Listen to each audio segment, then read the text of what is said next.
Hey man, it's great to see you guys. Thank you for joining us on PP After Dark, man, where we love getting together, talking about the goddamn stocks we love, man. So it's good to see you guys tonight. Hope you guys have been well. Hope you guys got a fucking drink in your hand, man, for Friday night. Again, as we dive in, it's going to be a lengthy night tonight, man, so get comfortable. A lot of DD to dive into this evening. Some breaking news that was happening right before the show as well. Looks like Marcus Lemonis is saying they no longer have the Bed Bath IP. So this is very interesting stuff, if you ask me. Would love to dive into it this evening. So it's good to see you guys tonight. So let's get in the legality. We'll jump into the show. We won't waste any more time. And obviously tonight we will be diving into that lengthy litigation lawsuit, obviously, that a lot of people have been kind of dissecting today. So keep that in mind as well. So let's jump into it. Let's not waste any more time, and we'll get straight to it, fellas. So keep in mind, man, I am not a financial expert, nor am I a financial advisor. So please seek the avenues to do so. You're not going to find it here.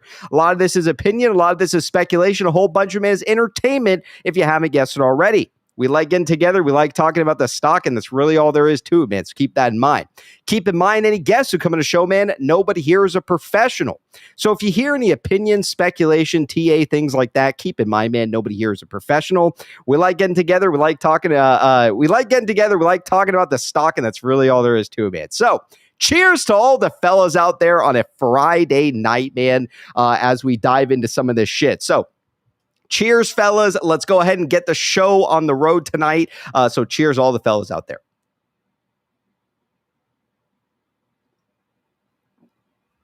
Whew. All right. Let's dive into it. Excuse me. Let's go ahead and welcome Michael on the show. So chat, please give a warm welcome to none other than Michael.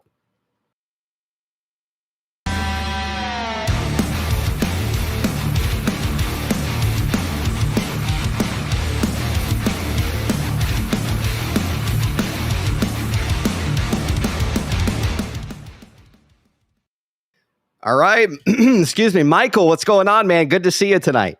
Good to see you. I mean, the Marcus Lemonis thing, that's really exciting. I didn't know that. I didn't hear that. Yeah, so that's actually, I'm about to pull that up here in a second. He's claiming that they no longer have the IP to Bed Bath & Beyond. Again, I don't know if the guy is fucking trolling. As we know, Marcus Lemonis has a history of trolling or throwing some shade here and there, things like that. But yes, it looks like Foxen actually also was replying to a couple of things with him. It is very interesting seeing this. So but it's good to see you tonight, Michael. Yeah, go ahead. Sorry. Well, because I was like my theory. I said if everything got reversed because the board, the whole plan was made under fraud, then Overstock would have to rebid for their IP that they got. And so the fact that if that's actually happening, that I needed that happen news, to be honest. Right on. Why do you say that? Well, it just means that they so first they had to like suspect that there was fraud on the board. They'd have to subpoena them, depose them, and then I don't know. So they'd have to actually find the fraud, and once the fraud was official, then they could start like undoing what was done in bankruptcy. And so if like otherwise, why would they sell the Bed Bath & Beyond portion, right? Like, yeah. I mean, I guess they could have just found another bidder for it or something if they're like, oh, it's not actually worth it. But I doubt that's the case. So I don't know. I think it's a sign that basically they actually officially like convicted the board of fraud, and so now that fraud's official, now they can really reverse the bankruptcy, the whole thing. Yes. And again, like I want to take a look at this tonight as well. I mean, it is very interesting kind of seeing, again, that what's going on with the IP here.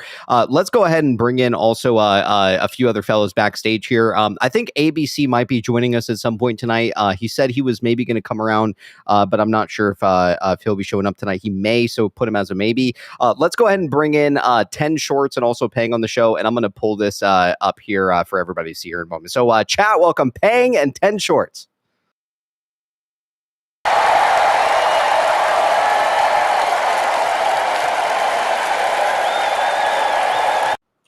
All right, what's going on? 10 shorts and also paying. How are we doing tonight? Yo. What's going on?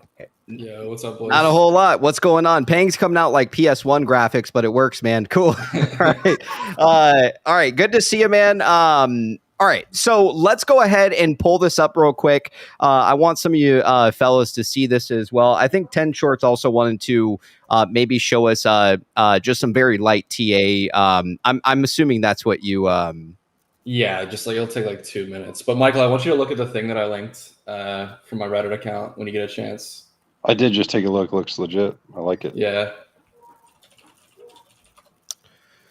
Yes. Okay. Yeah, that sounds good. Yeah, we can take a look at it here in a second. Let me pull up this Marcus Lemonis stuff because obviously this is the most.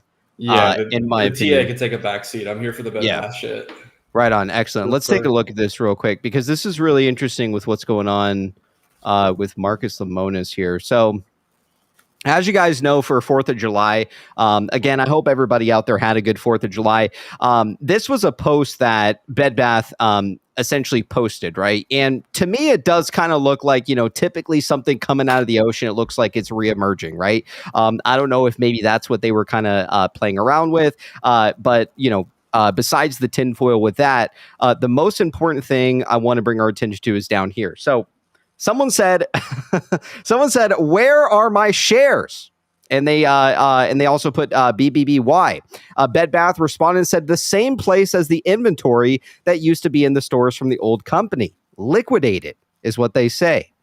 Someone follows up RS and says, "Are you giving up the Bed Bath IP after the fraud case?" I think he might have.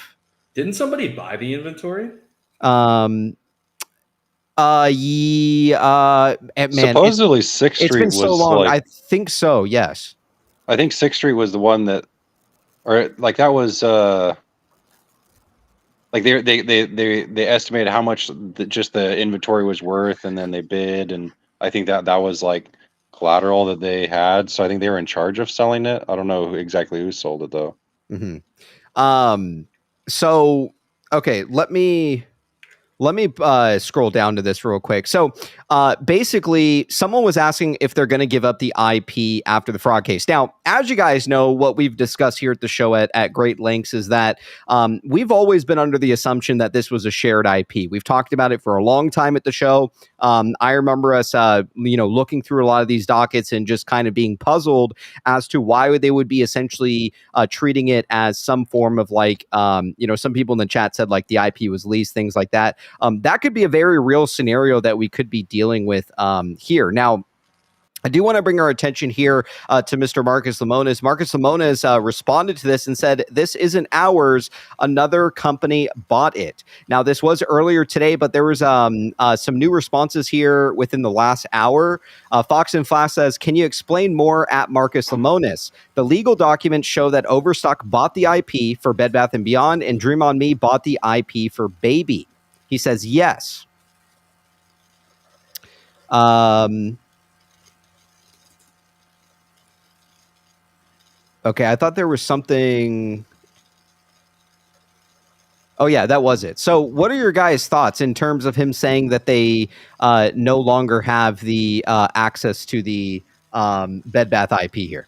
Well, barbecue enthusiast comment is a big condition on how to view this, right? So did Overstock sell it, or do they just no longer have it because of, insert reason X, aka the fraud, clawback, right? So if they sold it, that's one thing. I'm not sure if that would be publicly available somewhere, but if they just don't have it anymore, out of nowhere while this fraud case is simultaneously going on, that's a whole different kettle of fish, right? Yeah, because the weirdest thing for me is that, they basically rebrand, do all this stuff. At one point, there wasn't even an Overstock Twitter. It was all kind of merged into one for Bed Bath & Beyond. And then now, at some point a few months ago, we saw that basically Overstock was now back. Their website was back, things like that. I don't know. If you ask me, it kind of solidifies the fact of whatever's going on here pertaining to some form of a Kansas City shuffle. I mean, I think that a lot of us here believe that, some of these IPs were in fact sold, things like that, but that in reality, that could not be the case of what happened. There could be a very real possibility where this was like a shared IP, maybe for the time being while they're in bankruptcy. It's anyone's guess, but the fact that Marcus Lemonis here is saying that it isn't ours, another company bought it. What company now owns Bed Bath & Beyond is my biggest question. Because who could have, if they would have bought it, if someone would have bought it from Overstock or from BYON, that would have been that would have had to been filed in one of their filings, and because otherwise it'd be non-public information. So he couldn't just announce it via Twitter, oh yeah, because then they would have made a profit or a loss, and that affect their share price.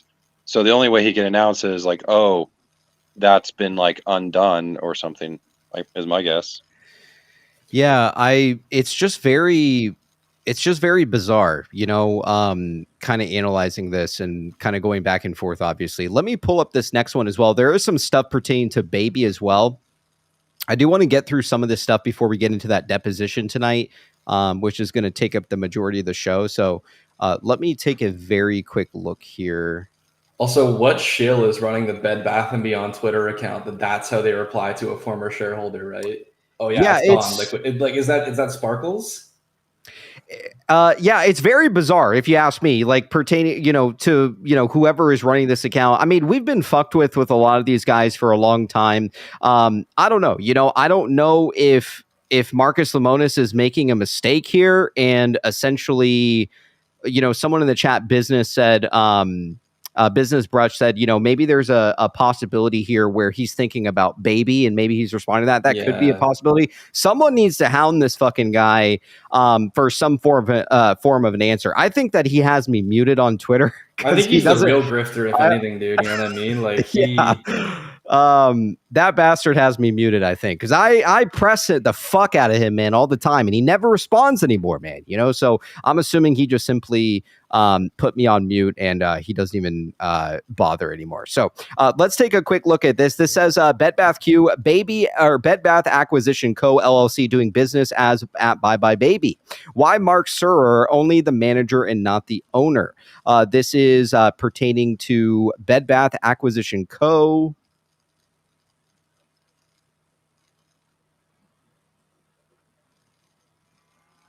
See, this is all very bizarre if you ask me, because I was under the assumption that Dream on Me had acquired this IP, but now it's essentially saying it is Bed Bath Acquisition Co. LLC.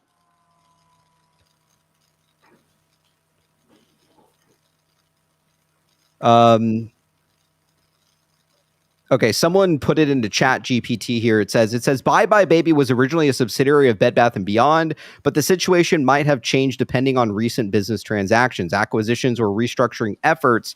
The screenshot you provided indicates that Bed Bath Acquisition Co. LLC is doing business as Bye Bye Baby, which suggests a connection.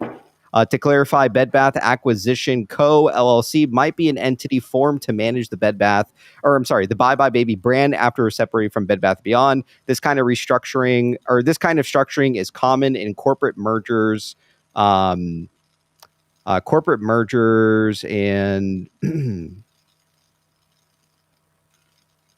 sorry, fellas.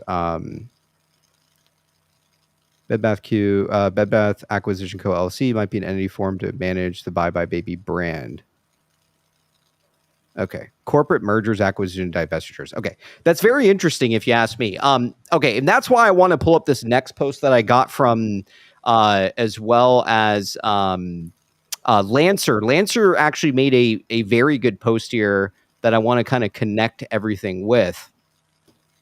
And it kind of solidifies the fact with that 15 stuff that Jake Tooby had been posting.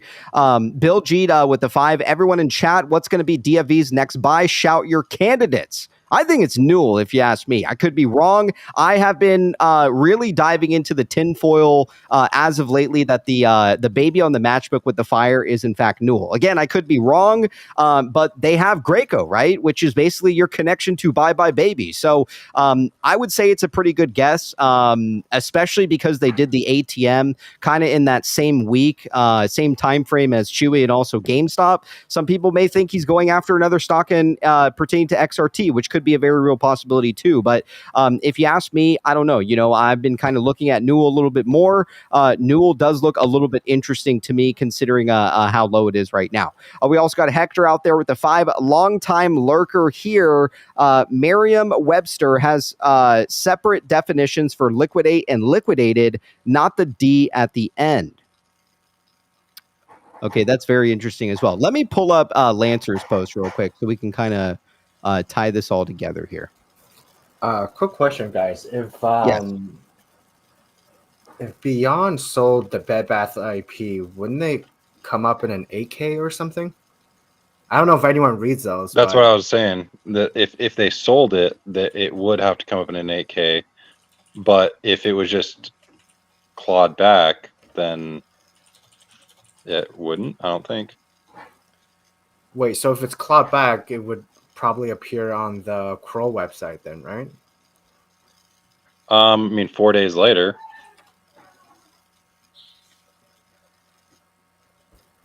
What are you trying to hint at here, Peng?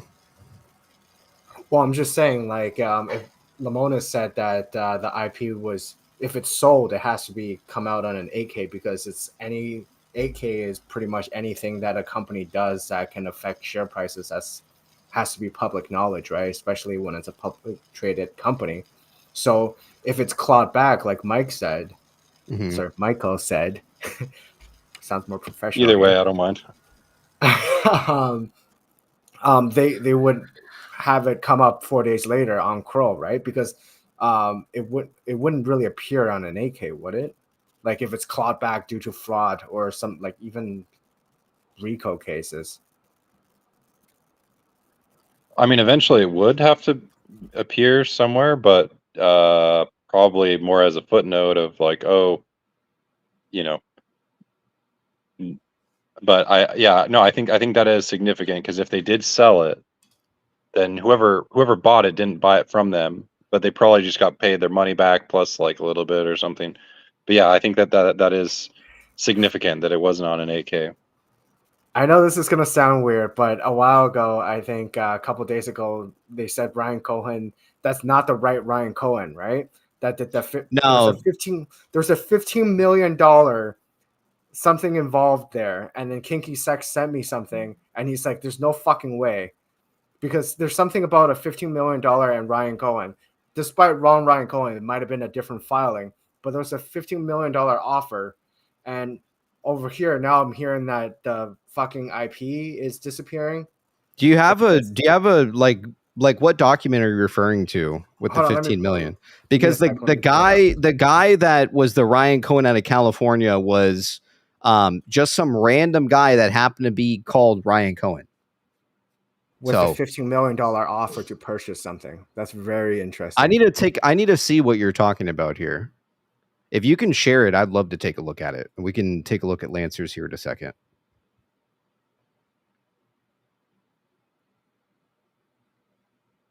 Yeah, give me a second. I'm just pulling it up. Sure. Yeah, because to my knowledge, I mean, the guy out of California was not the same dude. We also got Salty Lizard with the 5. Appreciate the love, Salty. Michael looks exceptionally ridiculous tonight. That is all PS Ransom Fund. Right on, Salty. Appreciate your support with the 5. Yeah, let's take a look at it, Pang. I want to see this. I'm still my pull-up game this week just running on like a fucking. All right, take your time. We'll cover Lancer's post first. So, all right. So I want to take attention to Captain Trips, which is Lancer out there. Lancer had an excellent post earlier this week.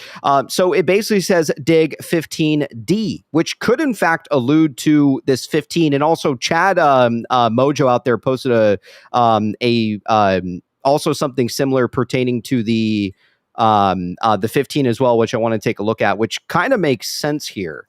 with with whatever is going on with Jake out there. So it says an acquired public company listed on NASDAQ or NYSE should analyze its delisting and deregistration eligibility in statutory order by first determining the company's eligibility to terminate registration under Section 12B, then under Section 12G. And finally, by determining the company's eligibility to suspend reporting under Section 15D, the individual eligibility requirements can be complicated. Also, Biggy, it looks like Biggy came backstage and he said that he will be here roughly in 1 hour. He wants to discuss a couple things. He says, I have something I want to share with RK's tweets later. I know you guys are speaking on Bed Bath right now, so there'd be a good time. So he'll be back in 1 hour roughly. So expect Biggie on the show. It says here, however, an acquired public company can generally assess its delisting and deregistration eligibility by testing whether it is able to meet the requirements of suspending its Section 15D reporting obligations. In order to suspend a company's reporting obligations under Section 15D with respect to a class of securities, the company must be up to date on all of its required reporting obligations, and such class of securities must have either. What are your fellows' thoughts in terms of this? Michael, do you have any opinions in terms of this post here from Lancer? I was distracted by the chat, actually. So basically he's saying that there's some kind of process to essentially like having to delist before you can, and this kind of ties into what Chad also made a post about, basically pertaining to the 15D reporting requirement. So it says, however, an acquired public company can generally assess its delisting and deregistration eligibility by testing whether it is able to meet the requirements of suspending its Section 15D reporting obligations. In order to suspend a company reporting obligations under Section 15D with respect to a class of securities, the company must be up to date on all of its required reporting obligations, and such class of securities must have either. What are your thoughts here? So just that they could, I mean, is it the same thing as like the 1145 where they can just kind of relist? It's like you recheck to see if you have the requirements and then you can just automatically relist. Is that what I'm getting from this? From what I understand, essentially the acquiring company needs to be up to date with a lot of this stuff. And that's another thing of why I think that essentially there was a process of delisting our stock, right? I think that at the end of the day, if we were essentially quote unquote liquidated as shareholders, things like that, this fucking stock would be trading at less than a fraction of a penny right now. As you see, a lot of these other quote unquote bankrupt stocks out there that continuously, they continue to still trade, but the fact is that they essentially delisted us very early on. I think that there's enough proof here that there was a reason we were delisted in September. I think that there was a reason. The main reason being is that a lot of the stuff was essentially wrapped up by September. We know a lot of the billing was done. We know a lot of these lawyers got paid out. And then obviously the plan man comes on the scene September 29th to handle the rest of the liquidation. So I do want to, go ahead. So I'm hopeful, next post. Pomelo, he said 15D is suspension of reporting, not termination, which makes sense. So it's basically you don't meet the requirements, so you're temporarily suspended. As soon as you then meet the requirements, the 1145 would say that you don't even have to talk to the SEC or whatever to relist. So basically it's just suspended, not terminated. And it makes sense because they can't just terminate our stock because like that would be a taxable event. They can't just take our stock. We would have to close it out. So it makes sense that it was just suspended. Mm-hmm. Payne, go ahead and share what you want real quick, and I'll pull up Chad Mojo's post right after this. Go ahead, man. Okay, so this is the thing Kinky Sex sent to me a couple days ago. It was a restructuring fee that was equal to 15 mil. That it was the sale transaction fee with Lazard. So someone has to still pay that $15 million transaction fee, right? So in the LP, whatever that was filed, the JP7 LP, Kinky Sex, like it was like a $15 million like deal, wasn't it? So despite the wrong Ryan Cohen. But would it be funny if it's just like the Ryan Cohen undercover, but his name is also Ryan Cohen? So I'm just trying to Personally, throw it out there. I don't think they're connected. I would like to think that they are, and again, if I'm wrong at the end of the day, that that they're not. But you know, when some people kind of looked into who this guy was, there just happens to be the same Ryan Cohen out of California. And again, like I could be absolutely wrong, but you know, I'm going with the most logical thing here, and I don't think it's the same guy.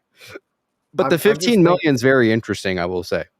Yeah, like $15 million deal, a guy named Ryan Cohen, that's despite his face might not be Ryan Cohen, but there's too much coincidences, right? Because the one from Lazard that's the $15 million that's owned to get the Bed Bath & Beyond IP back. And that is what's very peculiar is that Marcus Lemonis said, we no longer own the IP, which means somebody paid that 15 mil if it's a clawback.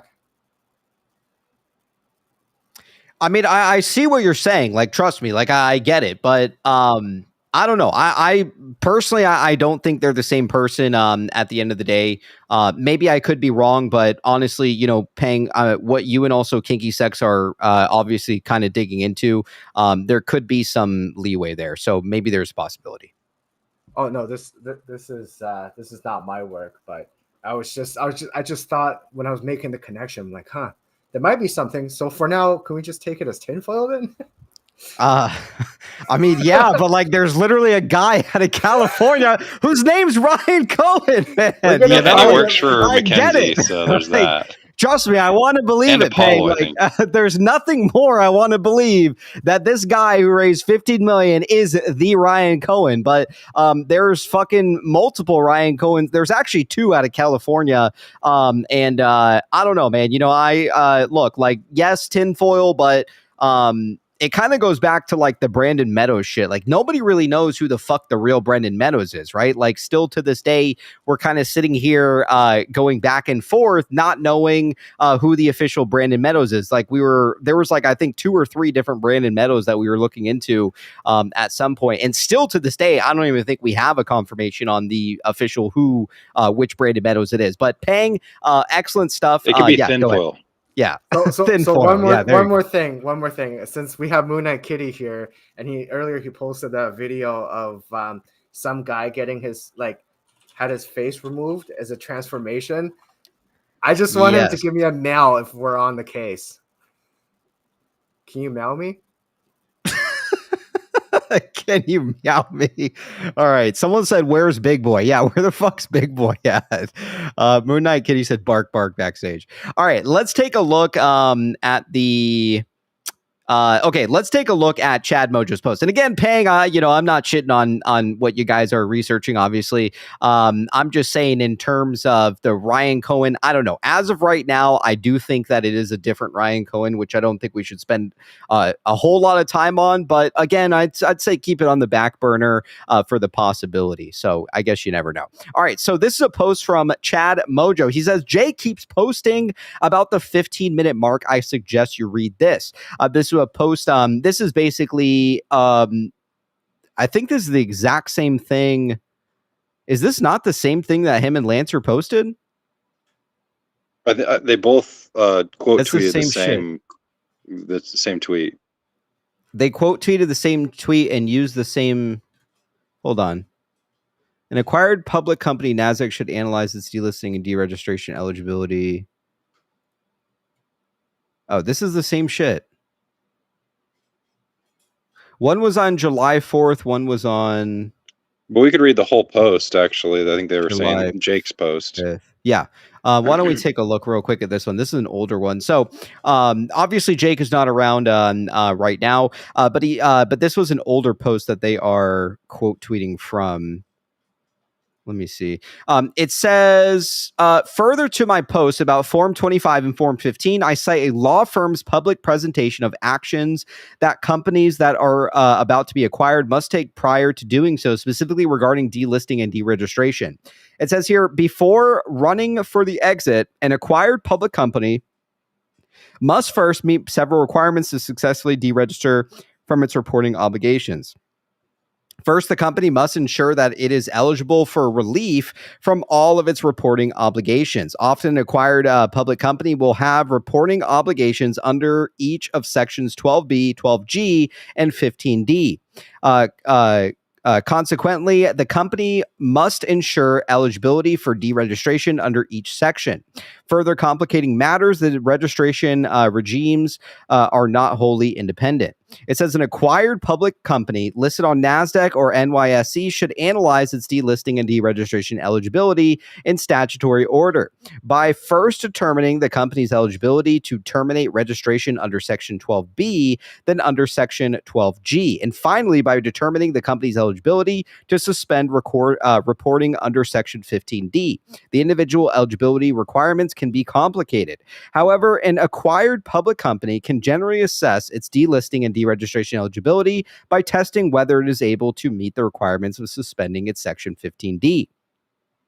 Reporting obligations. In order to suspend a company's reporting obligations under Section 15D with respect to a class of securities, the company must be up to date on all of its required reporting obligations, and such class of securities must have either and there's a couple of things listed here: less than 300 record holders, less than 500 record holders, but only if the company's total assets did not exceed 10 million in the last day of each of the company's three most recent physical years. It says here, once eligible, a company may deregister at any time with board, but normally not stockholder approval. It says here, delisting versus deregistration. Even if a company holds the key to registration, the deal attorney must be mindful to guide his or her client through the process of both deregistering with the commission and delisting from any exchange on which the company's securities are traded.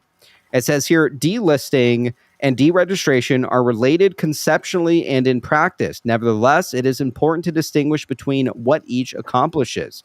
At a high level, delisting involves removal from the exchange in which the acquired company's stock was traded, and deregistration involves terminating or suspending the company's reporting requirements under the Exchange Act. The process for delisting and deregistration are linked, but delisting must occur before deregistration. Merger consideration of security. It says under Rule 12D2-2A, an exchange must file a Form 25 to deregister a class of securities. And I remember, when was it? I swear we saw the Form 25 in December, I want to say, of last year. No, it was earlier than that. Was it?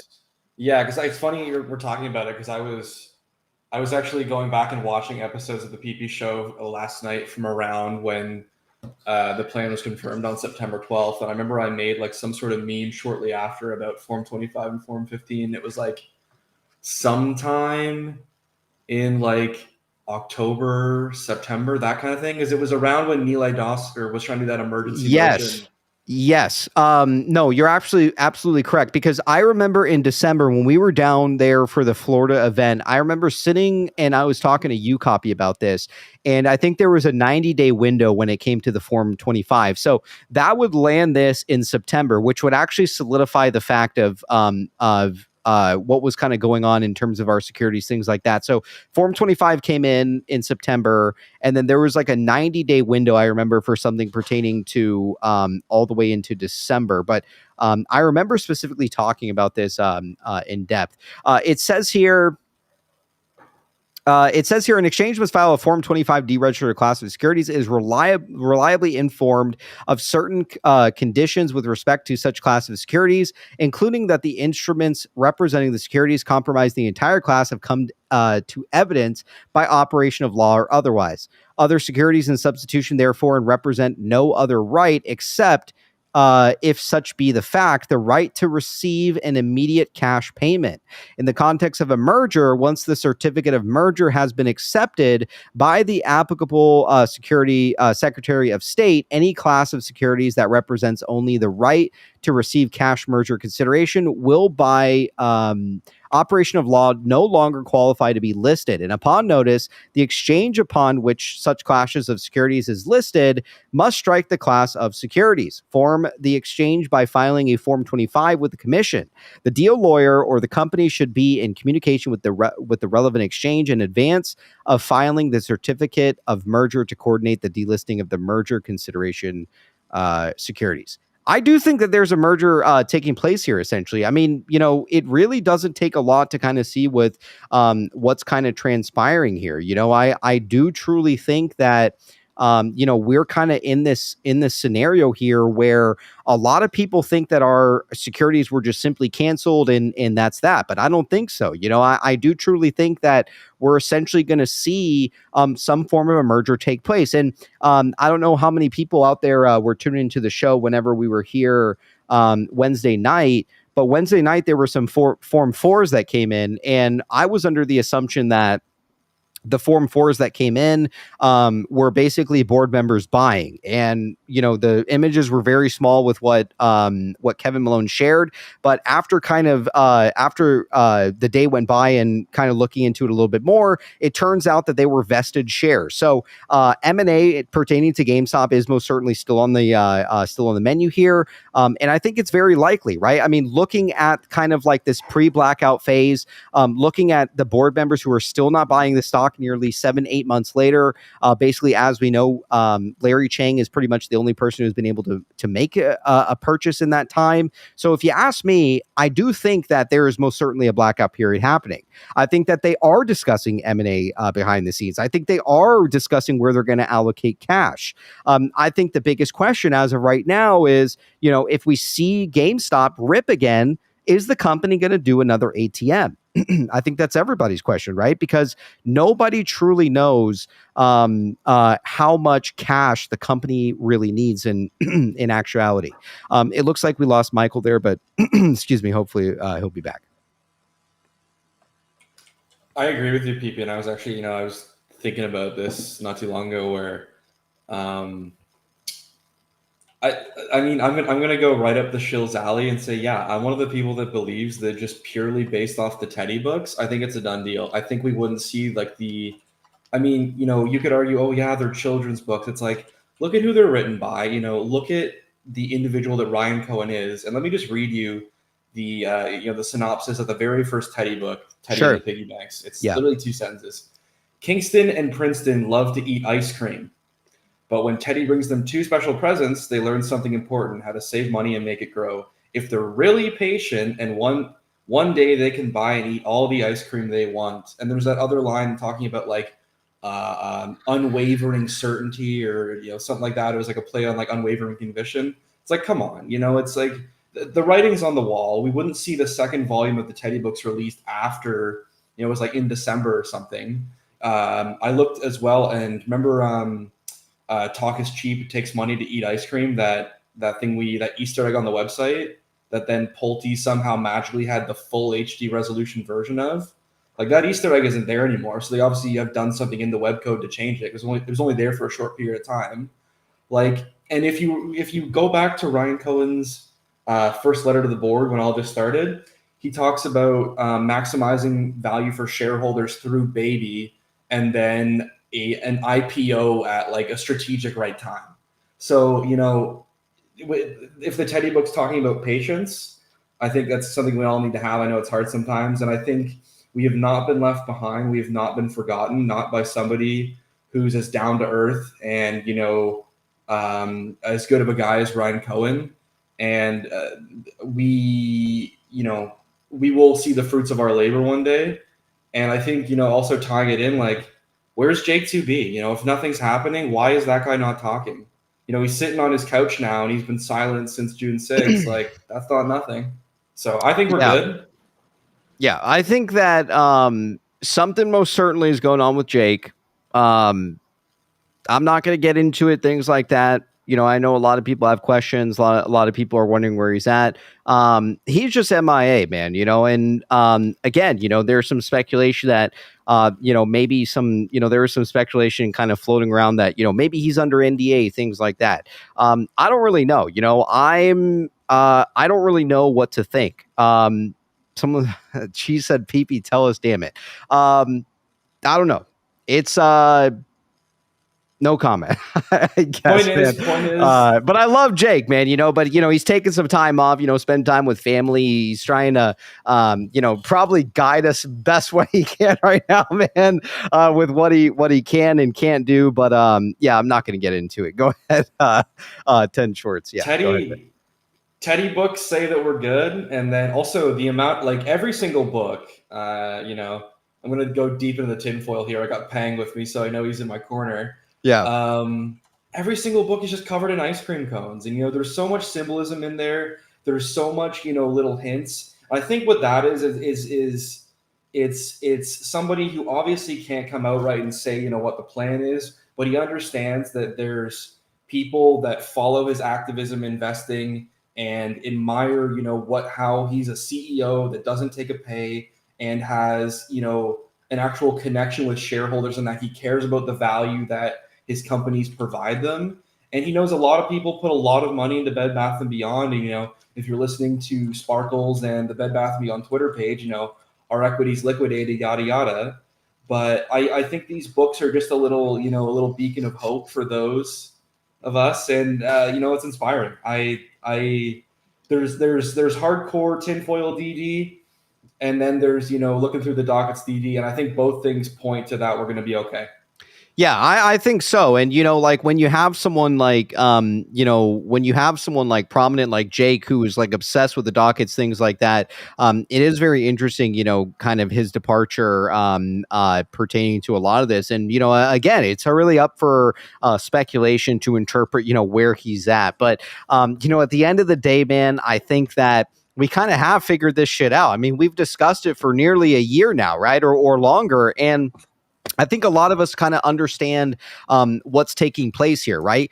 At some point in time, some kind of fucking deal, if you ask me, happened from the time that we filed bankruptcy in April to the time that around September. And again, like I truly do think that that's essentially what happened, just based off a lot of the billing that happened, right? And then if you want to sprinkle in tinfoil things like that, when we went out to Florida and we met with Pulte and we ate ice cream and things like that was very bizarre, right? Like, why would you be giving ice cream to me essentially? And if at 741 too, and again, like when the stock was, I can't even remember the time frame. I swear we went down to Florida the first time, met with Pulte, ate ice cream, and then I swear I want to say 2 weeks later our fucking stock was delisted or something. So, and I know the official delisting didn't happen until October, but those things are very interesting, right? Like, what kind of role Pulte plays in this, right? In kind of why we essentially were eating ice cream at the time. But, if you're not really into tinfoil, fine. I mean, let's look at the facts. The facts is that a lot of this bankruptcy, a lot of these filings were wrapped up in September. A lot of these lawyers were paid, things like that. And now we see the plan man who comes in and he's basically, quote unquote, liquidating the rest of the estate. But what did we read in those dockets before the plan man got there?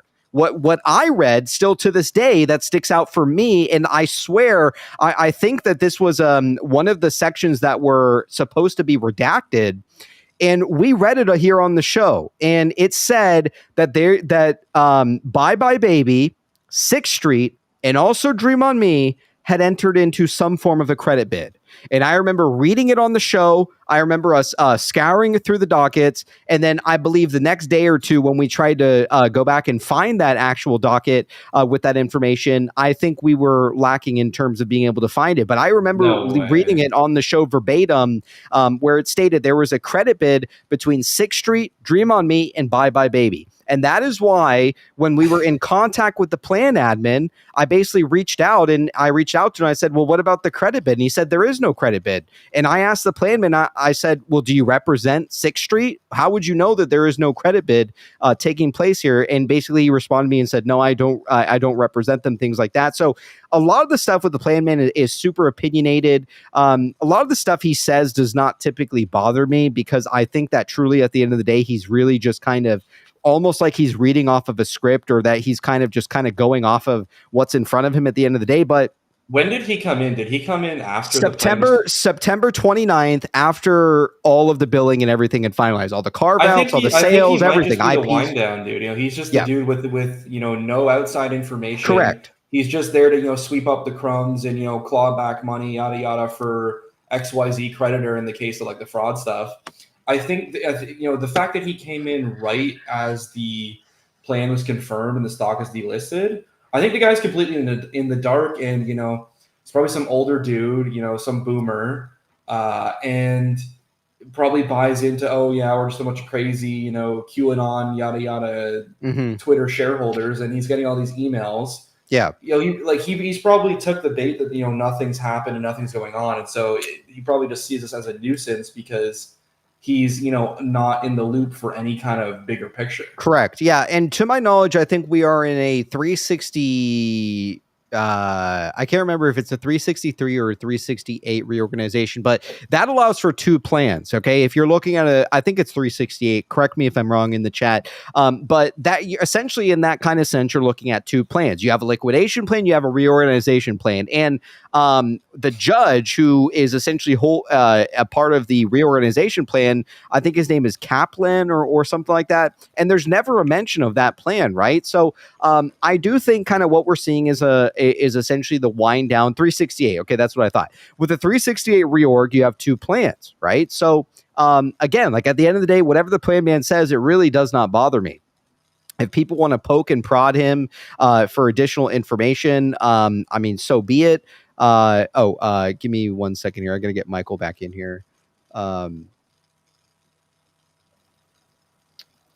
just wanted to say, but yeah, go ahead, Peg.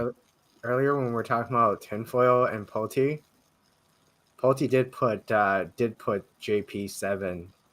Yes, but he deleted it. Yeah, he doesn't make mistakes like that, man. I mean, he's a deleter a bunch. Not in a good way. I mean, you make a good point, but he's also human too, and humans make mistakes. But Peng really wants this guy out of California to be Ryan Cohen. I mean, we looked up the guy's fucking address and everything when Travis was here Wednesday. I really don't think he's the same guy. Sorry, I missed you there, Michael. We had a troll backstage, so we had to nuke the link there. So, it's all good. All right, yeah.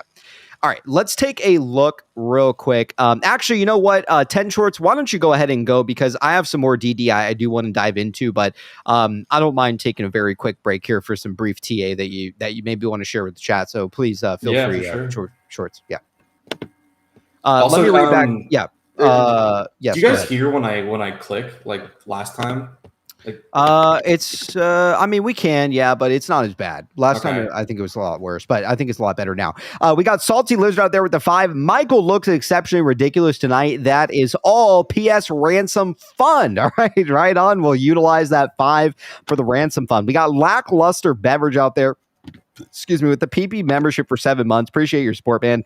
I'm trying to dig, but I'm too smooth. It's like I have plastic shovel and the ground is cement. Yeah, I know. Like the thing about digging is that, Jake 2B out there is saying, you guys need to dig. You guys need to dig. And it's like, we don't understand this goddamn fucking litigation stuff, man. I mean, a lot of it flies over everyone's head when they're talking about 12G and like this, like under rule 12D2-2A. Like, I don't know what the fucking what that shit means, except when someone kind of when there's like an explanation of it, things like that. So we are very much lacking without Jake. I don't know what Jake expects us to find, man, but maybe we can find something. There are some people out there in the Teddy sub who are kind of diligently working through that docket as well, who are providing some excellent information. And again, I do have some very specific points to the deposition stuff that we will discuss tonight. Some stuff that I found, some stuff that I feel like it is very much worth discussing tonight. So keep that in mind as well. All right. Real quick, let me just read back the rest of these tips here. We also got Salty Lizard with the 5. Yo, Buki, your PP is too small. The VV squad has decided. PS, who the fuck is Jay? Right on. You heard it from Salty Lizard. Yeah, I heard unfortunately that Buki was a meltdowner, so he will no longer be allowed on the show, man. So right on. You heard it. I think someone Chad Mojo actually got a video of him admitting to being in a meltdowner. We got Hank E out there with the 5 PP Show gifted memberships. Appreciate your support, Hank. And we also got Crayon Green out there with the 5 PP Show gifted memberships. Appreciate your support, fellas. If you got a membership out there, be sure to give a thanks in the chat. All right. 10 shorts, please take it away for us. What are we looking at? Okay, yeah, perfect. So this is GameStop. It's just, I'm trying to keep it as simple as possible. So if you look at these 2 orange lines, these lines go all the way back from, way back into 2021. And they're lines that we trade around, pretty religiously. And they're part of the, these trend lines that when the stock price actually breaks them, you do see significant moves. And so that's an indication of, strong resistance. And obviously, context for these lines is, just very simply, when you have a downtrend, when the stock price breaks it, that signals bullish momentum. And so basically all we have right here with these purple lines is kind of, the most recent falling wedge that the stock has been trading around since, beginning of May, when we saw that big run. You see, it's just consolidating through it, and it's getting pretty close to breaking it. And it's using this orange line here from 2021 as support. And, that's kind of the same thing we saw a couple months ago, where when I don't have it drawn anymore, but when you do that with that.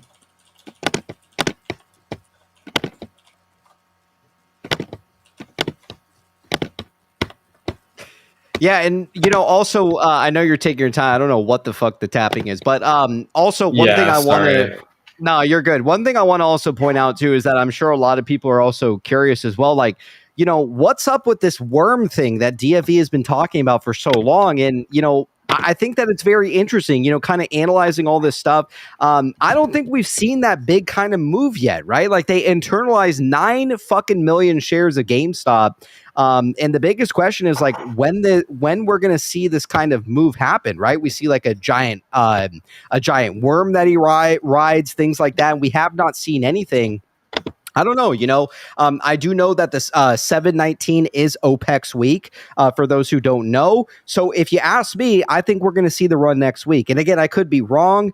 I think that typically, what I've kind of paid attention to with DFE and some of his moves, things like that, we typically see a move a week or so before OPEX week. And I think OPEX week, they make sure it doesn't run. Why? I don't know why that is. I know a lot of you guys out there, like myself, who's kind of betting on, what was the last date? June 21st, I think what it was, when we all got fried on our options. That was OPEX week, and they made sure it didn't run. So I think it's very important to understand that, we're trying to understand when these runs typically happen. And if we do in fact see a run next week before OPEX week, I think it will be very easy to kind of narrow down what's going on here. Typically you have all of this stuff kind of surrounding, or, a lot of these like option buying is right around that OPEX time. So again, if you ask me, I do think that we are kind of at that point where we should start to see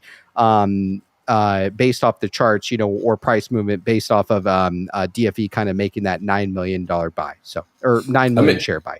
I'm inclined with that's kind of what the charts are showing is, these 2 purple lines are, they're the most, confluent lines in the most recent, 2 months or so, where you see kind of price religiously trading around those purple lines. And, if you look at when, it looks like sometime next week, it depends. I'm not really sure what's happening with like the whole biggy thing with the T+35 or whatever. I know that kind of dropped off the map. Biggie's going to be here later tonight, so maybe he has a little bit more to share pertaining to that. So yeah. Pang, what's up? Go ahead. Okay, so sorry to interrupt, but something just hit me really hard. When we're thinking about the big worm treat, I'm trying to think that I think Warren Kitty is somehow trying to get 3 different stocks to run at the same time, so it all creates a wave and stack at a certain point. That's what the worm is kind of like showing. I want to go back to the day that Worm was the Worm video was tweeted, and then see if it lines up with like a T35 or T22 or T13.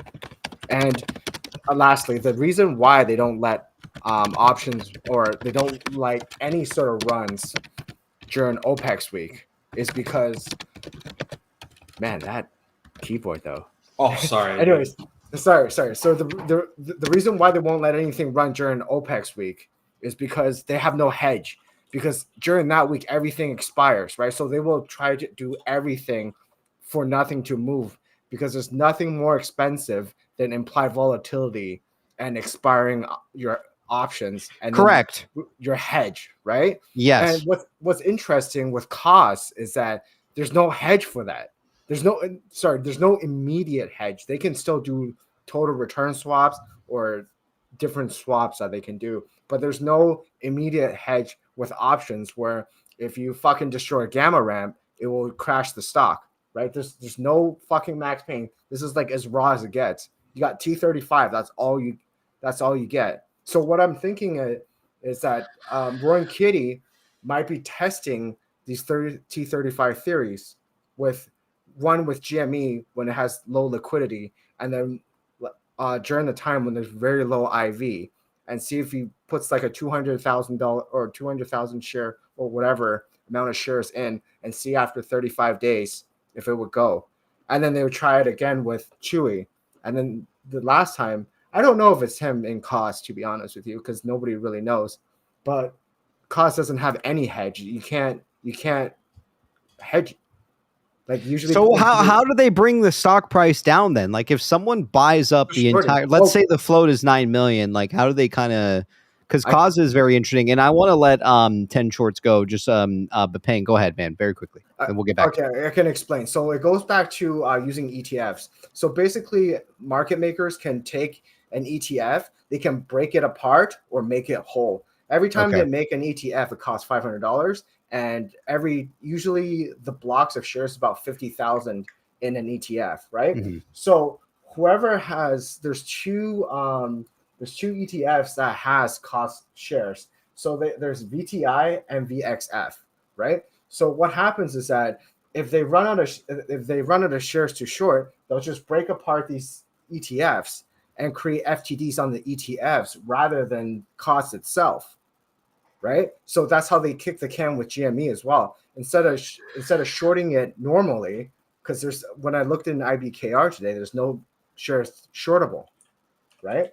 So they can just break down these ETFs and then create FTDs. So with 9 million, say there's 9 million shares in these ETFs, they can break these down, have FTDs saying that, hey, we'll give you the ETFs later. And it's the same shit going on with XRT and GME, where they have like, let's say 20 million shares in the ETFs, but with the FTDs kicking around where every market maker can do this, and they can create essentially 60, 70 million shares out of it from kicking FTDs down the road.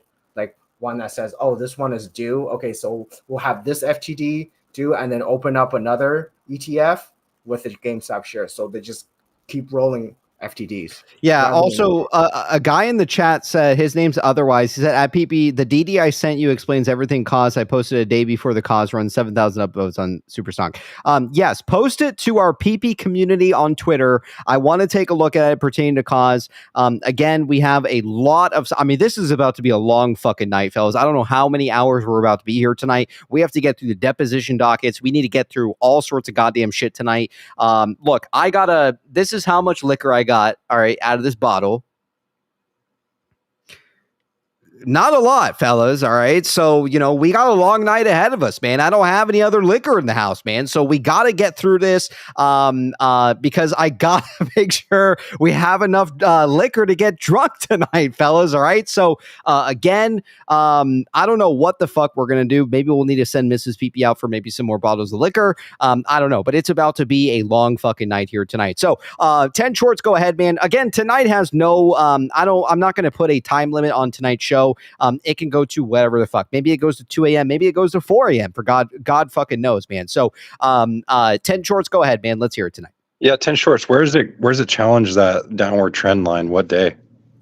Wait, sorry, what'd you say? Yeah. Go ahead. Go ahead, 10 short. Sorry, I turned you down. I couldn't hear Michael. Sorry. What did he say? Oh, what day is GME gonna challenge that downward trend? I'm assuming it's the same day or close to the same day as AMC. So if you'll permit it, this is AMC, but so the GME one is July 11th, but the AMC one is a little bit more ridiculous because look at two lines that simple. This blue bottom line, has confluence, dating all the way back to, actually, if I zoom out more, these are weekly candles. You see it go back as far as 2020. You see it launch off that level in 2021. And then this yellow line, you also see the stock trade around it. When it dips below it, finally, it's trapped beneath it. And, you'll see this right here where you see the stock's about to break it. Oh, isn't that coincidental? Because that's when the reverse split was. Wow. Funny how that works out. But so they kick the can down the road. Adam Enron and the hedge fund, Apollo Management shill team. But if you go to, what's happening right now, I haven't touched these lines. This is just how confluent they are. Is you see it tops out on May 14th when it hits that line, and then you see it kind of bottom out recently, and then AMC did like 7 green days in a row after it touched that bottom blue line. 1, 2, 3, 4. Yes, 7. And then right now, if you go further in, like 5 minutes, I have to forgive the click. Like, look at that. Like this thing, and if I turn on extended trading hours, look what happened this morning. So it tests this line yesterday, and then this morning it instantly gaps up to test it and then rejects off of it. Test it all day. And so I think there's going to be a massive move on AMC whenever GameStop runs next, because AMC has enough liquidity where they can kind of keep it pinned. There isn't, the thing that really ignites the basket is GameStop. And so I think, once AMC is free of these trend lines, which seems to be very soon, whenever GameStop runs next, you're going to see some pretty ridiculous price action from AMC. That could create the feedback loop of just fucking up the entire basket. Yeah, I mean they are part of the basket. At the end of the day, some people typically don't trade AMC. I don't have a position in AMC personally, but I can respect that it is part of the basket, and it most certainly moves whenever we move. Paying 1 moment. Let's let 10 Shorts finish up here. Go ahead, 10 Shorts. And just obviously going back to GameStop, the more important thing, right, is GameStop has had a really hard time around that 2480 level. You can see it just it's just zipping back and forth between it for a while now. But if assuming we hold that orange line as support, that orange trend line from 2021, we could see a breakout, at the very latest Thursday, July 11th. That's if we hold that orange line. We could very well not and continue down this channel. But assuming we use the current floor we have, let's say it's around $22, that would put it, sometime in 2 weeks from now. So the run is coming. And the thing I'm excited for is basically every time, the last time GameStop ran, while it was still, not at the bottom of this downtrend, you see it, instantly kind of, go back down, and then it starts trading back in it again, it snaps back to where it wants to be. If we see a run from all these stocks, when they're not confined by, whatever current downtrend or falling wedge they're in, that's when you have price discovery mode. And that's when you have what happened, back in May 14th, where you see it zip up to, $80, and just the only thing it brought down was the gamma crash. And this is the ATM, right? But yeah, that's it. Yeah. Keep it short and sweet. Well said. Yes, you copy, then paying, and then we have Biggy backstage. We're going to bring in Biggy. I promise tonight we will get through everything. Deposition. I don't give a fuck how goddamn fucking long it takes tonight, man. I know there's a lot of people wanting to come on, give their opinions, things like that. We will most certainly get to those deposition papers as well tonight. So sit tight, make yourself a drink, roll a goddamn doobie if that's what you prefer, and get comfortable, man. You copy. Go ahead. Take it away for us.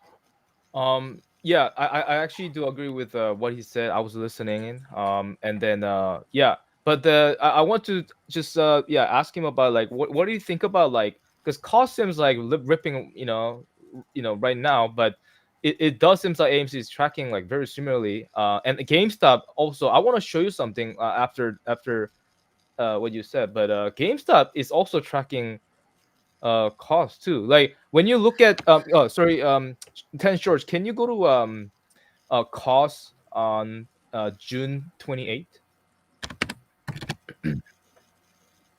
Yeah, June 28th, they dropped 10% or 13% just one day without any yeah, you can take a look and like yeah, You want June daily 28th. candles? No, yeah, you can do like 2 hours, doesn't matter. But yeah, just look at go to June 28th, and then I see there's like a huge drops. Do you see that? June 28th. It was Friday.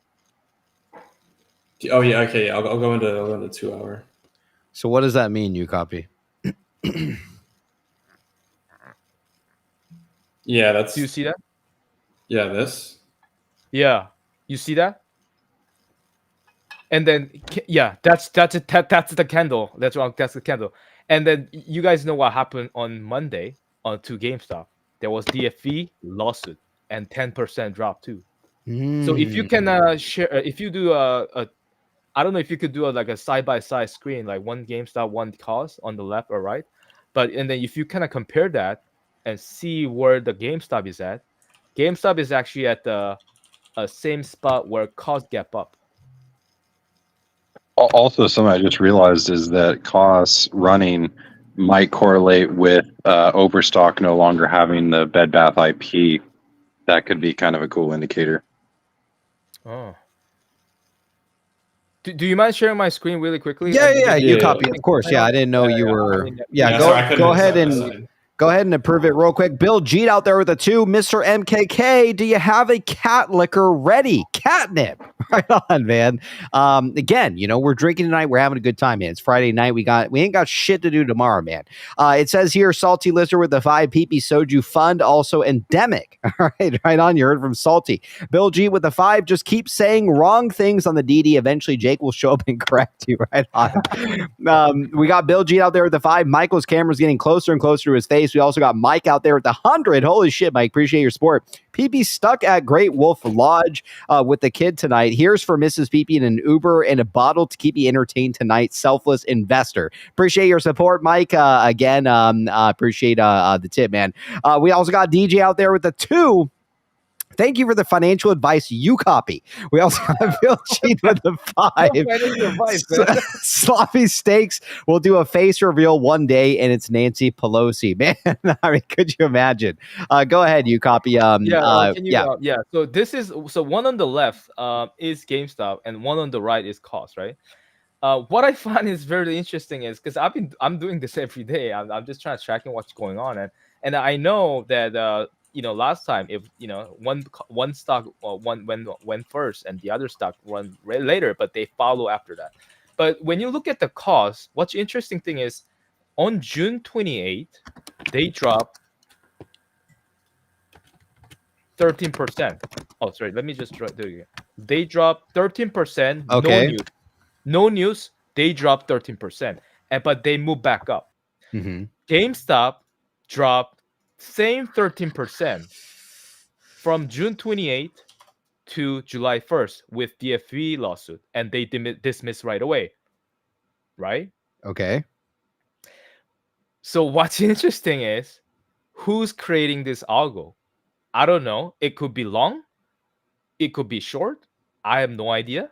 But somebody is creating this algo, dropping RK lawsuit and all this shit. But what's interesting thing is after they dropped this thing, cost immediately went back up and they dropped it. And then they parked around here at 440 range and they gap up, right? What's interesting thing is when you bring this chart here, GameStop slowly moving back up. And now GameStop is the where the gap up, a cost gap up, happened, right? So that's really interesting, right? So, like like you mentioned, PP, like before OPEX, I think they're gonna have a rally, and I do think that I think it's gonna rally next Monday. it could So- it's like probably get bought. I think that, look, because of the OPEC shit, I think we will see movement next week. And again, I could be entirely wrong. I don't think No, we're going I to think you're run. right. I don't think we're going to run the week of OPECs. Yeah. I don't think that a lot of this option buying. I think that there's going to be a window for a lot of us who are trading these options, right, like these derivatives, to be able to essentially, exit out of our options most likely next week. And again, I don't know, kind of looking back to June 21st, the OPEX week, I really was convinced that, look, or it was like the quad witching. I was very convinced that we were going to see some price action, things like that. But obviously, they're going to climb their way through this shit, right? One thing that we know for sure is that the T35 cycles, they most certainly cannot hold back. And then when you really couple in, some of these stocks that DFE is kind of going after, Chewy, which is an XRT, or maybe a few others, there's going to be a scenario where they have to choose which stock runs and which stock doesn't. And that's why I think you're going to see a scenario where it doesn't just stop at GME and GameStop and costs for DFE. There's going to be a multitude of companies. I mean, he made a meme video, I think it was the Busta Rhymes video, and it says 9-7, I think is what it says. And I think there's going to be 7 specific companies that he targets or he goes after to essentially acquire his position. Again, where the fuck the guy has all this goddamn money, I couldn't even tell you, man. I don't think anybody really out there really understands how much money he has, because even with his filing with Chewy, if you look at the dates, I have no idea how he was able to acquire 9 million shares when I was under the assumption he was the whale for Chewy. Maybe he was the whale in Chewy, but we do know whoever bought these contracts, the $27 calls, he rode them all the way up and he rode them all the way down to expire on Friday. Didn't sell a single contract. And now when I'm kind of analyzing the $35 calls and the $30 calls, it also looks like he didn't exit those positions. So I really don't know. I really don't know how to make sense of a lot of this stuff. We do have Biggy here with us, which we're going to let Biggy go here in a moment. And then I know we're kind of on a roll here in terms of some of this like arcade stuff. So I don't want to, obviously kill our momentum here that we're kind of rolling through. But again, I do think it's very interesting to kind of pay attention to some of these T35 cycles. Like, these are very real. I don't think that they can necessarily suppress these when the time comes. They can delay and buy themselves an additional amount of days, but at the end of the day, we do see the price action and a lot of the price moving. So I don't know. I'm very convinced that he is going to target a multitude of companies. And I think some of these short sellers, some of these market makers at some point are just going to have to let one or the other run. So it's going to be very interesting how this kind of plays out. You copy anything else you want to add, and then we're going to let Biggie go. If I could add some real quick. Michael, and then you copy. Yeah, go ahead. Just so some people in the chat aren't understanding why we're even mentioning AMC, and it's just because when they're sold overseas and stuff, they're sold literally in the same transaction. Like you buy baskets of stocks, and so you can just get a little indication of like how the algos or just how the price movement is happening by looking at them. It's not like saying you should buy AMC. It's just saying that that you can look at other stocks that will give you hints of what's going on in the background. Right. Could I also say one thing? Is I was going to mention this a couple nights ago, but I didn't come on. And so part of what got me looking at AMC, because usually I didn't really like, I mean, I look at it here and there, but I'd actually been focusing on it more than GME over the last week, is because if you copy, can you turn off your drawings for a second and just keep on like the candlesticks and the volume for AMC? We saw, just turn off the drawings and just leave on candlesticks and then just the volume. And I noticed this on AMC, where the same thing that we saw on GME when DFE was buying all those calls is for like 7 days in a row on AMC, the largest volume candles were right before market close, and the price would shoot up a bit, but like the volume would be insane. Like I don't think you can see it right here, but like here, let me just do my screen share. But okay, there you go. I have one more thing after him, because I want to ask you guys about New, and then yes. Yes, Newell is very interesting. End of the day, we had a breakout. End of July, possibly. And I want to ask Michael and you guys about that. Yeah. Is someone okay? Yeah, 10 towards center screen. Yeah, sure. Yeah, go ahead. Sorry. If I just go to 15-minute candles, and I'll be quick about this, but like if you look at the volume over the last week, like look at that volume candle. Like look at that. You see right there, massive. I'll turn off that. I'll do that. See massive volume right there. You know, what is that? I think it was like 1.2 million or something. Like volume that dwarfs, you know, the rest of the day. You see volume here, spike at the end. You see volume here, spike at the end. Volume here towards the end of the day. Volume here towards the end of the day. Big volume here on the 21st. More volume here. It's like so what I think's been happening is somebody sees this move that I see and somebody's buying like a shit ton of calls. I'm not going to say it's DFV, but I think we've learned that when you see large volume spikes towards market close, you know, if not in the last 5-10 minutes, it's somebody buying calls. What I was going to ask, if it's possible, does anyone have unusual whales that can see the call buying over the last week? I do have it. I can take a look at it, and also we have Biggie here with us, which we can probably take a quick glance at. I haven't been really, again, like I don't invest in AMC, and again, I know some people out there do and stuff like that, and that's great. I think that the stock will rip with kind of the basket itself, but Exactly. I don't invest in it personally. But I can respect that, you know, if this stock is coupled in here, absolutely will run. The biggest question is what the CEO Adam Aaron will kind of do when the stock runs, right? You know, maybe you could see, and again, I could be wrong. Maybe you see some more dilution, things like that. Maybe you don't, right? But again, I don't really, I don't follow it really that close. I don't invest in it personally. I know some people do. But I can respect that, you know, most certainly that it can also be kind of tracked with these cycles. Let me go ahead and let Biggie go ahead and take a shot at it. Biggie, what's going on tonight, man? Welcome to the PP Show. What's up, man? Can you hear me? Yeah, we can hear you, man. What's up? Not much. How's it going? Not a whole lot, man. Yeah, I mean, you know, we have a lot of stuff on our plate tonight. You know, we haven't even got to these deposition stuff in terms of the dockets, but we're kind of, you know, sitting here discussing, you know, obviously costs had a run this week in terms of the basket, things like that. What did you kind of want to add? I think you wanted to add something pertaining maybe to RK's tweets or something. What do you have for us tonight, Biggie? Let's hear it. We're all ears. Yeah, so I guess laying the groundwork before I hop into something here with his tweets. Sure. I haven't really like looked too much into his tweets, if there's like a message or anything like that. But I found it interesting with his Chewy purchase and kind of, you know, what I had brought up before with the and I can do a quick screen share here. Sure. So what I had brought up before was basically that, you know, during this time, I would have thought that Roaring Kitty would have purchased calls during this time. I wasn't expecting a run, even though there was a 35-day cycle in quotes here, because he didn't purchase calls in the prior window. There was no activity. So I was like, basically, I thought there was going to be nothing here other than him purchasing calls, which we saw pretty much basically we saw flat trading. But we saw, interestingly enough, during this time, he purchased Chewy calls versus GameStop calls.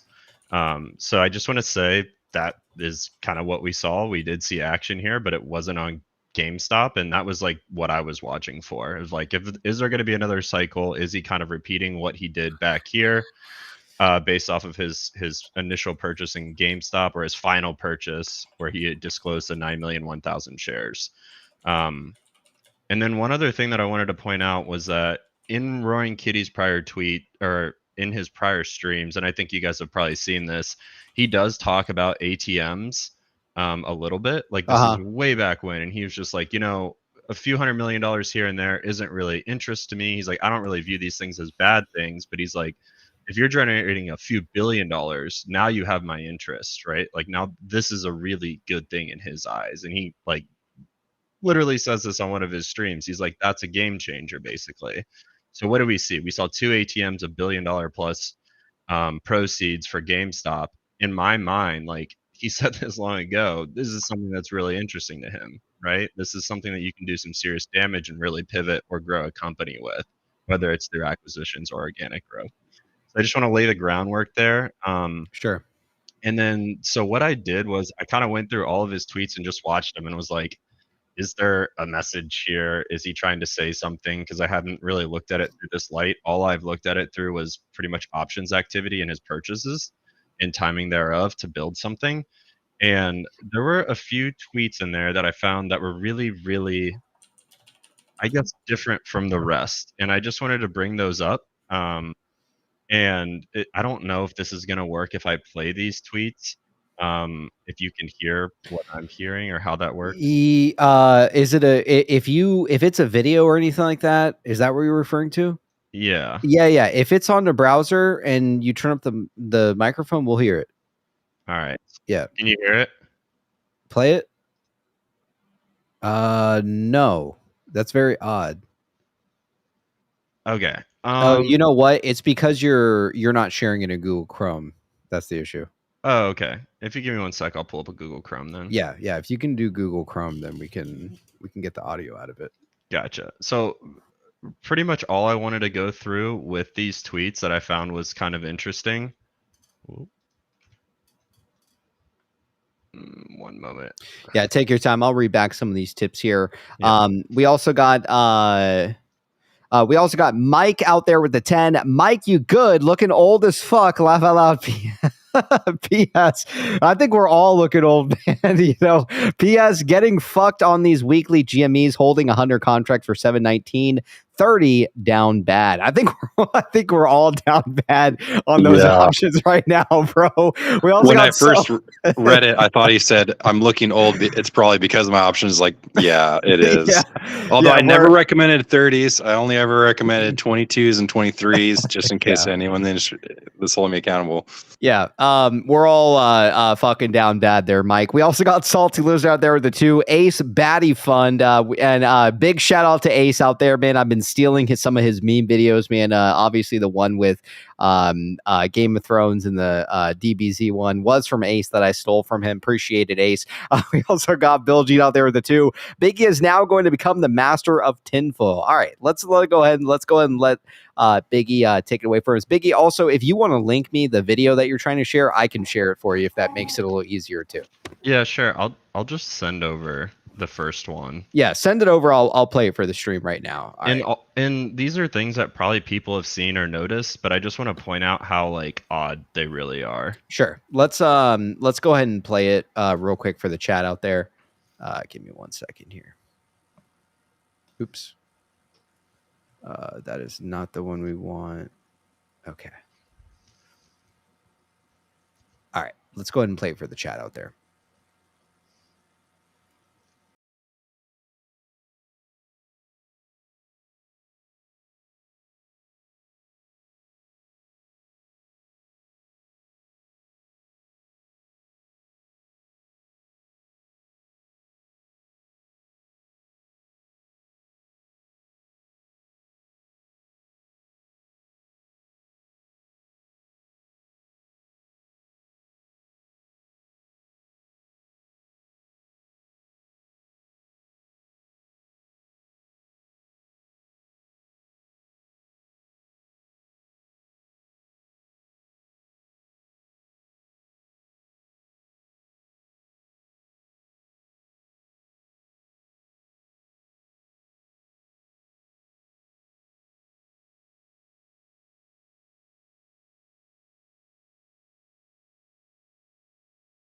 All right, what are we looking for in this, Biggie?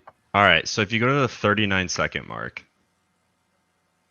and I think some people have pointed this out already, but like he says, this is his text verse, and it's different than what this guy is saying in the video.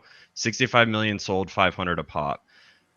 I have no idea how the fuck he figured this out, but he literally spent just over $65 million at just about 500, a little over 500 a pop for his 120,000 contracts. No shit. This is on 515. So like he hasn't even purchased any of his calls at this point. I have no fucking clue how he like this is obviously he changed the words intentionally here, right? Well, he knows the algos, right? So like he knows that, you know, I don't know, you know, it's the same thing with like the Chewy contracts, right? Like he buys them at $20 a contract, and sure enough, that Friday it closes right at $20 a contract. He didn't sell any of those Chewy contracts. So like the biggest question is that maybe he does have some inclination on how these algos truly work. Like this is the one guy out there who probably for sure knows. I don't know, like that's the best way I can describe it, right?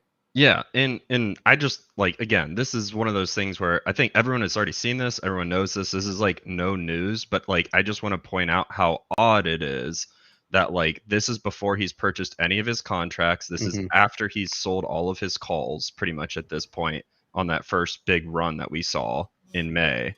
And this dude is like already knowing exactly how much he's going to spend. And if he's already targeting the $20 strike, in my opinion, it's very crazy to say that like he knows pretty much how much they're going to be worth when he goes to buy them.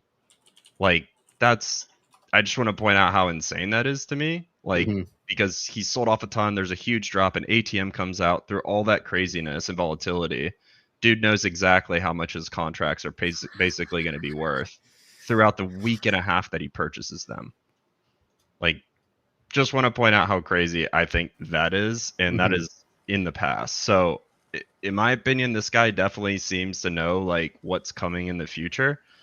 And then I want to point out one other tweet to play. And this is the one tweet that like I was going through and I honestly felt like this tweet was like different than any of his other tweets and kind of was confusing on the message. But this is, I guess, where, if you want to call it tinfoil, comes into play. This one was the most interesting one to me, and it actually might kind of pull things together. Sure. So the start of it's really, really important. The first like 30 seconds. Okay. Look, I'm trying to do the right thing for you, okay? Tell them what happened. I don't know what happened. I don't know about that picture. I don't know who I am. You're acting like I'm trying to burn you here. I'm just trying to do the right thing. Nobody does the right thing. Wasn't that right after he sold his calls too? Look, I can't run with you. I can't. Yes, but this is May 16th, so he's like about to purchase the $20 calls. I don't even know who I'm hiding from. These people know who I am. Yeah, I gotta stay here. I gotta figure this out. So figure it out.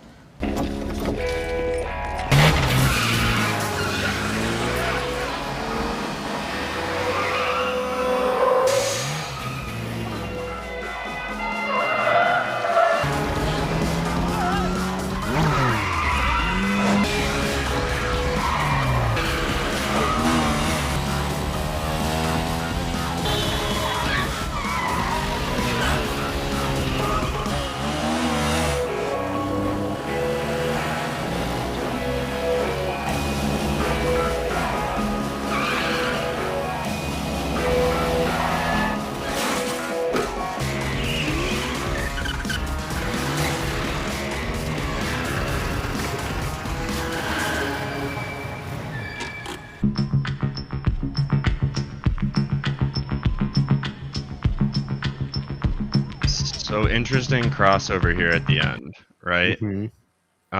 If you go back at the like towards the start where he's like, he makes a comment in this. He goes, "I can't run with you." Yes. And I was looking through and like everything he seems to be posting is like him loving GameStop, like there's gonna be a big run on GameStop, like all these things, right? Bull thesis is dead. This is the one where he says, "Look, I can't run with you." And at the end of the video, when he does the crossover from like the driver, he's already done the heist. He's already made his money, right? Like he's on the sidelines. I almost wonder if what he's doing here is like a personal protection thing of like when this run happens, potentially he's already moved on from GameStop, but what's going to happen is inevitable. And from a personal protection standpoint, potentially he is showing he still supports Ryan Cohen. He invested the exact same amount of shares into Chewy that he did with GameStop. Ryan Cohen built business. Potentially, this is him saying, "Look, I can't run with you. Like, it's going to run. Obviously, there's going to be a run, and I can't do it with you for whatever reason." Yeah. Personally, here. Damn. That kind of makes sense, dude. Like with the whole Congress thing.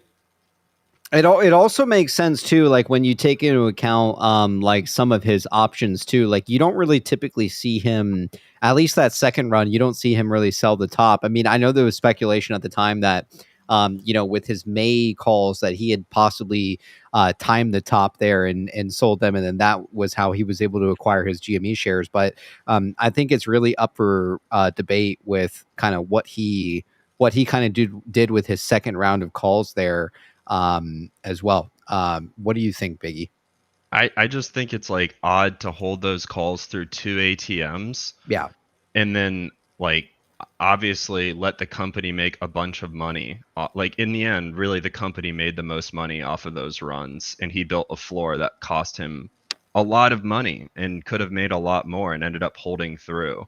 So it's like odd why you would want to leave that position shortly thereafter when you basically were the largest self-funder of like what happened. Unless there's like a personal risk of like he knows there's going to be a large squeeze, and at this point he's made his money, and what's an extra few hundred million or a billion for this guy? Like he's already set things in motion. And I just want to do one last screen share to kind of show where I think he kind of tells us this. So like on June 13th, you know, he shows that like the trap is set, the biggest one's coming, right? Yes. And then this tweet is the most interesting to me, is like, if he sees the future in green, like that guy's not happy, right? Like he's sitting on the sidelines. He knows it's going to happen, but he's like not going to be a part of it this run. Just my thoughts. And then that would kind of make sense as to why you would go into Chewy and then just basically show that you still support what something that Cohen had built, right? With the same amount of shares, knowing that whatever you set in motion is going to happen down the road. But when it happens, you can't blame Roaring Kitty for it. If GameStop goes to $300, $1,000 a share, and he's sitting there with 100% Chewy position. Like, yeah, and legally he's kind of in the clear on that front, and he's already made his money. I guess the biggest question is that kind of like what he's essentially going after, right? Like, because, you know, one thing I will notice too, and Biggie, you know, you're kind of talking some tinfoil. So, you know, I want to add to that tinfoil. You know, what we see is that he basically acquires these options in GameStop, right? Then he buys a position in terms of shares. Then we see him private a video, right? Kind of indicating, I don't know what he's indicating with like these private videos. And then sure enough, we see the same thing with Chewy. We see some whale out there acquiring all these fucking contracts. Then all of a sudden we get with Chewy specifically, we get a, you know, obviously over 5% threshold reporting. So he reports that, and then he privates another video as well. So it's like, you know, I'm just trying to add on to some of this tinfoil here. I think that he's hitting there could be a numerous amount of ways that he's going about this. He could either be going after certain stocks that are part of XRT, which we know is an ETF that they essentially utilize to short these stocks, things like that. That could be a pretty good guess. Or he's going after a specific set amount of companies. And, you know, the really interesting thing for me is that, you know, there was a multitude of companies that we saw file an ATM within the same week. We saw GameStop do it. We saw Chewy do it. We saw Newell do it. Newell was the biggest one by far, 2.7 billion in terms of securities offering, which is nearly 80% of their TSO, which that's like unheard of, if you ask me. Why they're trying to get their hands on $2.7 billion for Newell is anyone's guess out there. Then all of a sudden you have BYON, who was, you know, Marcus Lemonis came out and said, oh, you know, we're just renewing an old ATM, things like that. I don't know. You know, I think the biggest question is, you know, he keeps mentioning, you know, there's a plan, and we need to stick to the plan, and this is the plan. But what is the fucking plan? I mean, are they going after the XRT stocks, or are they going, is he kind of trying to build a position in some of these companies that we were kind of tipped off to in terms of these ATMs that look like, you know, maybe he could be focusing on a multitude of these? I mean, where do you kind of sit at in terms of that, or where are your thoughts at in terms of, you know, if you had to compare it to whether or not he's going after the companies that follow these ATMs, or whether or not he's trying to build a position in companies that are shorting this via XRT? Well, I think if you look at kind of like what I'm saying here, and again, this is like totally speculation off kilter. I usually just go with numbers. This is like, who knows what's going through this guy's mind of what he's actually trying to do. Yeah.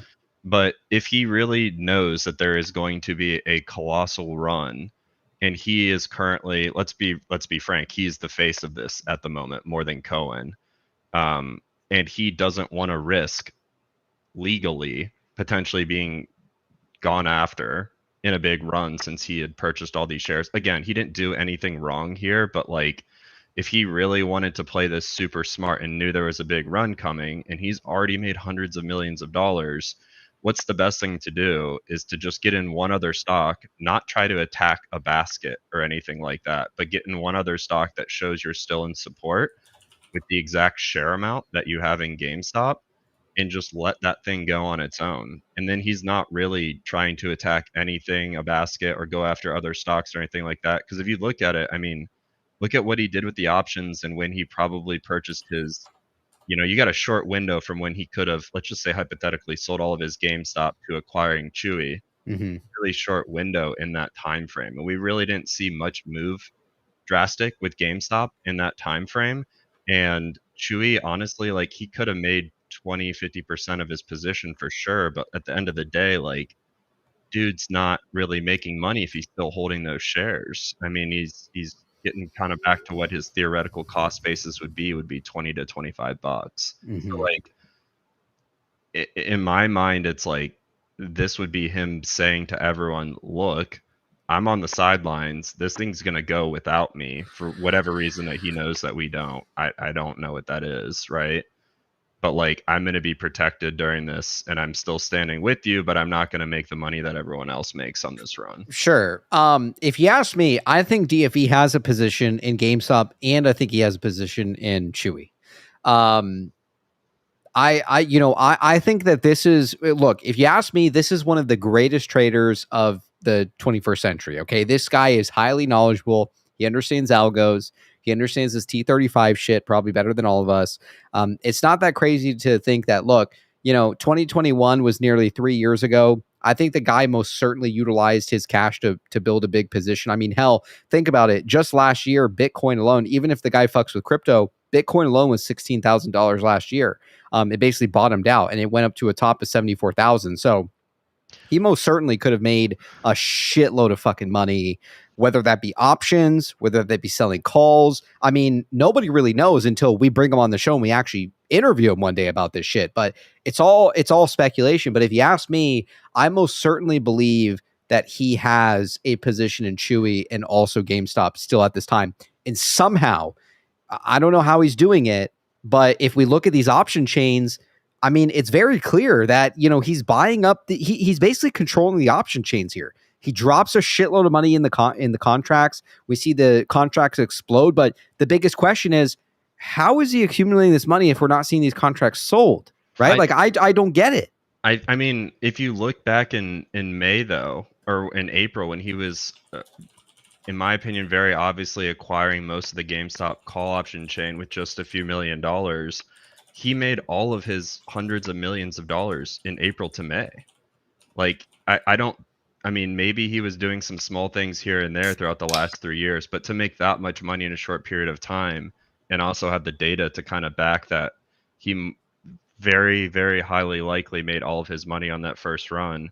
That's how he made his money. And if he is being let's just say hypothetically, he's being transparent with us and what's in his account is all that he is investing with, and that is the money that he has to work with in trading. If that's the case, like, it would be literally impossible for him to have, I mean, I wouldn't say impossible, but highly unlikely for him to make enough money to acquire the same stake in Chewy during a 2-week period of time without releasing his GameStop position. He could have got a loan against his GameStop shares. That also, yes, very well could be a very real possibility. But actually, I gotta go. All right, Michael. I keep coughing. My throat hurts really bad. All right, yeah. Why don't you take the night off? Enjoy the weekend. Hopefully, you feel well rested by next week. What would you like the good people at home to know? Let's hear it, man.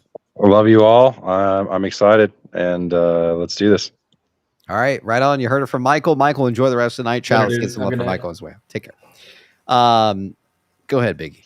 Yeah, so like, I mean, this is all hypothetical. I have no idea what he's actually up to. I think if you look at his like previous options trades and share purchases, he's like, obviously, I don't know if gaming the system's the right word, but he is highly attuned to certain cycles in the market and timing them perfectly. And he's able to make a lot of money off of that. Which, I mean, initially it raised everyone's red flag of like, how the fuck did he get $200 million, to make these trades when he first showed his position versus what he had before of a few $1 million. So like, I don't know. I just look at this and like, it's just very odd to me that you can perfectly time everything without having like a very, very strong sense of like market mechanics that even the smartest guys in the room or in the market don't know or see. And if you know there's something big coming and you've already made your money and you're not like you're not under legal scrutiny. If something market breaking does happen and you've already made your money, why would you want to be a part of that if you're not the one that's actually influencing that to happen? Correct. Yeah.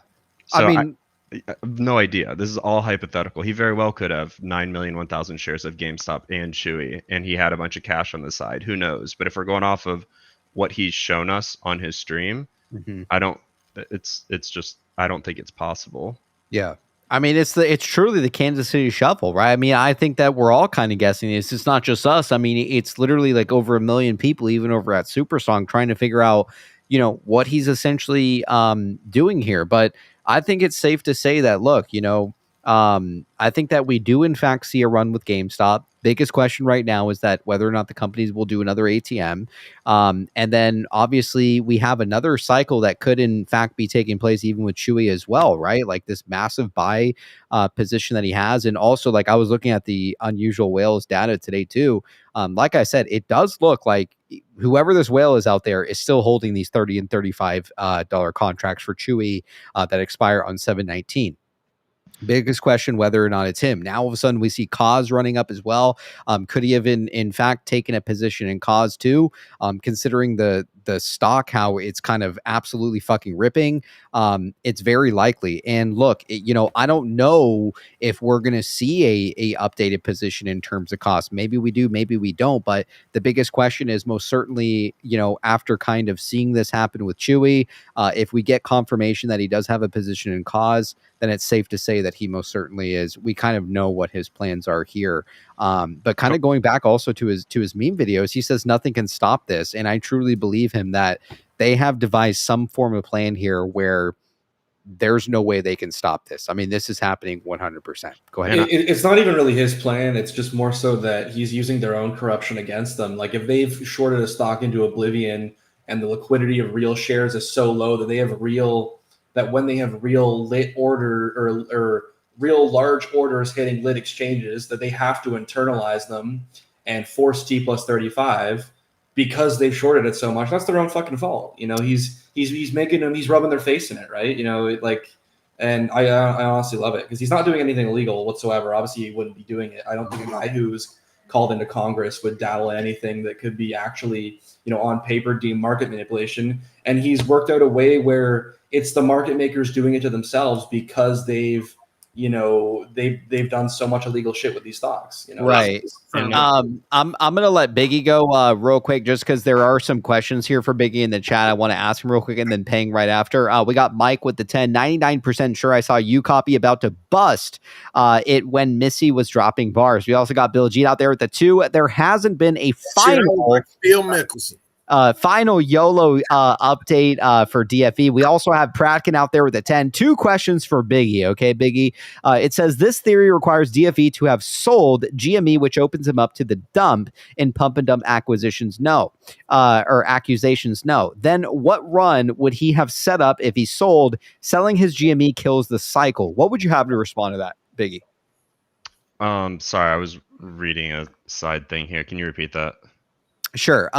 So it says here 2 questions for Biggie. This theory requires DFE to have sold GME, which opens him up to the dump in quotations in pump and dump acquisition or accusations. No. And then it says, then what run would he have set up if he sold? Selling his GME kills the cycle. What would you have to say to Bracken out there? Yeah. So here's the one thing is like, and I want to go back to April when he purchased those calls. And I think 10 Shorts makes a good point here is like, in the event that the other side of the trade was able to control what was happening, right? When he purchased all those calls up, most definitely they would have thrown the kitchen sink at this thing and not let this thing run with someone owning the ramp that's not them. So like, I look at it like this dude obviously knows when he's in the driver's seat or when he's going to win. Like you don't make that. He put hypothetically all of his cash in at one point. He's been doing this for 3 years. 3 years. 3 years testing. He's been testing this shit for 3 years. He must be, right? I mean, yeah. So if that's the case, and he has that much conviction, right? Whether he's the one that is actually starting these cycles or not that's all hypothetical. we know that he is most definitely playing these cycles or has played these cycles and is winning like big time, and no one can basically hold up against him for whatever reason. So if that is the case, and he knows there is a run coming, and that potentially he induced it or did not induce it, maybe he has a small impact on it. Kids If are out there's popping the extra fireworks. in the event that he is knowing that a run is coming, and he's already made his money, and everyone else is now active, locked in, and watching this thing, what's the point of him needing to be a part of it if he's not the one that's actually like holding the kill switch here? Right. Yeah, I mean, look, like, you know, I think that he has a lot of power here. I think that he is essentially controlling like a lot of this stuff when it comes to chains, when it comes to these algos, things like that. You know, if you ask me, his, and he's wanting everybody else to make theirs. yeah, I mean, well said. Payne, go ahead, man, if you want to add anything. Sorry, yeah, Biggie. When you mentioned the 65 mil, 500 a pop, I found the price he paid was $5.04 or something. 504. Yeah. Where's the 65 mil from? His position was How much he valued at paid for 65 million. Yeah. 65.7 million. He spent okay. $65 million on all those contracts at roughly $500 ish plus a contract. Yeah. Could I derail slightly? And could we pull up unusual whales just for 2 seconds? I'm just not sure when I have to go. I just want to take a look at Yeah. that. I can pull it up here for us. Here you go. What do you want to take a look at? So just go to AMC and then look at. I just want to look at. I want you to look at 2 different weeks. So look at the week of June 10th to June 14th. You can like click and drag. Yep. June 10th to June 14th. Yeah. You're kind of zoomed in. I think Biggie. I think you and Biggie would know this better than me. How do you do it so you only see calls? To the left side, there's here. a call you can Here you go. These are all the calls for that date. So 614, we have bids for 5.5. We have 50K premium. I mean, the premiums are pretty high. And then can you do? Is there a way to zoom out your screen so it's not like? Yeah, so you can see if it was at the bid and the ask on the right side. If I no, Other way. Your screen's kind of zoomed in, so I can't see the entire browser page. So this isn't the week I wanted to. Yeah. If you just keep doing that. This isn't the week I wanted to look at. I just wanted to get a sense of what the normal volume was, because the week after this is when you see those massive volume spikes at the end of the day. Do you want me to pull it up? Yeah, Biggie, why don't you do it? I'm still learning this shit, man. No, it's fine. And I want to add one more thing just to, there was 3 times that GameStop actually was above Max Payne 3 times. And then this was a week that was above 3 times. With also AMC. Well, so yeah, Biggie do AMC, and then just from the week of June 10th to June 14th, that's when I want to get a sense of what the normal volume is.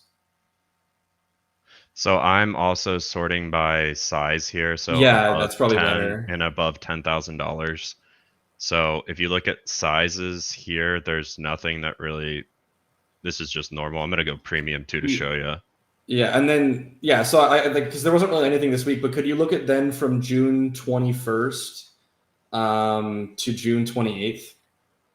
Do you think that he's buying calls on AMC? I don't know, because you see this large volume, for 7-8 days in a row right at market close, and that's kind of what we saw in terms of the price action for GameStop stock when DFE was buying his calls. So Biggie, what do you see here? Because I don't really know how to read this. This is just a couple size, 1428. Yeah. The largest one was 1428 size, 34K bet. They bought it at the bid, which was auto. Is this more bullish though than bearish for this time frame? I would say this is like indecisive. Like this isn't showing. It's just people being degenerates, just buying calls. But I mean, there's a lot of premium being spent on these. I mean, some are in the 20,000 range, some are 30,000. These are still really small premiums compared to GameStop. Like spending like $200,000-$300,000. Yes, yeah, that's typically what you see. Like with Chewy, like with GME and Chewy with DFE, you saw like nearly 200,000-300,000 size premium that he was buying these blocks blocks at, but that's not really what you're seeing here. And that's another thing too, is what I've been paying attention when it comes to like Newell and also IEP, things like that. Like these block buying, these sizes are just not they're not the size that he typically is buying. But with Chewy, it's very clear, like 250,000. There's another for like 190,000. It's very clear that it could in fact be him when it comes to Chewy. But AMC, yeah, I kind of looking at that, I don't really see there, I mean, again, like the possibility is there, right? That maybe he could, but as of right now, it doesn't look like that's him that's moving on those. Yeah, I wasn't for sure if it was DFV. I just mainly wanted to see, like, I noticed a pattern where, what we saw. I thought it was just call buying, honestly, because I don't see why, for the last for 7 days in a row, AMC, the largest volume by a long shot was like right before market close, right? And I can pull up one other thing to kind of show you what the net flow is to just. Yeah, I was gonna say, is there something where you can like see? We won't spend too long on this because it doesn't really matter, but like. Is there something to see, like the open interest change, like over a period of time? Because that'd be a good indicator, right? I like to look at net flow, so then you can look at like the actual premium coming in if traders are taking consensus bullish bet. Like in green, if you see this going up, that means people are buying the premium up at the ask, and if this red line is going down, folks are buying the puts at the ask. So is there a way to change the time frame from like larger like? So I just want to show you the past few days that there's like, yes, a little bit, but like these are. Could you do June 28th? That was the biggest day that I saw. I don't think that was a trading day. Yeah, it was Friday, June 28th, last Friday. Yeah, I don't think he's making a move right now on AMC. Like I think he's okay. And again, I think he's going after. Maybe there's a multitude of stocks in XRT. I think the logical guess is that he's going after the ones that filed an ATM. And again, we're going to have to see if he is behind cause. We're going to have to see if he's behind some of these other ones too. If we see an indicator when it comes to beyond, possibly IEP or Newell, that one at the bottom, we will know at that point in time. Yeah, it's not showing up. Oh, that's weird, because that's really weird, because that was a trading day and that was the Friday where. I think, but it doesn't come up with GameStop. There's something with like it might be holidays that's fucking. Oh no, sorry, I was talking about AMC. That's why. Yeah, no, I was just showing GME also isn't showing. Like none of them are no stocks. I don't think that's like. I think it's just the holiday might have fucked them up because they only do the 5 trailing days for this. But I just want to show like real quick with GameStop, like. Look at the amount of like premiums. Like this is like $2.3 million versus AMC. That's like. There's really not much activity on the options here. This is like the biggest day, and it's a quarter. I was just trying to find a reason for the volume anomalies, right? Because like if you like I don't have the screen share, but like so for Friday, June 28th, AMC's regular trading volume for 15-minute candles was kind of hovering around like 20 to 50,000, and then the last 15-minute candle of the day, the volume goes from an average of like 50, 60,000 towards the end of the day to 1.2 million. Yeah, it looks like I'm just looking at the option flow. There was some like $3 call spot, $20 call spot, really far dated stuff.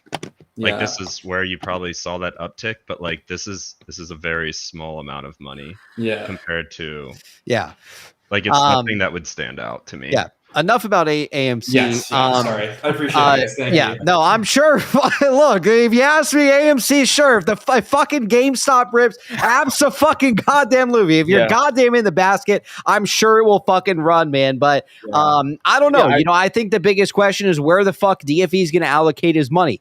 Looking at this, it looks like he's allocated money in GameStop. He has 9 million shares in GameStop. He's allocated money in Chewy. He has 9 million shares in Chewy. I don't think he sold his GameStop, man. I mean, we're talking about deep fucking value here. He most certainly is still holding his GameStop here. I mean, the price would not be propped up where it's at right now if he was not still holding. So if you ask me, most certainly the stock would have probably filled a gap at 17 if he actually legitimately exited his position of GameStop. I don't think that's likely.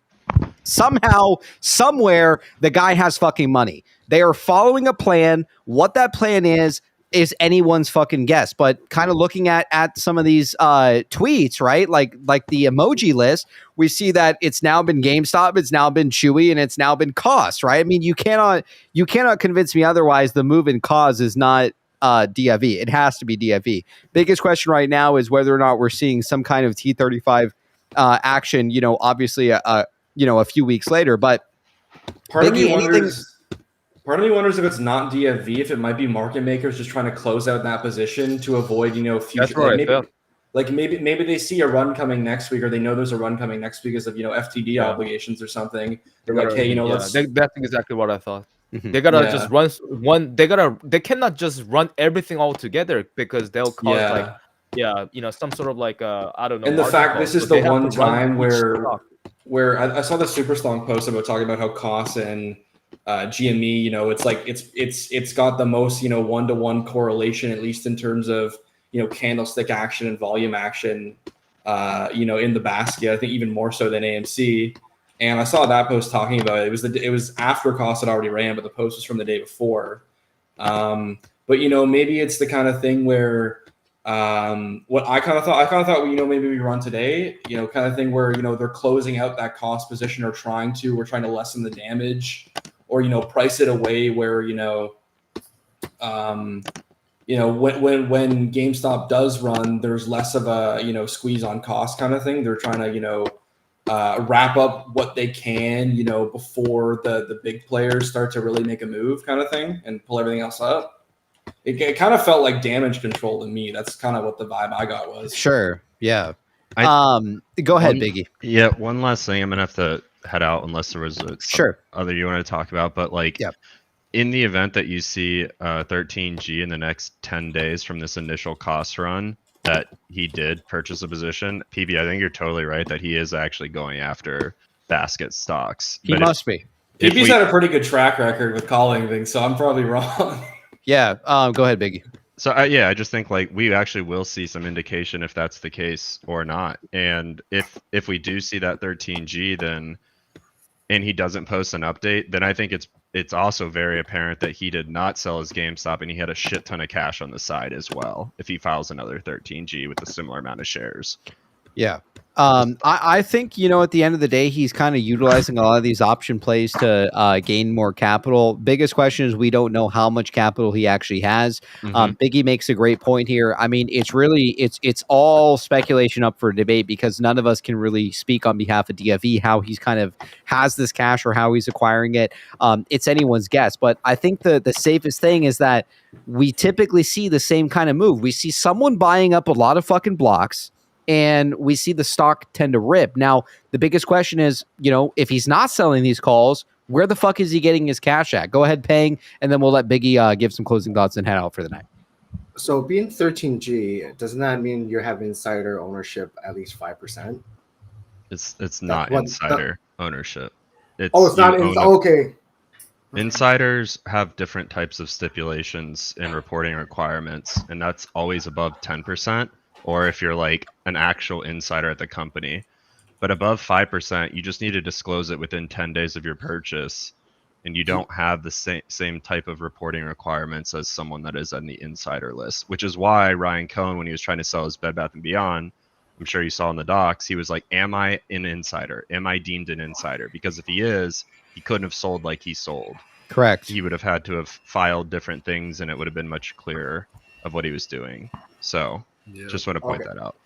So if Rowan Kitty were to sell any of the shares from Chewy, he wouldn't have to report that at all. He would. He would have 10 days from the report if he sold if he sold or purchased more than 1% of the shares outstanding based off of his current reporting.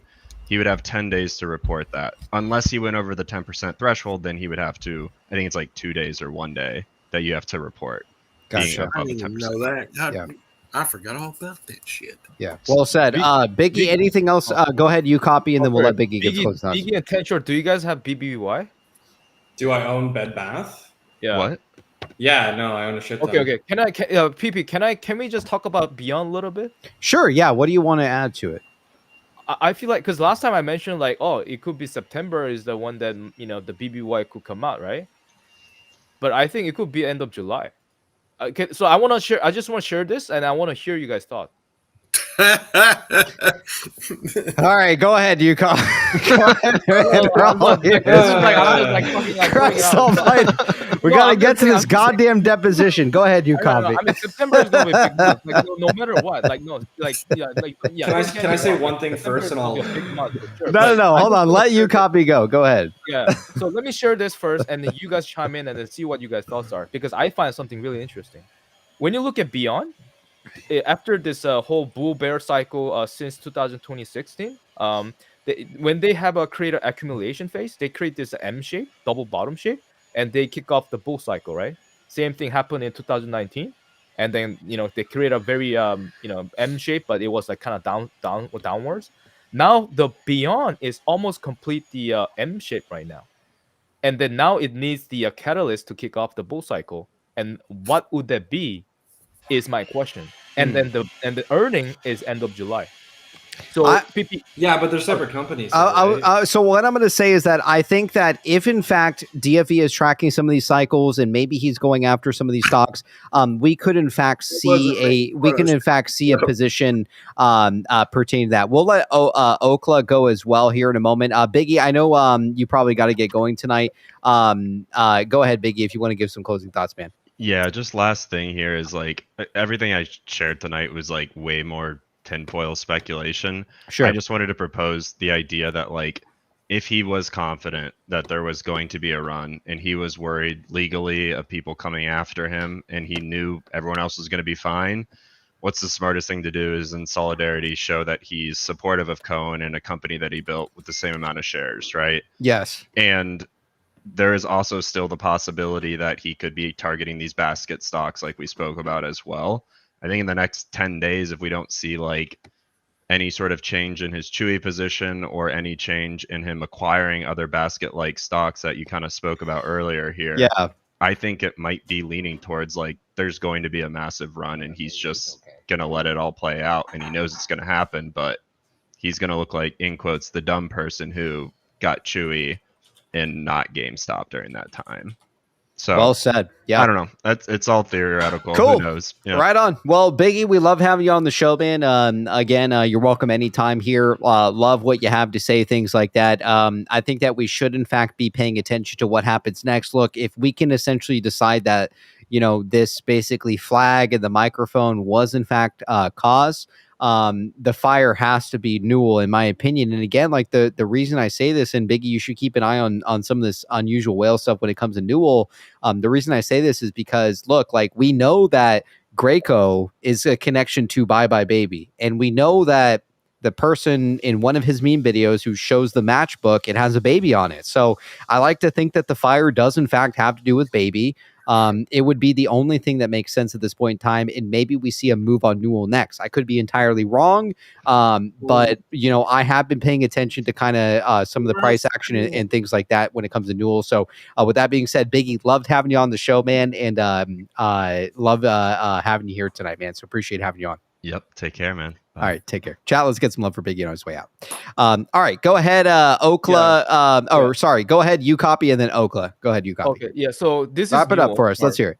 Yeah, so this is Newell chart, PP. So so they have this I mean, it could be last gap maybe, but yeah, I just want to share this your thoughts. I just want to share this so that I could hear your thought, because I think after BBY canceled their shares, they could do an extraordinary corporate transaction, and that's what Dave Caston is what's specialized for. And I checked his LinkedIn today.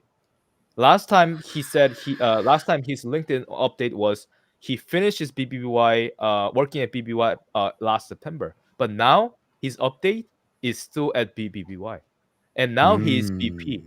Yeah, check the LinkedIn. He's now VP at BBBY. So anyway, so my thought is, after canceling the BBY shares, they could do an extraordinary corporate transaction, which is merger acquisitions. And I do think that, and I saw last time, like BBY, the sector was financial sector. They are holding companies, and it's possible that maybe behind the scene, BBBY and Beyond and Newell maybe merged. Right, and now with that in mind, look at this chart. There's a one last gap here at 575. Okay. And that might be filled. It's almost there. And then now it's the tipping point at the triangle formation here, right?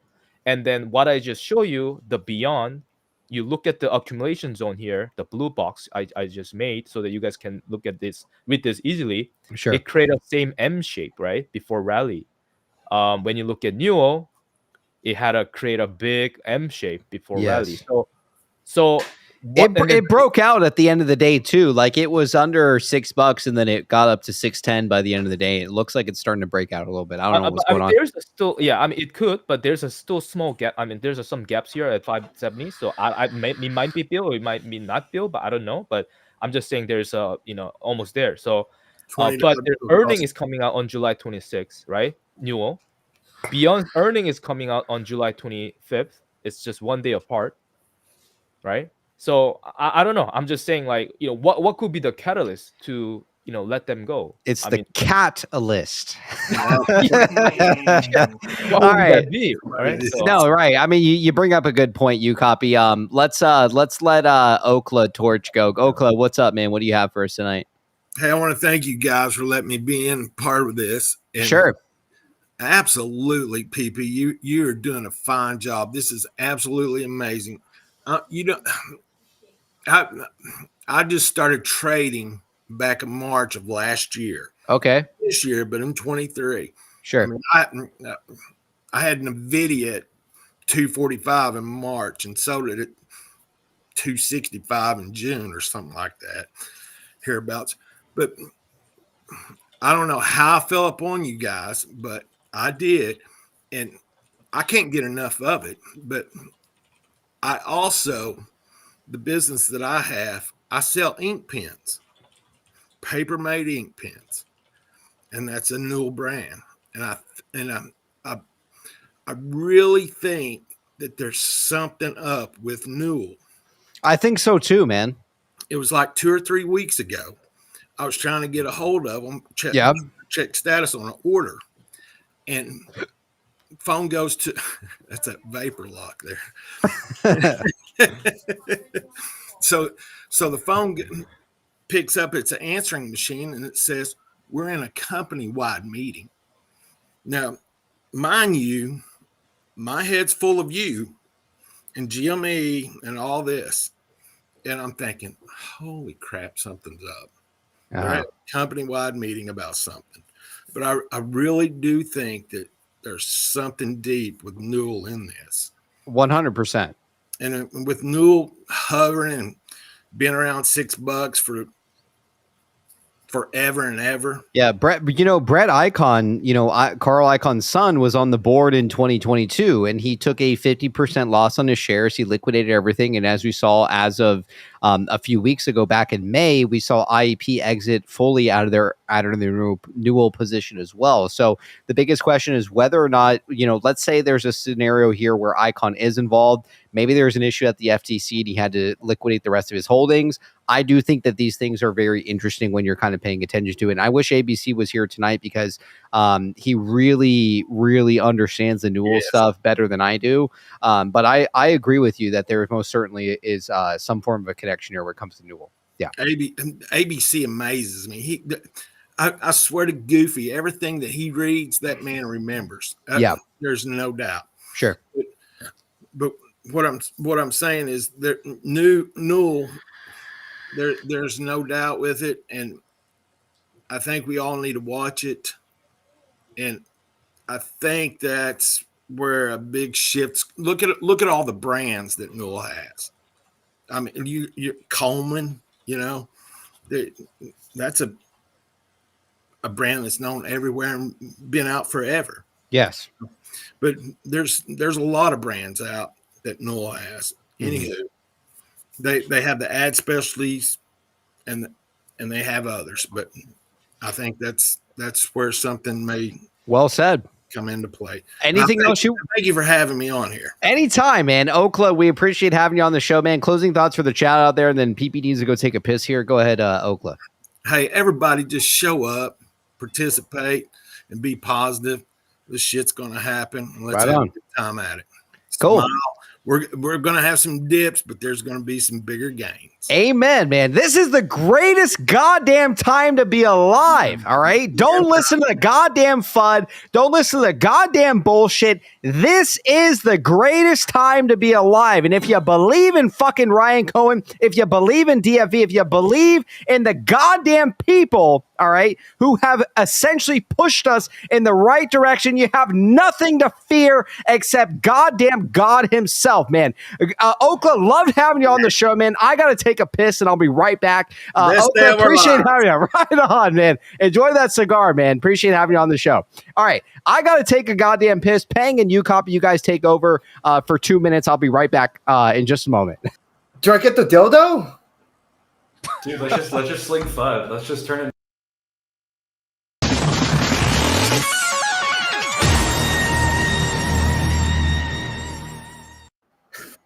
God damn it. You probably hit me with that in the goddamn bathroom. All right, guys. Welcome to the 10 Short Show. Glad you could all be here. I want to thank PP for handing me the reins. He gave me the IP rights they got from Kaz. First order of business. Ooh, let's see. Pang, you give the first order of business. Hey, you copy. Do you know any good fucking dim sum places around the GTA? No, you know what? No, we're not gonna fucking dox ourselves. I just realized, I'm like, feck. All right. What do you guys think about the Beyond chart? Like, I mean, like, do you think the by end of July? I mean, it just seems interesting. Like, if AMC whatever, like GameStop start rally like before OPEX, and then end of July there's a Beyond and Newell earning, and will there be some sort of like a catalyst or some? I don't know. What do you guys think about that? I'm still in the camp that this has been done for a while, and I think that the shareholders have been rescued. I think there's enough evidence to believe that, especially regarding the Knowles. I think Ryan Cohen is doing exactly what he said he was going to do, and the IP or the IPO for Baby is just going to be unveiled at a strategic time that would maximize value for shareholders. And we might have to wait. It says in the books to be patient.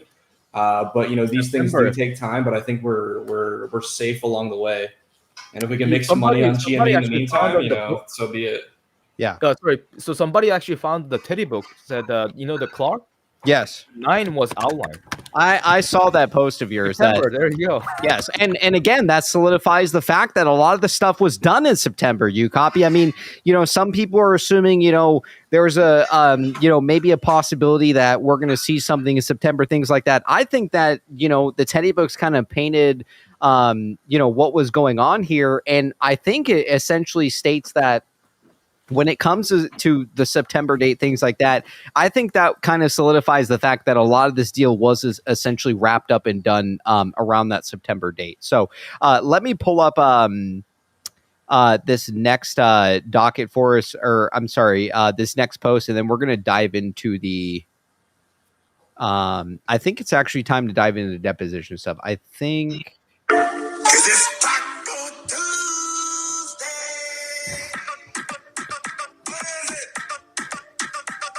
Play that shit, Moon Knight.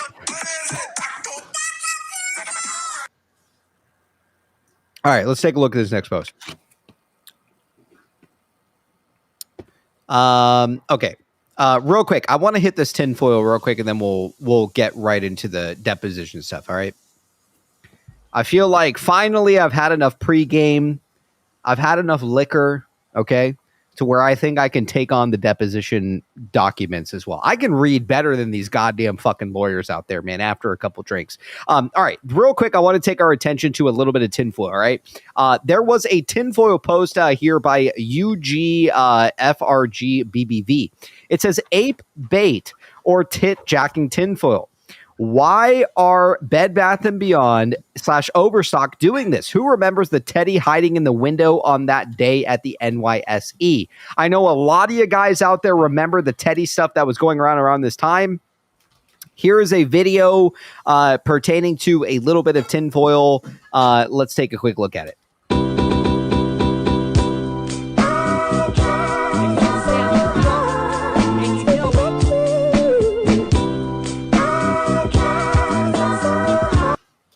All right, that was it. What are your guys' thoughts in terms of this tinfoil? I mean, to me, it looks like this is from the official Bed Bath & Beyond Twitter here, and here is a bunch of teddies.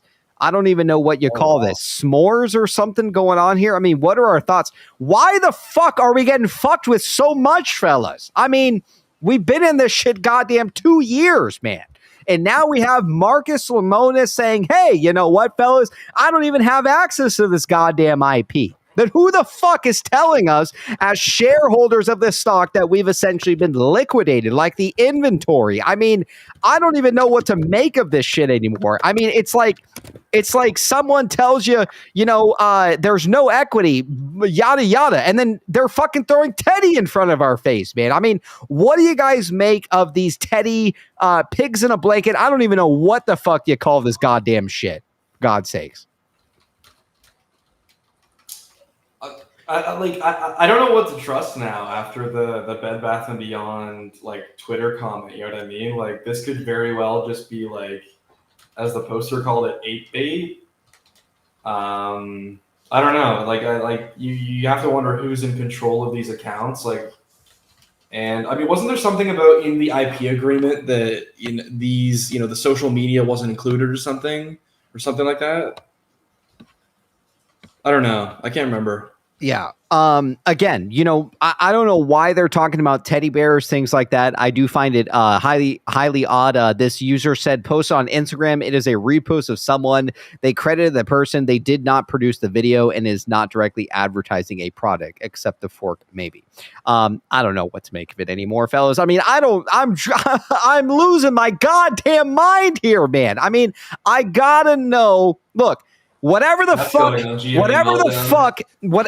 fuck Jake signed, send it Pee-Pee's way, man. I got, for my own goddamn mentality at this point, I gotta sign something to figure out what the fuck is going on here, man. My God almighty. Whoever's out there and sent Jake 2B a fucking whatever, NDA, whatever the fuck you want to call it.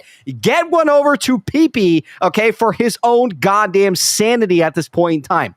I don't fucking know anymore, man. I have no fucking clue. I'm losing my goddamn mind. Maybe we're all fucking crazy. Maybe we're all fucking already in a loony fucking institute and we're imagining all of this, man, at this point. So I have no fucking idea what to make of it. All right, let's get to this deposition shit. You guys have been patient enough. I think it's time to get to it. 10 shorts. You want to give some closing thoughts, man, as we move into deposition stuff. Let's hear it tonight. Me? Yeah. Unless you want to stick around, you're more than welcome to. I'll stick around. I'll just kind of sit in the back seat and right. chime in where I can. I feel like the math is more up my alley than my half-assed TA. Sounds good. You copy. You want to sit in for this deposition stuff? Yeah, I'll probably just bounce then. All right. Yeah. Closing thoughts. Let's hear you copy. If there's no TA, you copy wants nothing to do with it. Let's hear you copy. I'll probably just listen in the back. No, but that's pretty much. I'm really excited. What's gonna come in this month. I mean, one thing I want to mention is PP, like I know you mentioned about the Form 25 all that stuff. Yeah, I think that was done already like last year. September of last year. So the 9th September is not only just the last year that all Bad Bath was already, the deal was done. I think September is also meant this year September too, because let me just say this one more time, because when RC got in 2020 September. It takes 5 months to do the squeeze rally, right? I mean, we see the 2021 January squeeze, right? Right now, when you add another 5 months from May, it will give us like somewhere into September. So I mean, yeah, I'm just expecting some sort of like an explosive move around there. And also one last thing, it seems like every 2 months there's going to be a mini squeeze. So May, we had the May, we have now in July. And we're going to have one in September. We're going to have in November. So things like that. So until the bull cycle ends, I think, I think we just got to remember that. And then, we got to just track all those, how the call options kind of, yes. going. So, yeah, that's pretty much it, guys. Cool. So, All right, you copy. Enjoy your weekend, man. Love having you on the show, and appreciate what you put out there. All right, take care, you copy. Chat. Let's get some love for you copy as well. All right, let's go ahead and take a look. Salty saying, "PP, read my tip." God damn it! All right, I will read it right now. My apologies, fellas. My apologies. Pratkin with the 5 says, if he was legit out of GME, MSM would be all over this. Everyone would know, and GME would be under 20 by now. He didn't sell shit. Yeah, I agree 100%, Pratkin. We also got Bed Bath or barbecue enthusiasts out there with the 2. I think DFE has 9 million GME and 9 million in calls of Chewy. We also got Salty Lizard out there with the 2. That was the first Missy song Michael ever heard. We got Salty Lizard with a 2. You overstaying, you're welcome. We also got Mike out there with the 20. Appreciate the love tonight, fellas. Did you re-up with the plug? I'm drinking freaking pre-made old fashions to hang with you goons. Right on. Enjoy, man. Enjoy the love. We do have enough liquor to make us through the night tonight, man. Mike, appreciate the love. We got Rick out there with the 2. PP about to wreck some drywall. God damn it, I'm very close to fucking banging on my neighbor's wall, man. Goddamn fucking neighbors need to know what's going on here, man. It's the greatest time to be alive. Maybe in about 30 minutes to or so, we will start waking up the neighbors there. Again, who the fuck needs sleep on a Friday night, man? We also got Art Lopez out there with the 5. Marcus won a red balloon today in a tweet. Right on. All right, let's take a look at some of this stuff here. All right. Bed Bath. Okay. All right. We have it on the screen here. Sit tight, man. This is a very lengthy docket. Just 300 fucking pages. God help us. Do you want to give me a link to it, PP, and I'll try and look for things myself? Yes. Here you go. And I have some talking points as well. Let me pull them up here. If you go to the very end, is there a summary? One thing I wanted to add is that one of the reasons to go dark with a Form 25 and the Form 15 is so that you do not, have to make SEC filings before emerging. You are exempt. Another point of the this is just to add on to that Form 15 or Form 25 stuff. Another point of the Form 15 worth making is canceled shares can also come back. Cite the hedge fund versus Jeffries as well. So again, that was just some talking points that I had notated here. Okay, give me just a moment here.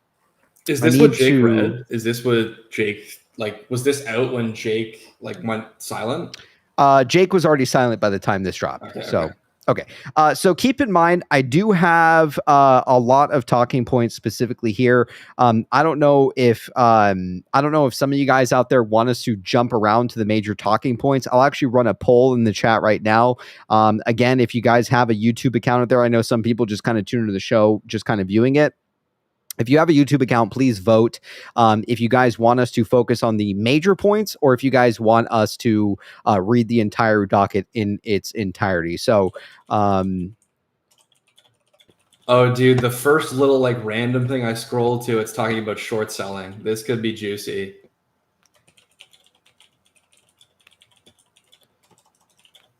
Okay. I made a poll here if you guys want to vote. It does say, do you want PP to cover this entirely? Yes, or you can focus on the only sections that are important. Let me know what you guys think in terms of all 385 pages. We'll do that if so. I mean, again, I don't mind. Again, if you guys have a YouTube account out there, I would appreciate if you guys voted on that so that we can see what you guys actually want us to read on the show here. So I have no problem doing either or. Okay, a lot of people are saying only sections that are important. Okay, sounds good. Halfway, you're gonna fucking sober up and go, "What the fuck am I reading?" Yeah, it's about to be a late night tonight. You should run it through the chat. Chat GPT. Oh fuck yeah, technology. Why the fuck are we using it? We do have someone who did summarize a lot of it. All right. I only let the poll run just for a few minutes or honestly a couple seconds there. Only sections that are important, 66%. Okay. Give me 1 second here then if you guys want a synopsis first of the whole entire thing. And then I made a lot of notes today that we will get through. Hold on 1 second here. There was a guy who posted about cause as well, which we will touch on. Hold on one second. I swear there was a guy.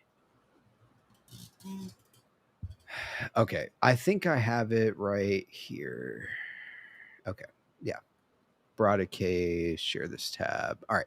We will cover the major highlight points real quick. I'll go ahead and discuss some of these major ones right here, okay, for some of you guys out there. So the document, so this was from 5 Eggheads, okay, pertaining to this Bratya document, okay?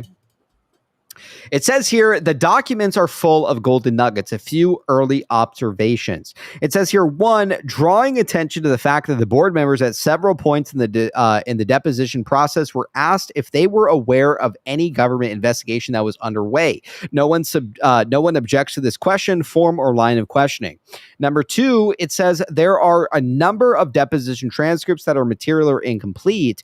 Exhibit ends prematurely during an active line of questioning. And oddly, several of these have to do with either A, questions asking for statements or opinions on RC's overall intentions, or B, questions asking for opinions on RC history with Chewy and GameStop. It's usually the latter, GameStop. Line of questioning that gets cut off. It says here, number 3 from JPM's David Friedman seems remarkably bad at his job for being a vice chair and giving information and options to the board on trading activity, specifically not even recognizing that filings done in August of 2022 by RC were required to show his positions relevant to buybacks and company had done and were not a material change in positions. It says here, 4, in what universe is Longarker Square Partners a good candidate to be dealing with the Reddit crowd? Found this to be exceptionally odd, and there are some very strange people connections at this firm. Not going to expand on that further, other than to say y'all can take a look yourself. And again, I'm going to pull up the actual docket itself. We're going to take a look at it. 5, it says, it seems like Bed Bath and Beyond could have been saved from disastrous fate if there was some serious overhaul at corporate. Poor decision-making around in-house brands, capital management, vendor relationships led depositions describing the house burning down in quotations to the point where reaching a conclusion on how to separate Bed Bath and Baby from each other couldn't be achieved. And to highlight that point, how many outside consulting firms were working on that? More than 3. Absurd and insulting for the board to act like they were moving with urgency here. It says here, all right, we'll give Jas a timeout. Some people are saying he's spamming. All right, number 6. Number 6 here, despite being unable and subsequently unwilling to get a clear picture on valuation and strategy for Baby carve-out, there are comments in the deposition that the board was well aware of Baby's intrinsic value, even so far as to say Baby could have patched holes in the overall ship if management was more effective. It says here, really makes you wonder what the fuck leadership was doing. Are you punching the holes yourselves? 7, there was definitely a conflict of interest going on with at least one BS or of RC's board appointees. Bless you. I'll say this conflict of interest was confusing, with Rosenweig himself being flagged and reprimanded in pre-placement in the board for acting/commenting that he's engaging as though he's a proxy for RC. Subsequent direct deposition of Rosenweig shows a guy who knows of RC's involvement with Chewy and GameStop, but has had not business career experience with him. Call logs do show he was phoning RC quite a bit. Hard to make heads or tails on this one. All right. Let's jump into the actual docket itself. Let me pull it back up for everybody here. And let's get into the major talking points here that I have some notes on. Page 115 is where we need to go. 115.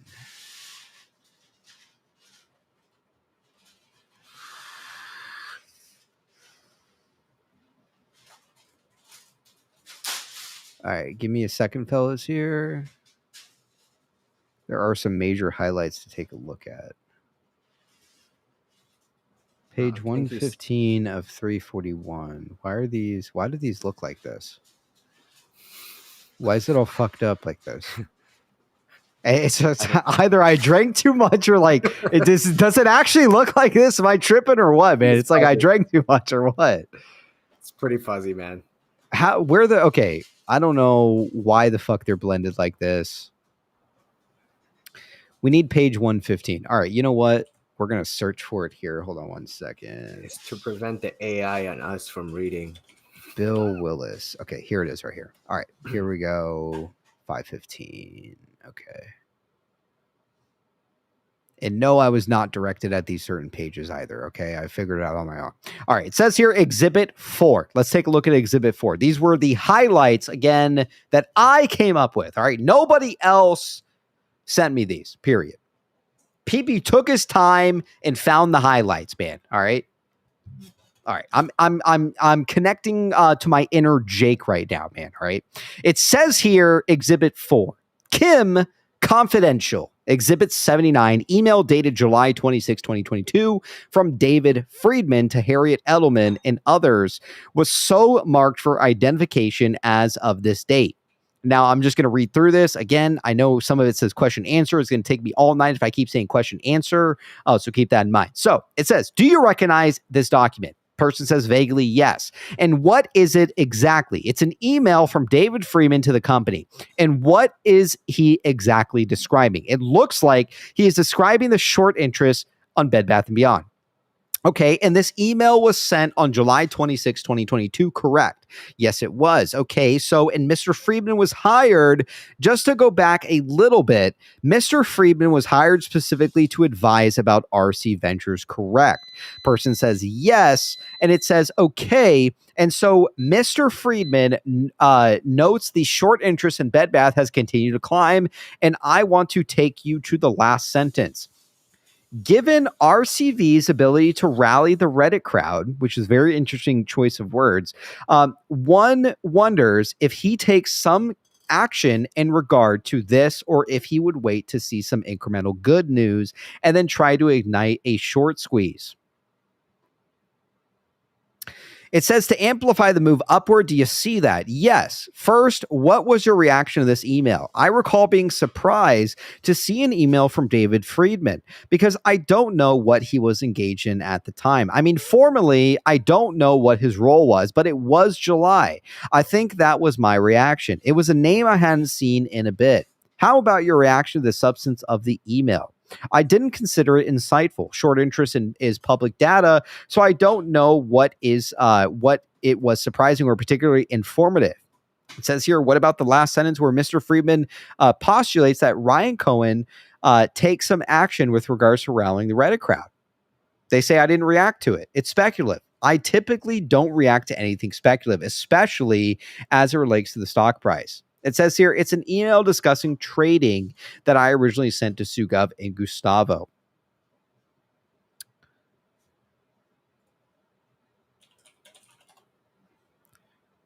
Someone joined Couch Guy. Right on, man. We'll bring you on in just a moment.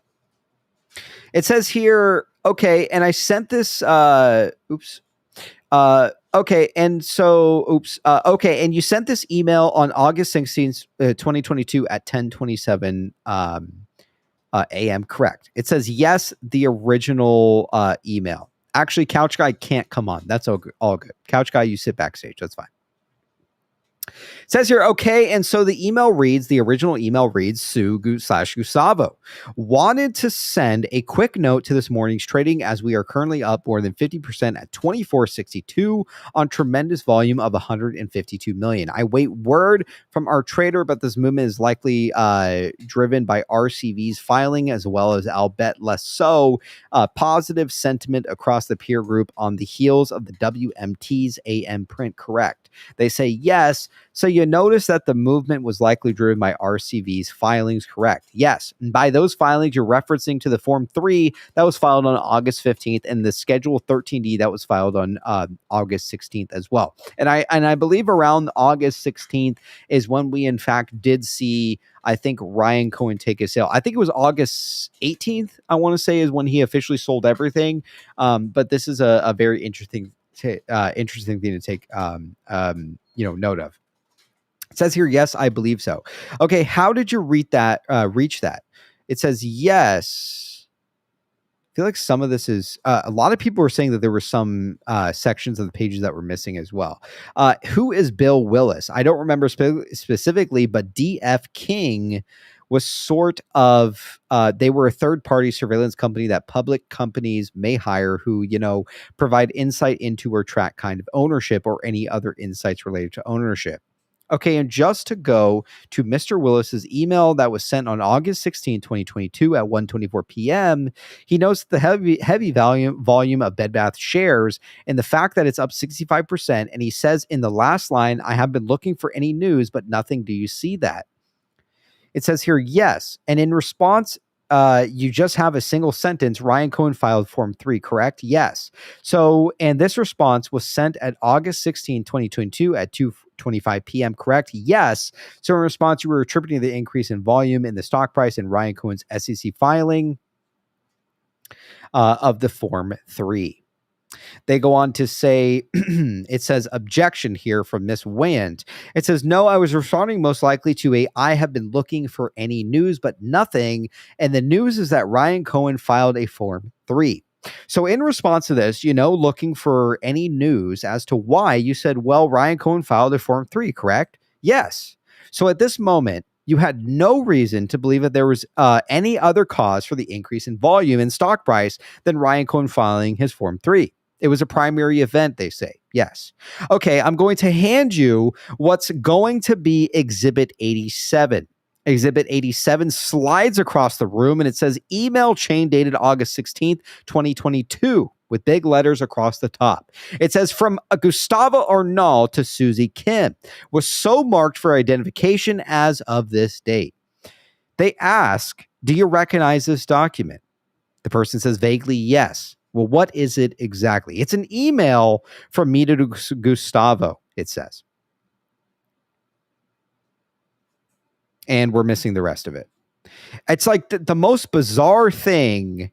It's like from Gustavo and Arlene, and then it ends. There's no other stuff here. And that's why I think there's a lot of stuff within this docket that is essentially lacking here. So, although we can try to kind of understand what's kind of taking place here, it's very hard at the end of the day to actually know for sure what's actually going on here. Go ahead if anybody else wants to add anything before I go to the next page here.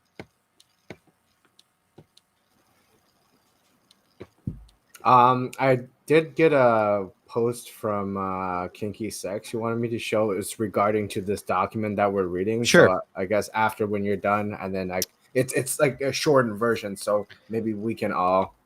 Yeah, I'll pull it up for the chat here. Go ahead, tell us what it says, Ping. Okay. I guess it's my turn to read, eh? Yeah. Take it away for us, Ping. I mean, if the underlines I put 3 times didn't emphasize my point of posting this, may God help you. May God help your precious soul. The problem she and her predecessor created, that Gov had been utterly divorced from Bed Bath & Beyond's restructuring. It's apparent. Give it some oomph, Pang. Ah, damn it. Okay. Say it with goddamn passion, man. Let's hear it, Pang. Gov has been utterly divorced from Bed Bath & Beyond. I'm not good at fucking reading for the public. You got it, man. Give it hell, man. Go ahead, Pang. Give it hell, man. From her statement days before the goddamn bankruptcy filing, explaining her understanding, rather than liquidating, the company would come to reduce to a target store fleet of 360 Bed Bath & Beyond stores and 120 Bye Bye Baby stores. CTR of Gov, April 24th. Say it like you goddamn mean it, Pang. Oh, god damn it. Available. Okay. The actual restructuring plan, of which Gov was apparently unaware, called instead for Bed Bath & Beyond to encourage in a wind down process for all of its assets, including the liquidation of the goddamn inventory in all the goddamn retail stores. There you go. Distribution center. Give him hell, Pang. Etland Declaration. There will be no reorganized operation if the company emerges from bankruptcy as Gov publicly and incorrectly claimed. Yes. incorrectly claimed days before the bankruptcy was filed. Well said. And I will read it back for the people who didn't hear it. The Gov has been utterly divorced from Bed Bath. Restructuring is apparent. Okay, go back to it. Paying for me. Wait, what am I going back to? Oh shit! Sorry, I forgot. You have yeah. to read off my screen. Yeah. It says here, before the bankruptcy filing, explaining her understanding that rather than liquidating, the company would continue to reduce to a target store fleet of 360 Bed Bath stores and 120 Bye Bye Baby stores. April 24th of 2023 interview available at, and it's linked here, the actual restructuring plan, of which Gov was apparently unaware of, called instead for Bed Bath to engage in a wind down process for all of its assets, including the liquidation of inventory in all retail stores and distribution centers. Etland Declaration at 9. It says here, there will be no reorganized operations if the company emerges for bankruptcy, as Gov publicly and incorrectly claimed days before the bankruptcy petition was filed. Go ahead, Peng. What are your thoughts on this? Man, Gov tried to fuck us? Sorry, seriously, is that are they referring to her interview that she gave like weeks before bankruptcy, or what? What is essentially Kinky Sex trying to say here? That's what it's sounding like. And then so I'm just gonna go through these dockets, and then he'll give us like a full summary, and it's like there's like 4 sentences. Okay, sure. Pull up the next one. Let me see it. I want you to read this with passion. Yes, I will. Wait. There's an Absolutely. A and a Q. Do you want to be A or do you want to be Q? Fuck it. I'll be goddamn both, man. Fact that Cohen had sold all his goddamn shares, yes. And what happened to it? It dropped, right. And was there any company news that came out on those days? No, there was not. Was there any other goddamn news, such as what we discussed, like the government investigation of the company? They say no. So the only news that was out that day was the fact that, or on those days, was the fact that Cohen had dumped all his shares, right or not? They say that's right. If I was a goddamn lawyer, I'd be grilling these goddamn fucks. Let's go to the next one. And what a strange thing to mention, not once, but twice in questioning. I mean, are we talking about a specific time here in August 2022? Not that of bankruptcy time. Yes, I think the most important thing is that essentially they're alluding to a government investigation, right? Like, what kind of investigation would the government be kind of, poting and prodding here if there was, in fact, no kind of wrongdoing? Obviously, there was fraud here. Obviously, the board is going to be kind of tied into this as well. So it's very interesting to kind of see this take place. Recall motherfuckers. All right, next one from Kinky Sex. Let's see here. Or can I read real quick the section before we go to the docket? What does he say about it? Because he has some explanations in writing there, Peg. Yeah. Part 2, he says, what a strange thing to mention. Not once, but twice. In questioning reference to August of 2022, I will also leave Ryan's position with Bed Bath as listed in the lawsuit as the defendant. Cough, fart, wink, rocket. Click on that shit. Let's take a look at it. Fart, wink, rocket? What's a fart, wink, rocket? All right. Let's see here. We got to get into the role play here, fellas. All right. It says here a share offering would be dilutive. Question, right? Share offering. And I think you mentioned financing. You mean like a goddamn fucking bond exchange. Yes, right? And then the company was considering that at that point. Okay. Did you have any conversations with him at this point in time during your Zoom call about any consideration of a capital raise or, a bond exchange or anything specific like that? They say, no. But even in my mind, any external source of financing has a potential of being diluted. The question goes, and can you explain to the courts here, to me, why that would be the case? They say it would be the case because it would be a secured potentiality. or potentially a secured financing. And a secured financing bringing in additional capital would certainly put the shareholders, further back in terms of, any kind of liquidity event. We got to get into character paying. All right. Hey man, I'll take the answer part if you want to do the question part. We got to act like we're grilling and we're getting grilled at the same time, man. All right. It says here, RC Ventures LLC defendant, Ryan Cohen defendant, officially listed as Ryan Cohen, officer/director, GSC Holdings Corp, officer/director, RC Ventures LLC, officer/director of Bed Bath & Beyond, which is a very interesting thing here. I mean, how would he essentially be seen as an officer and director of Bed Bath & Beyond? Where is Kinky Sex seeing this? Is this part of the docket itself? Unless Ryan Cohen is the fucking owner of the fucking Bed Bath & Beyond, like the officer director now. Okay, anyways. Yeah, it's very interesting. I mean, he is listed as a creditor, right? Like at the end of the day, he is a creditor in this bankruptcy case, which means he's owed something. For a long time, he was listed as a co-debtor or creditor and also an interested party. The fact that he's still listed as a creditor, even still to this day, he most certainly is owed something at this point in time. So these posts are relevant to the dockets we're about to go through. So we were going through. Read them from top to bottom. I can't. Okay, then skip that. So the first post was talking about the investigation in August 2022. And the second one is in regards to the bond exchange in the reference of August 2022. And the last post is about Sugov lying about not emerging, which means we win. I don't know. I don't understand. What do you mean, Pang? What do you mean we win? Based off what? Based off Kinky Sex. Wait, God damn it, the whole thing. Jake, we need you, man, on the goddamn show, man. Read Jake, the last line. Jake, where are you, man? Slow. Okay, hold on. Let me read it slow.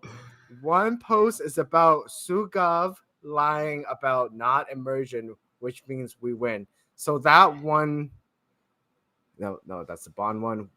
The last one was okay. So what are they saying? Are they saying that Sugov lied in the interview in terms of plans for the company, things like that? Like I'm trying to understand.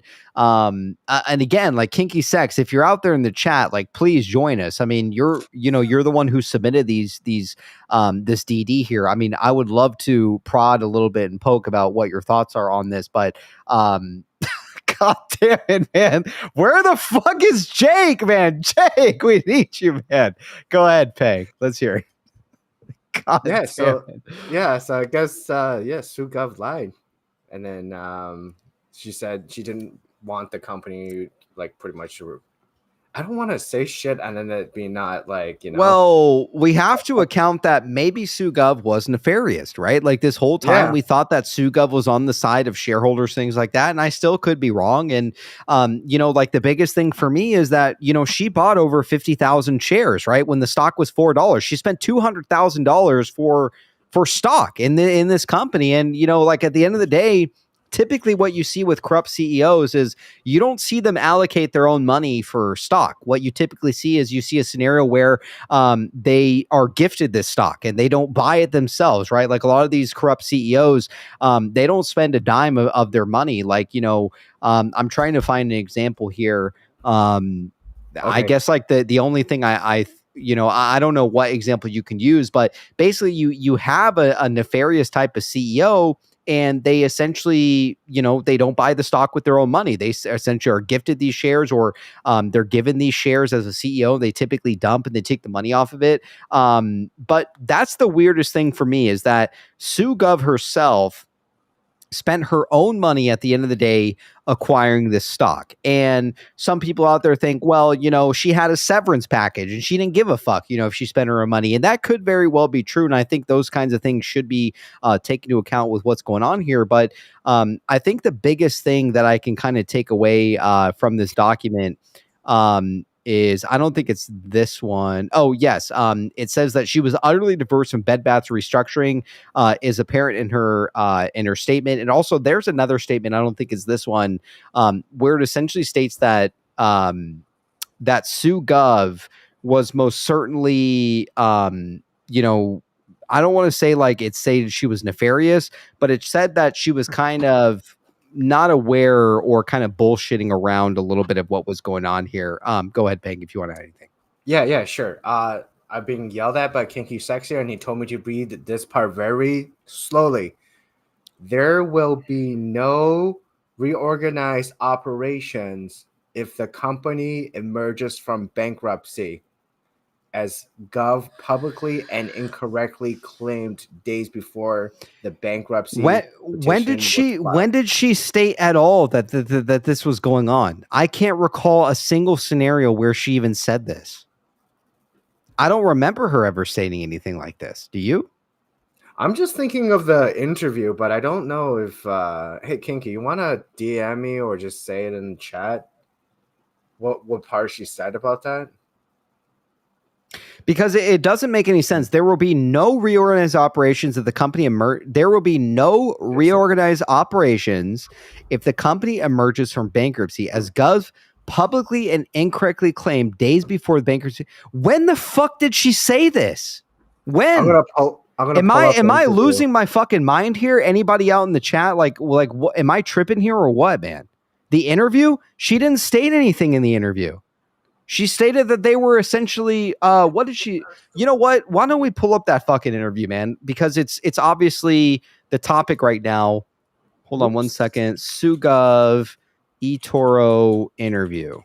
What the fuck did she say? She didn't, do you have it? Yeah, I have it up. Okay. Play that. Play 20 it. minutes? All right. Wait, is it 20 minutes? Or online yeah, business? It's like 20 minutes. That's why I was asking Kinky where the actual part is at. Fuck. I need someone to be able to pinpoint what she's talking about. The link in the docket? What do you mean the link in the docket? Kinky Sex told me to go back to the slow and think about the words. Sunny D says PP loves this interview. Not anymore, man. If she's fucking nefarious, man. It has a link. Where? Okay, go back to the docket. Yeah, I'm on the docket, right? Oh, sorry. Share this tab. I'm on. Where's the link at? Oh, okay. Where?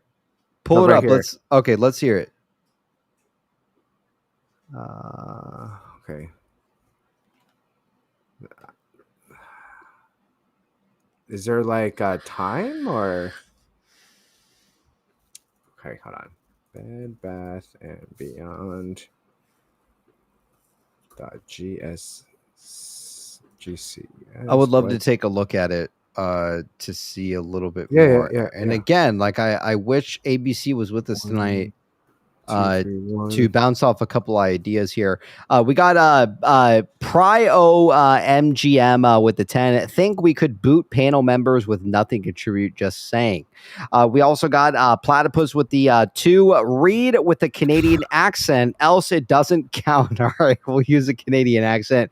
Jacqueline with the 20 just got home from a neighbor's party. Just signing on to say thank you for everything with you do, PP, especially the late night drunken reading. Can't wait until all of our under water IEP options pay off LFG. I agree with you out there, Jacqueline. Again, holding quite a bit of contract when it comes to IEP. Emotional damage of the 5, since we know the board was bad. Remember the reverse split with the board recommended? Why did the split not happen then? That's a great point. I mean, like emotional damage really brings a good point up that, if in fact this board was nefarious, I would think they would have RS and really fucked us hard, man. If we were actually essentially completely fucked here. That's why I cannot seem to understand what is going on here. It seems like a big, I don't know how to describe it. Maybe it's a distraction or whatever you want to call it, but it really doesn't add up here. Like if you had a nefarious board, they would have diluted the stock like hell. They would have kept the company running, just fucked us left and right.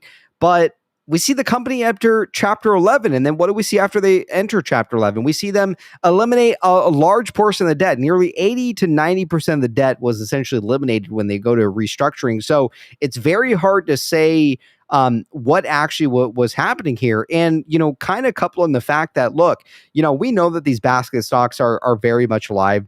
We know that Bed Bath was obviously involved in some of these basket stocks as well. And, I sometimes when I sit here and I think about it, it kind of makes sense, why they essentially delisted it, because we could have gotten to a point where this stock most certainly would have ran with the basket. And the biggest question out there is why they didn't want this to essentially run with the basket. Maybe it has to do with swaps. Maybe it has to do with a multitude of things. But I think kind of like honing in and focusing more on the actual swaps themselves could, in fact, be the answer here. We got Jacqueline with the PP membership for 6 months. Appreciate your support, Jacqueline. GME, 10.31 billion market cap. Chewy is 10.89 billion market cap. Good enough for me. So glad I don't host shit. You fellows rock. Appreciate the love, Jacqueline. We also have Why So Serious out there with the 20.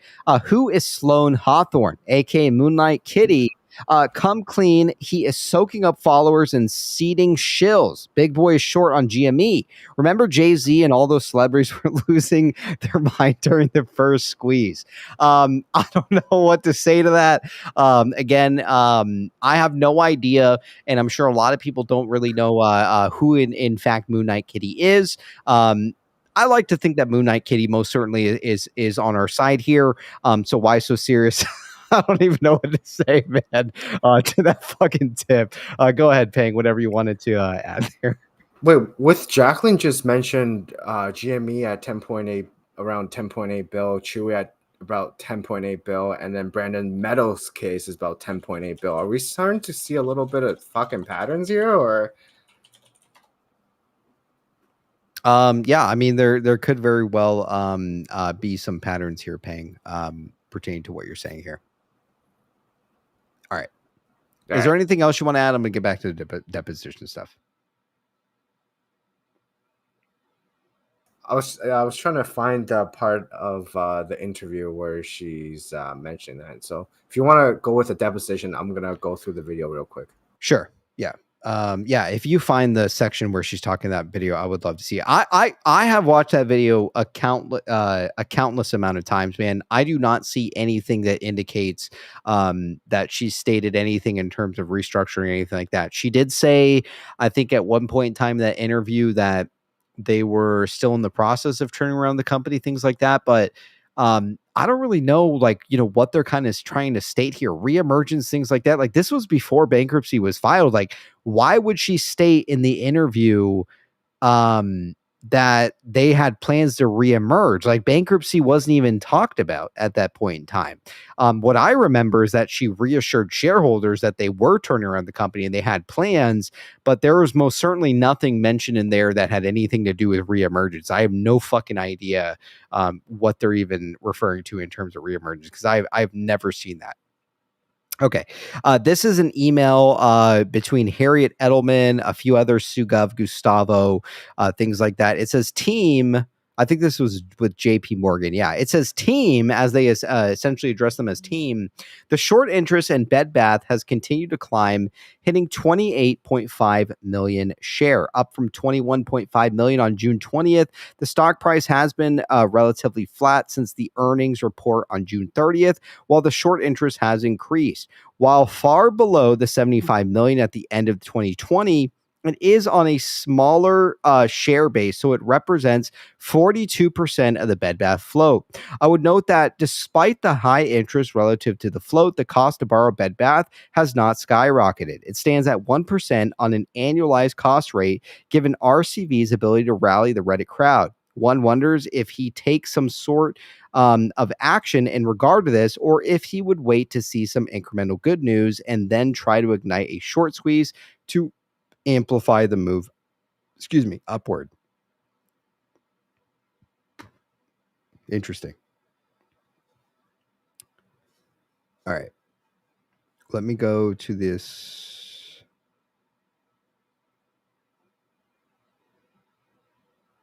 All right, let me go to this next page here. Hold on one second. There's a couple that I highlighted here. Yeah, I don't really see much on the video. All right. Strategy. Okay, here it is right here.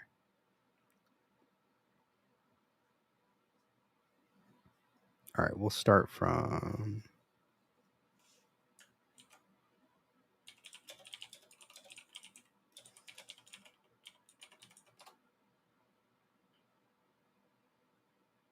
Why can't I find this on here? Hold on.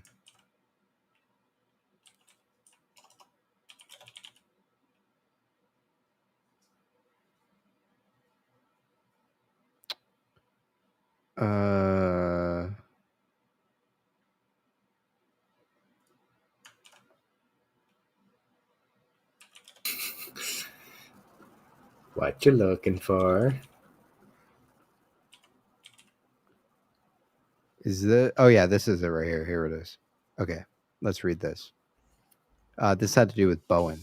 So it said here, so when Marjorie came into the strategy committee, she was unaware of, again, what she had been being developed. So she had to get up to speed on the work that McKinsey was doing and recognize that that was, a component of how we were viewing the baby business. But she was very motivated to sell the business initially because I think she, again, felt like that was her mandate, was to help drive that. And so she came in with that bias, certainly. And while she had that bias, she tempered that with what had to take place to get her to that point in the business. It says here, so I just want to understand more clearly. You said that she had to temper that with what had to take place to get to that point in the business. What do you mean by that?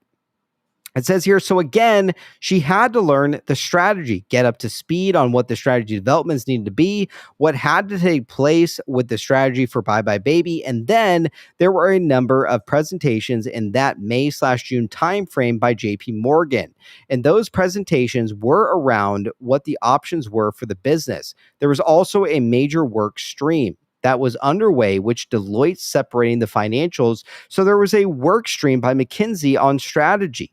There was a work stream by Deloitte on separating financials because we couldn't go to the market, the business without financial statements. And everything with Bye Bye Baby had been integrated into Bed Bath.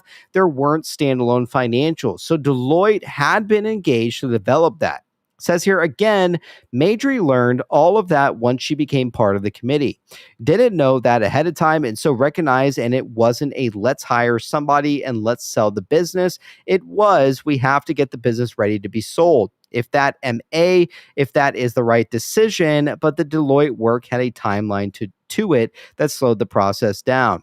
So earlier on, you mentioned that Miss Bowen came in with a mandate. What do you mean by that? It says here she was very focused initially on we need to sell this business. We need to get this business sold. And from that view of it is, an asset that's got value, that was significant value. And as I said, what made that would no active way of trying to sell a spin off or spin the business off, right? Right. The baby business. Yes. I wanted to move on a little bit to Mr. Rosenberg's views about the same views of things we've talked about.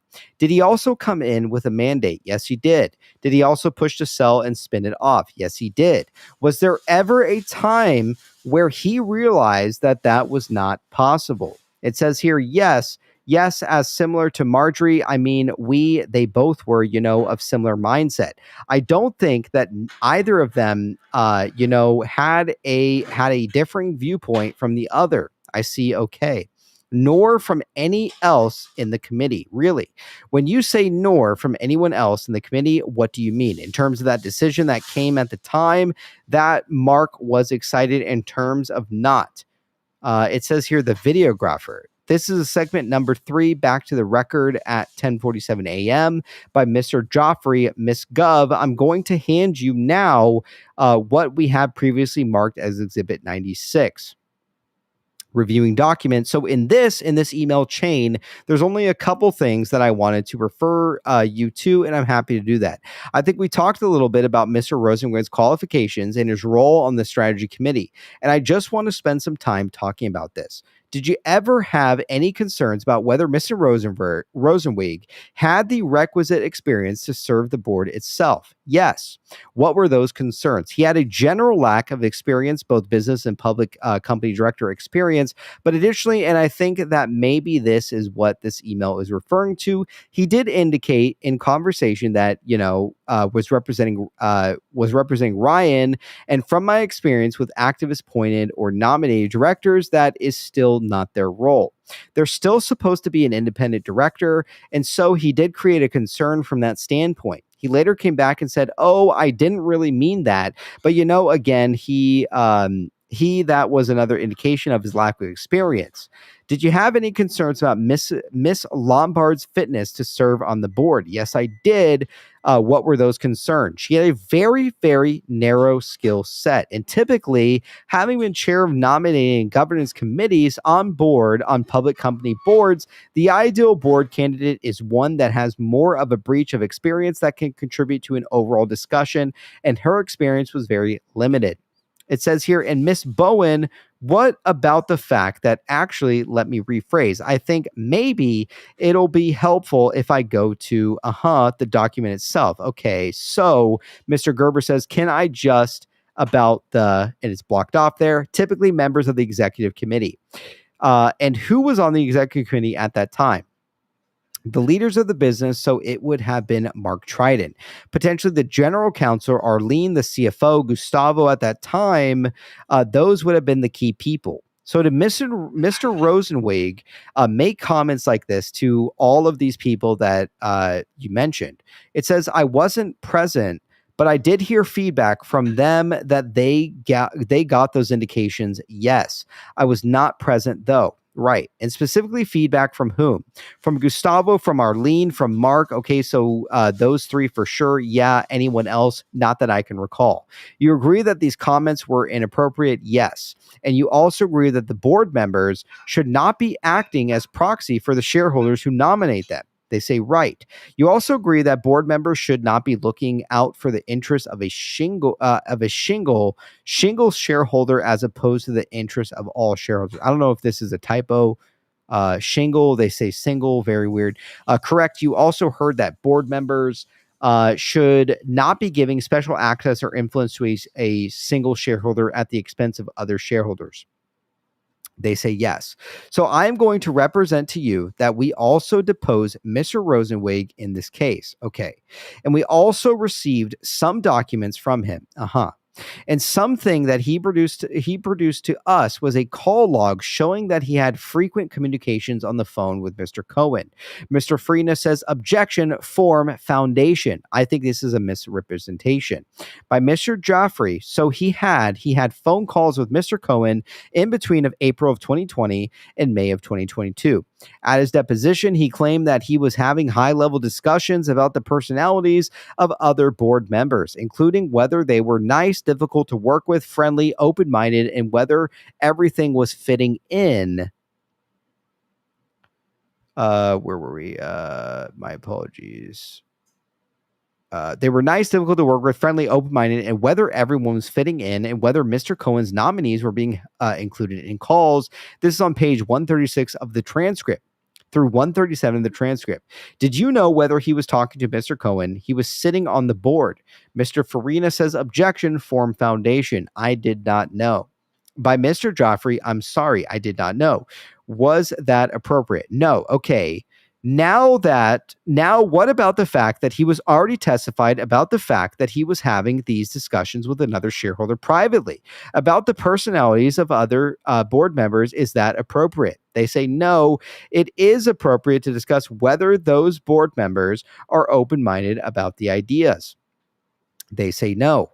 Why is it inappropriate? They say because he was there to serve a role as an independent director, and that is outside the guidelines of it's outside the guidelines of the corporate governance principles. He was specifically directed not to do that. It says here, and he was not there to represent one shareholder. He was there to represent all shareholders. So, right. But I'm talking about the fact that he was having discussions about other board members with the shareholders, including their personalities and whether they were open-minded. That's very specific. They say, yes, right, yeah. So why is that inappropriate? Because it's not his role. In your long career, have you ever come across anyone on or the board who described themselves as a proxy for a single shareholder? They said no.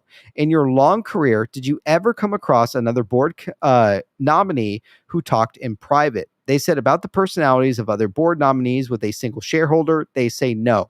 In your long career, have you ever come across another board nominee who talked in private with a single shareholder concerning whether his board colleagues were open-minded? They said no. Now, I will also represent to you that Miss Edelman also testified in this case, and her and I had a discussion about a specific term called material non-public information. You may be aware of it. Yes. And on pages 153, 1- lines 1 through 25, and page 154, lines 1 through 15, Ms. Edelman said that she would rely on counsel to determine what was or was not MNPI, and that it was a legal question. Do you agree with that? They say it is a legal question. Yes, right. Material non-public information is a defined term. Right. I understand. So now, putting aside the fact that it is a legal issue, do you standing order? What is up with this fucking transcript, man? It's like half the shit doesn't even make sense. By Mr. Joffrey, Miss Edel, Miss Gov, Miss Farina, you're asking. By Mr. Joffrey, do you want me to and we also have Mr. Joffrey say, do you want me to inappropriate questions? Please, Steve, please. Do you want me to repeat the question? Sure. All right. Let me try to find the highlights here. A lot of this is rambling type shit.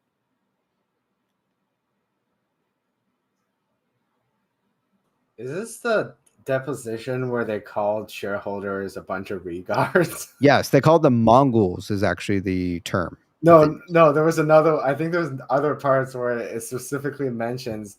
It's like they call each other regards, and then like the one of the persons that answers is like, "Did you just call a shareholder a retard?" He explains, "Oh no, that's how they call themselves, the Redditors or something like that." Yeah, they called them Mongols and stuff like that, which was. Again, like just very fucked up if you ask me. All right, hold on one second here. I'm trying to find that part where they said that because I wrote it down. I'm like, man. All right, there was one about synergy.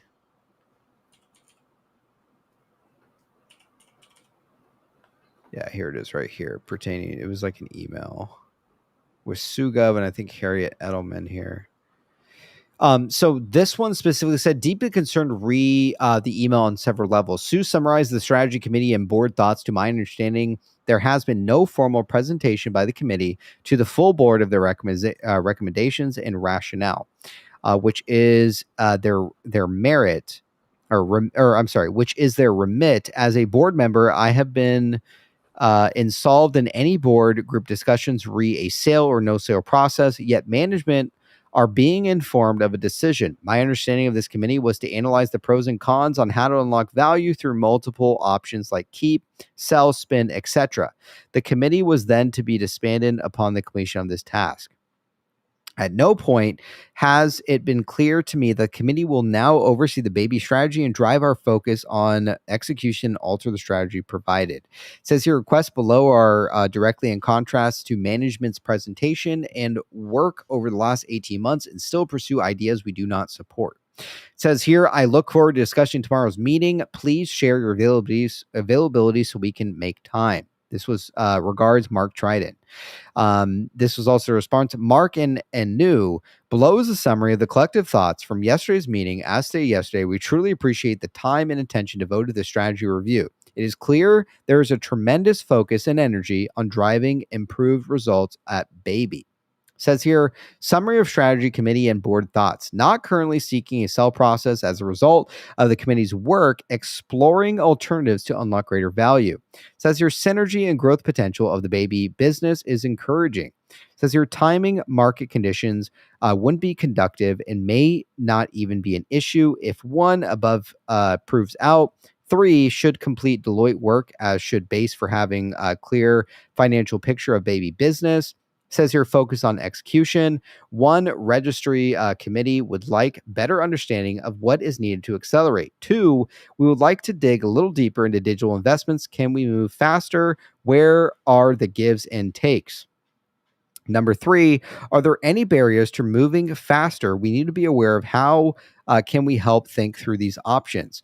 Number 4, it says we would like to schedule a follow-up with the committee and management team in the next 3 to 4 weeks to discuss above areas of concern. It says here, asset light, need further discussion around new store growth investment and specifically near-term FY22 capital spend. Assortment would like more data on consumables as traffic and basket builders. Also need more understanding of clarity on private label investments and testing to ensure success. Partnerships are there.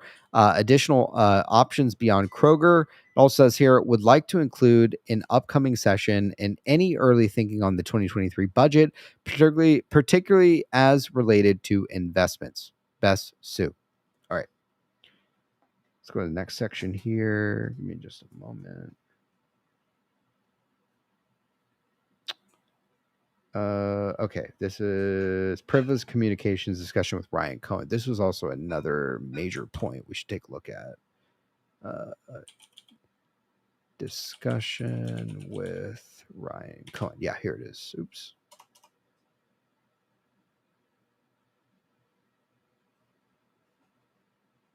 Cash flow and liquidity. Hold on.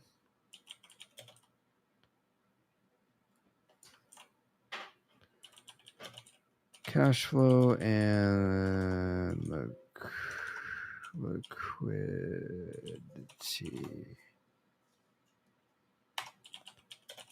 Cash flow and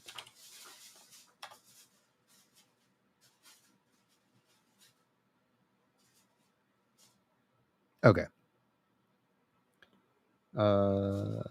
Yeah, Paul, okay, Paul J. Shem. Okay. It says here, call went well, longest one so far at 45 minutes. His key areas of interest or other notes. It says here, taken aback at results, all indicators, top line, margin, balance sheet. Leadership change, acknowledged the board's action, was also interested in Mara's background. I talked about Sue's background, well matched for what we need and already in the saddle working on issues. SG&A, be very aggressive, can't cut enough, called out corporate versus stores, consulting overhead. We also had cash flow and liquidity, asked if we were upsizing the revolver. Would we consider selling shares to 24s? It says here, inventory, size of challenge, understands what BRG is being brought in to do. Asked if we had canceled any, yes. Asked if sufficient controls on not being in more. CEO succession, concerned about the risk of another outsider. Ask, are there insiders ready / close to ready? He asked about criteria. I said early in process, getting past now. Welcome to a conversation on this at a later date. We talked about own brands, indicated we'll be looking at assortment and OB inventory, a major piece of what we have to deal with. Baby excerpt what we're saying. He didn't pick up the ball or comment on this.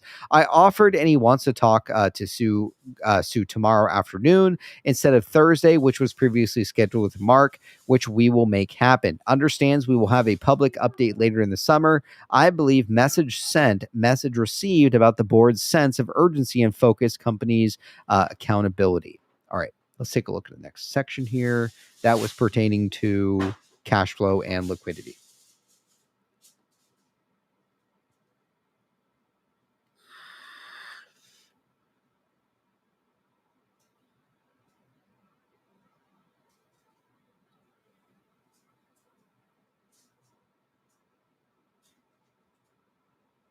All right, 262. Okay, this one pertains to baby.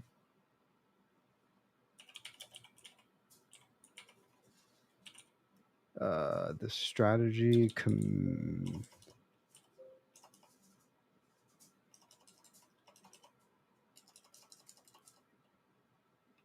had to come. Hold on one second. Had to come. Why the hell is this not pulling up? Sale of baby. Sale of baby. Why the fuck does this not show up? Page 262.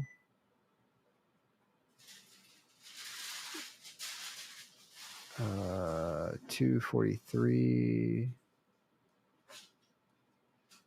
All right, hold on one second. 262.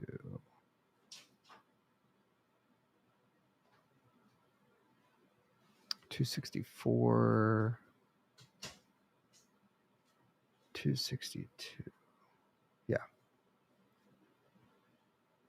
All right, it says here, Ms. Gov provided an update on the strategy committee process with respect to Bye Bye Baby business, in parentheses, small b, capital B, since April. She provided a high level of overview on the independent outside in diligence work being conducted by McKinsey and Company on Bed Bath's growth trajectory and long-term financial potential. It says here, she noted the status of the 3-year financial statement preparation and audit by Deloitte and KPMG. She also noted that the committee identified deed independent legal counsel options. She further stated that the committee had put the engagement letter with JP Morgan and independent counsel engagement on hold due to the challenging macro environment and to allow time for McKinsey's work. She stated that the committee was encouraged by Bed Bath's potential and further that the committee believed that the current macro environment did not support a possible sale. Did I read that correctly? You did. So by June 20th, 2022, the strategy committee had come to a conclusion that the sale of Baby was not possible, correct? Well, yes, as I previously testified to, it really wasn't possible to. We didn't have all of everything we needed to even consider it. I gotcha. And here it refers to macro environment factors. Do you know which macro environment factors it would be referring to? They say, no, I don't recall. It says, so as we took a look at the April 11, 2022 board materials, and now we're looking at the June 20th, 2022 meeting minutes, what changed between those two dates that render the sale of Baby not possible? It says here, the house was burning down and the financial results were deteriorating. And there was a lot of work to have Baby be a standalone entity, which wasn't complete and wasn't the primary focus given that the house was burning down. It says here, was one of those factors that Baby's value was not sufficient to cover the financial shortcomings of Bed Bath. It says, no, not directly. I mean, its Baby's value was unascertained at the time because of the fact that the allocation of expenses was incomplete at best. And Baby's and the financial performance was heading in the wrong direction for both Bed Bath and Baby. It says here, was there any conclusion reached by the board regarding Baby? Mr. Farina says, objection form, the witness, everything was put on hold, so the conclusion was not now. It says here, was it discussed of when it could possibly sell Baby?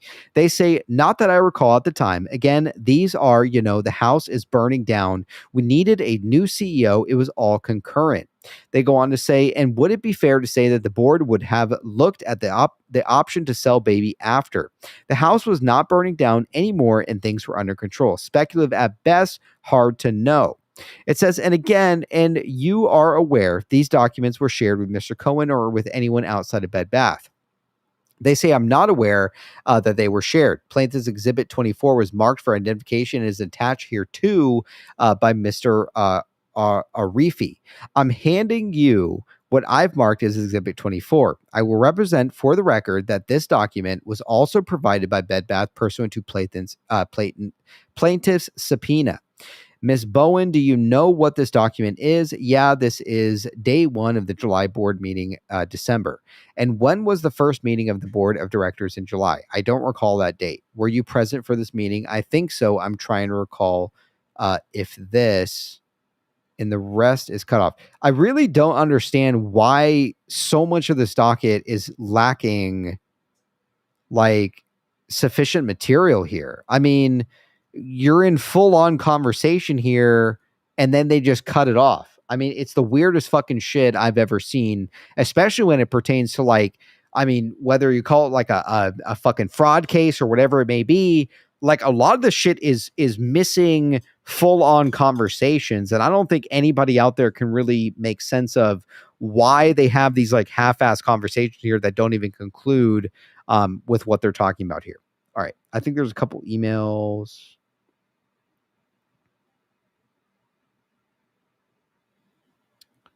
One second here.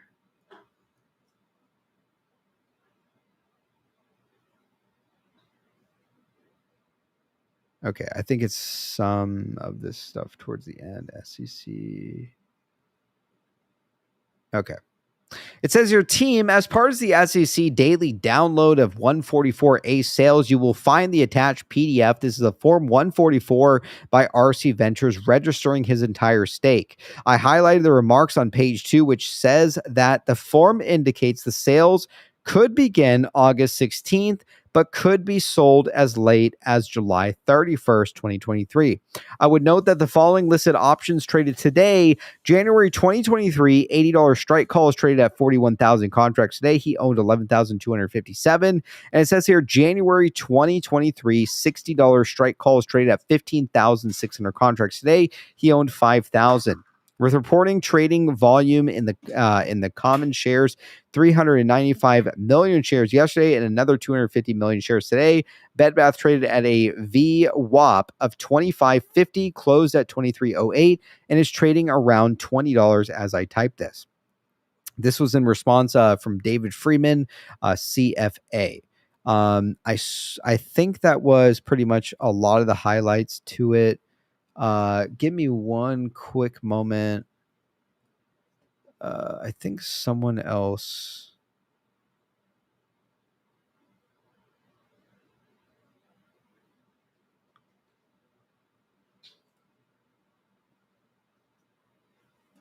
Okay. Yeah, I think those were pretty much the highlights pertaining to that. Is there anything that you wanted to add maybe to this? I guess it's just you and me left paying here tonight. Anything else you want to add maybe to some of this stuff, man? I can't think of any. Do you even know what the fuck's going on, Peng, or what? Like, honest to God, do you even know what the fuck I'm saying, man? Okay, so basically, this whole deposition is everything that's been going on behind the scenes. So I'm guessing there's a lot of stuff that was redacted because half the stuff you're reading was like it was just cut off halfway through, right? Even when we're going back to some of the stuff that was shared between Gustavo, it was like, here's the email, it's not there. So these are the deposition is basically like is it the verbal saying of what happened in court, like behind the scenes of what happened? Like, what are you asking? What the fuck is a deposition? What do you mean, what the fuck's a deposition? It's when someone's being goddamn sued, man. They're being asked for answers, things like that. They're all dragged in, things like that. Oh, okay. So this is just basically okay. Everything going on with the board and stuff like that as well then, right? Like there's questions.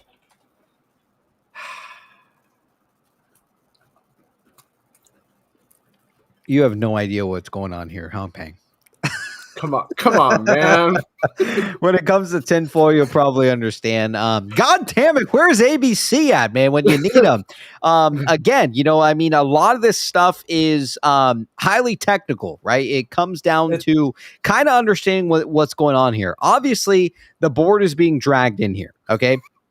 The board's being dragged on to essentially question them what kind of roles they played here. From what I understand from this deposition, SuGov is under a lot of fire. A lot of these board members are under a lot of fire. Now, the most interesting thing is that all of the board members out there are being sued besides Ryan Cohen's people that he put onto the board, which is very interesting. And someone actually pointing this out too today is that, they mentioned back in Atlanta, I had asked Bill Pulte, I said, Bill, pertaining to, what's going on here, how does it make sense that RC's board members are not kind of being dragged into this? I mean, they had basically the same amount of expertise or leeway when it comes to the board. So surely they would be included. And he went dead silent during the Atlanta event that we did. He had no answer, nothing to say about it. And I think that kind of like alludes to the fact with what exactly is truly going on here. The board members are not being sued, right? And there's a lot of questions up to debate why they're not being sued. And I think that they essentially wanted to take this company and they wanted to sell it to RC. These are the same people that were installed by Ryan Cohen himself. Yet these aren't the people that you see being sued here. I'm going to bring in Kinky Sex. Give me 10 minutes and I'll join. All right, sounds good. Pang, how the fuck are you not going to know what the fuck's going on here, man? Okay, so I guess you only like the tinfoil. I don't blame you, man. I don't.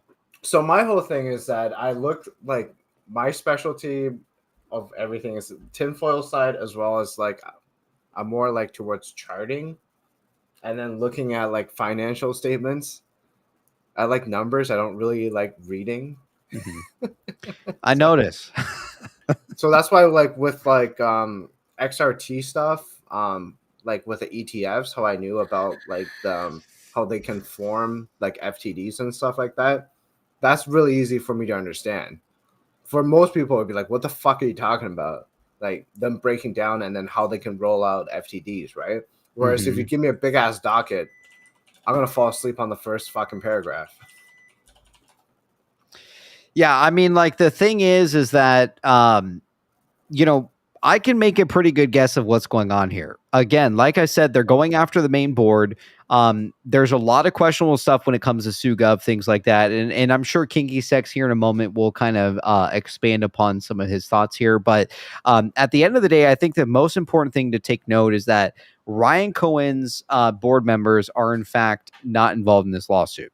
For a very good reason, I think. And again, kind of like bouncing off some of these ideas and kind of discussing this stuff, the biggest question out there is how this will kind of play a role in terms of clawbacks. Like they're going after the board for multiple billion dollars here in terms of like fraud clawbacks. They're trying to go after HBC for the same kind of clawbacks as well. They're trying to make sure that no amount of money is essentially left on the table while we're kind of wrapping up here. And that's why I do truly think that we do, in fact, have a reorganization plan that is separate from this liquidation plan. This liquidation plan, the best way I can describe it is that they're going to make sure that any amount of monetary value that is pretty much left on the table is going to be clawed back at this point in time. So it is pretty much good news if you ask me, especially when you couple in, what's kind of going on with when you factor in the whole thing with Marcus Lemonis, and they're kind of stating now that Overstock doesn't even have this IP. It leads me to believe that that we were right all along when it comes down to this IP, that essentially this was a shared IP all along. And it kind of makes sense because they were going the route of rebranding everything. Everybody was under the assumption that, look, Overstock came in, they bought this IP. Now they're restructuring everything. And that's the kind of route that they're going to take. But now Marcus Lemonis is saying that this IP, we don't even have a hand on. They could have sold this IP. It could have transferred hands at any point in time. It could have even gone back to the estate for all we know. That's kind of how this entire Kansas City shuffle is kind of playing out here, is that we truly don't know really what's going on here because, again, everybody thinks that Beyond It is essentially holding this IP, but according to Marcus Lemonis, they have nothing to do with his IP anymore. And I don't know if maybe he has made a mistake when it comes to maybe Bed Bath or Baby, which I want to try to kind of press him a little bit this weekend to find out about. But if they don't have the IP, who the fuck owns this IP is my question. That's what we should find out, who actually owns the IP. But I think Kinky Sex is going to come out and explain that Ryan Cohen probably has the IP. Because that's the thing. It could be anybody. I mean, hell, it could even be Bed Bath Acquisition Co. Spidey here points out, he says, at PP, what happened to Pamela Corey? She was a board member, but she not mentioned in this lawsuit. That's another great point as well. Pamela Corey didn't come onto the scene until January. She is not mentioned at all throughout this docket here. We got Why So Serious with a 5. Moon Knight Kitty is Sloan Hawthorne. Sloan Hawthorne is Moon Knight Kitty. All right, you heard from Why So Serious. Why So Serious with a 2. We've hit a low. We need MKK booted and Jake back. What's up with the hate with MKK, man? You know, I think, again, I haven't seen anything nefarious personally. Myself interacting with him. I have no idea what's up with the hate, fellas. We got Toyf out there with the 714. A deposition is a witness sworn out of court testimony. All right, good point. Yeah, there we go. So I think overall, with what Roaring Kitty's like videos and everything was showing, was everything at the very end was all about going backwards, right? As in what Fox and even Michael is mentioning, if fraud was found, there's going to be a major clawback of everything. Everything's going to get reversed. We're going to get our IP is gone. I think that's a big ass sign saying this might be a possible thing. And even some of the video are some of the documentaries I've watched lately regarding to naked short selling. Wes Christian was one of the bigger guys that was exposing all this shit, right? And he was saying like, well, we're gonna have a company that we know that's like in retail that's gonna be in one of the biggest RICO case ever. So I'm gonna guess this is probably it. And the fact that you even mentioned it and then he won't come on the show, probably a big sign. Yeah, I mean it's a safe assessment to essentially understand that look, like there could be a very real possibility where they in fact don't have the IP. I did want to point this out that I did post today from Floppy Bisque. He says Rosenweig went off the record in his deposition for 15 minutes right after being asked if he spoke to RC about Bye Bye Baby at all. Curious. And again, like this is a very lengthy docket, nearly 350 plus pages. I don't know where Floppy Bisque is essentially getting this at, but it is something to potentially take a look at. That Rosenweig, who was one of the board members that was installed by RC, according to his deposition for 15 minutes, he did go off the record talking about Bye Bye Baby. Again, there's a lot of stuff missing out of this deposition. Like even when I kind of read it here, you guys can see that there's a lot of stuff lacking out of it, right? Like they kind of jump and like before, right when you think you're about to get to the end of the conversation, there's just nothing left. It just jumps to the next exhibit. So there's at least 40 to 50 pages that are missing out of this entire deposition itself. And again, like those kinds of things could be redacted. There could be a multitude of things essentially when it comes to that. So something to also keep in mind. All right. Let me pull up this next post here. Okay, I think Kinky Sex is ready. Okay, let's bring in Kinky Sex and let's see what he makes about this entire deposition stuff. So chat, welcome Kinky Sex. Kinky Sex, what's going on, man? Welcome to the PP Show. Am I working? Yeah, we can hear you, man. So, you were sending some stuff to Pang, some stuff pertaining to the board, some stuff pertaining to the CEO, Sue Gov. Kind of analyzing this deposition stuff. Where do you think, what are your thoughts or what do you want to add in terms of this deposition and kind of where we're at today? I think the document saying that Sue Gov wasn't a part of the company pre-bankruptcy. And so I think that there was a change in control before bankruptcy. I sent Pang a link. Do you want to pull it up, Pang? Which one? The last one I sent you, Pang. dude. Pang is too high or drunk tonight, man. Dude, no, I'm just hungry, bro. All right. Let me have a potato in peace. All right. What's the post that Kinky Sex sent? It's the thing for Ryan Cohen. It shows the debtor. This one. I mean the director, yeah. Yes. Okay. So this is the lawsuit, right? And then you just scroll down. Yep. That's the plaintiff. Yes. Here's the defendants, right? Yes. And wait, then, how's he going to defend him? He's not alive. This is the same document that states that Ryan Cohen is a director, right? It's right there. Okay, yeah. Why is he listed as a director in your opinion? Because we know that he essentially sold out of his position back in August. Why would they, even a year later out in this bankruptcy, why would he be listed as director essentially?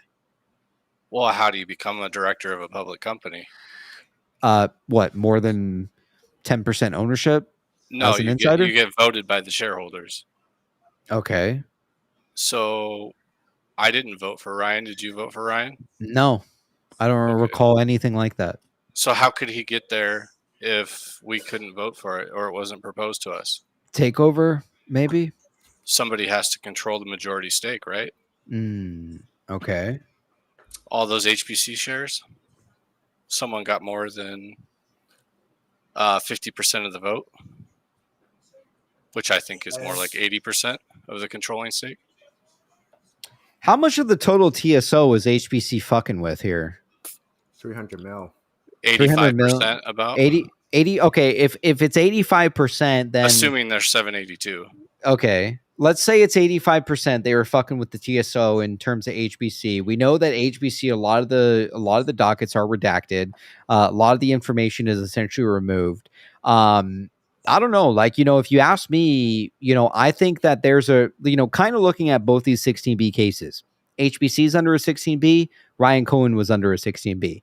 To my knowledge, Ryan Cohen's 16B, everything was public knowledge. We could basically, anyone with Pacer access could jump in and they can kind of understand with what's going on in terms of his 16B. When it comes to HBC, apparently everything is fucking redacted, and they're hiding a bunch of questions and a bunch of answers within that document, which leads me to believe that what you're saying could, in fact, maybe it could be legitimate enough to be true. If they were, in fact, fucking with a large amount of the TSO, there could be a scenario where possibly some voting shares, things like that. But where does that kind of land us with a lot of the HBC docket essentially being redacted here? Say that again. I said, so where does that kind of land us, right? Like everything, let's say that HBC, let's say there's a scenario that, sure, Ryan Cohen or Carl Icahn were utilizing HBC, and there's non-public information in there, and that would kind of make sense why some of that stuff is redacted in those transcripts. Where does that kind of place us today in terms of, what you're kind of, theoretically speculating in terms of Ryan Cohen being a director? What I'm saying is that how does he get that position? Somebody has to be in control of the company that's not Bed Bath, right? We didn't vote for him. We didn't put him there. And the only way you get a director seat is by a vote by the shareholders. The shareholders own the company. See, that's what I was trying to get across, except it didn't happen. And then earlier when we were talking about the tinfoil, if that was the real RC, right? That was doing the Form D filing. For a successful reorganization, Lazar gets like a $15 million fee. And Ryan, like that Ryan, was offering a $15 million, I think it was equity in that Form D. But that could be a PIK payment, like a payment in kind, something other than cash. For Lazar, they want equity in the company. I mean, that was just a guess. Sure. No, I mean, it's all up to, it's kind of all speculative. It's all speculative speaking, because there's a lot of redactions when it comes to the HBC document. Is there anything else that maybe you wanted to add on here, Kinky, or any sections that you feel like you wanted to add on? Yeah, I got, if you could just Sure. go to my Twitter page. Payne, can you pull it up for us real quick? Hell yeah. Let's take a look at it. Which part? Just go to any post on July 4th. Go to his Twitter page. Let's see. Down. Okay, give me a sec.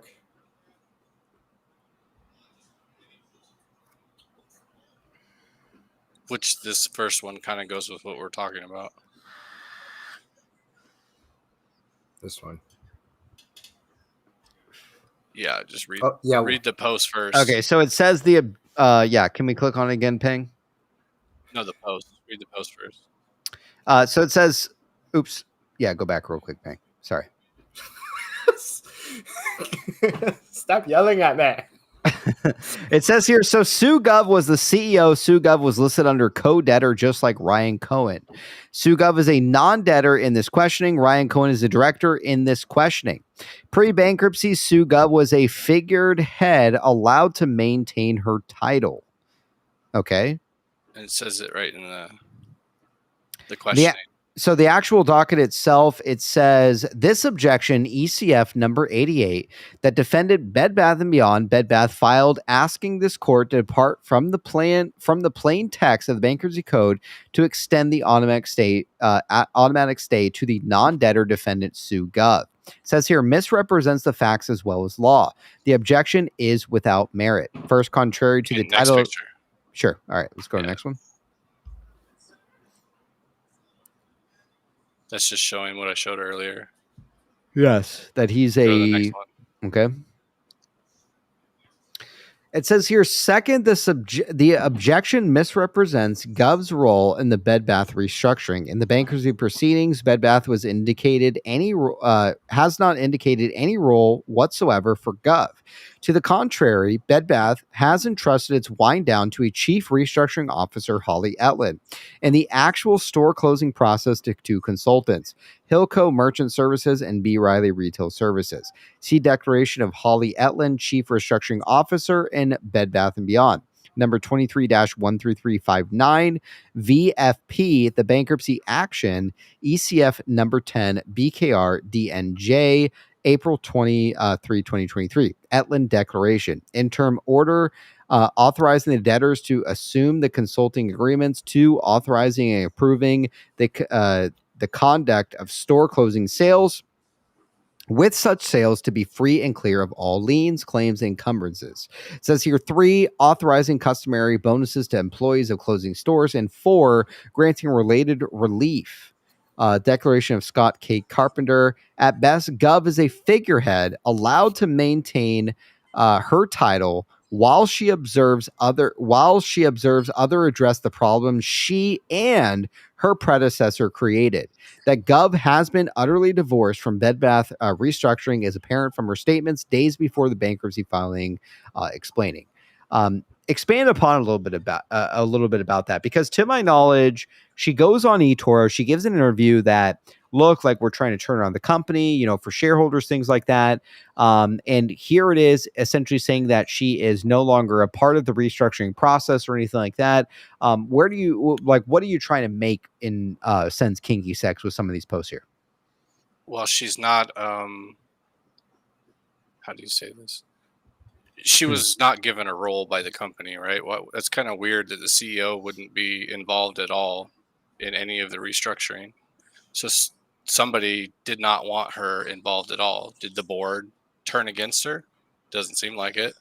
Or you have a scenario where the company is essentially, trying to sell this company while it's in bankruptcy, which would kind of make sense that she, essentially would not be the CEO. Yeah, but the key is who does not want her to have a role? I guess whoever is taking control of the company. Yeah, whoever has taken over control of the company, whoever is performing some form of takeover. I mean, like one of the things that was occurring at the time was, we saw basically a lot of those make whole calls, right? Someone was trying to come in, buy up these bonds essentially to take over the company. And as we know, kind of reading back and kind of dissecting a lot of this information, we know that the company essentially at some point took a poison pill to avoid a full-on takeover. And the biggest question is, what I'm trying to understand here is that you have one scenario where they're trying to sell the company. Ryan Cohen comes forth in December and says, look, I have $400 million, sell me the company. I know the company's in a dire situation. Here's $400 million. I will take it off. I'll buy the company outright. Company has $5 billion in debt. We'll turn the whole fucking thing around. They give the middle finger to RC. They say, fuck off. We're going to find someone else who will pay tenfold what you're trying to ask. Sure enough, we see that doesn't happen. We see the company enter Chapter 11, which I believe still is strategic to this day. Like, if you ask me, it looks like it's all just a fucking show. I think they're trying to look like, we were in a, we didn't know what we were doing. Ryan Cohen wanted the company $400 million. We wanted more, this and that. It just smells like bullshit because, if we're really talking about a nefarious board here that didn't want Ryan Cohen to be a part of it, they could have RS the company. They could have diluted the fuck out of us and continued this fucking show on the road without selling the company to RC. The biggest question is why they entered Chapter 11, why they reduced the debts. I mean, it makes no fucking sense. Like, if you're talking about a Chapter 11 that went bad and they're liquidating things like that, what the fuck? If they sold all the fucking IPs, what the fuck is reemerging out of this? If they don't own the IP from Bed Bath & Beyond, which we find out today from, according to Marcus Lemonis, that they sold it, what the fuck does the company have to reemerge with? They don't have Baby, right? They don't have that IP. They don't have the Bed Bath IP. What the fuck does the company have? Like, that's what I simply cannot understand here. They have Knowles. They have essentially us as shareholders. They have the shell of the company, which can be utilized. But I really don't understand the scenario that we're dealing with here, especially with the reorganization, with like selling these IPs. And again, like, keep in mind that when it comes to Baby, okay, this IP was loaned $1 billion, okay, from JPM for this IP, and they sell it for $15 million. So I sit here and I try to understand, what essentially is reemerging if there's nothing there. If there's no IPs, they're reemerging. I simply don't understand what's left. And that's the biggest thing for me, is that how the fuck would you reduce the debts from $5 billion to nearly under $1 billion if you don't even have IPs to essentially reemerge with? I mean, what am I missing here? Pen, can you go to the next post below it and bring up the one I was yelling at you for? With all the colors. Yeah, that one. Just make it big and I'll say it. Yeah. Okay. Yeah. So we read this one where it says there will be no reorganized operations if the company So it says there will be no reorganized operations if the company emerges from bankruptcy, as Gov publicly and incorrectly claimed days before the bankruptcy. When did she say this, Kinky? Am I tripping? SEC filing, like a press release. Where? Bankruptcy? I don't know. I don't recall. I don't recall her ever stating this. Like, I the only one out there? I've read every single filing, every fucking thing pertaining to this fucking goddamn company, and I have never seen her state once, okay, that there will be no reorganized operation. The company emerges from bankruptcy, as publicly stated and incorrectly claimed days before the bankruptcy. Where the fuck did she say this, man? Do you have a docket that provides this information? Yeah, the link I gave you. You have to probably match up I don't know what you want to call it, the cliff note or the asterisk right there that lets you know where to look. But anyways, what I want to go with is the line above it says there will be no reorganized. It says the actual restructuring plan, of which Gov was apparently unaware, called instead for Bed Bath to engage in a wind down process for all of its assets, including the liquidation of inventory in all retail stores and distribution centers. So it's like they're cleaning out all their inventory so they can switch over to a different type of shipping system, or somebody else to I'm really high. Facilitate the We're fucking fucked, man. Yeah. So yeah, go ahead. We don't have a single goddamn wrinkle here at the show tonight, man. My God, help us all. Go ahead, King. So the other document we read earlier. Sorry, go ahead, Kiki. The other document we read earlier was saying that the bankruptcy was going to sell all the assets that were free of all liens. Well, we know there was a bunch of like Bye Bye Baby and other stuff that had liens from the FILO. So those weren't sold. So if they're just liquidating the inventory, right, they're going to get the inventory from somebody else. They're trying to get rid of those contracts probably and change the business around.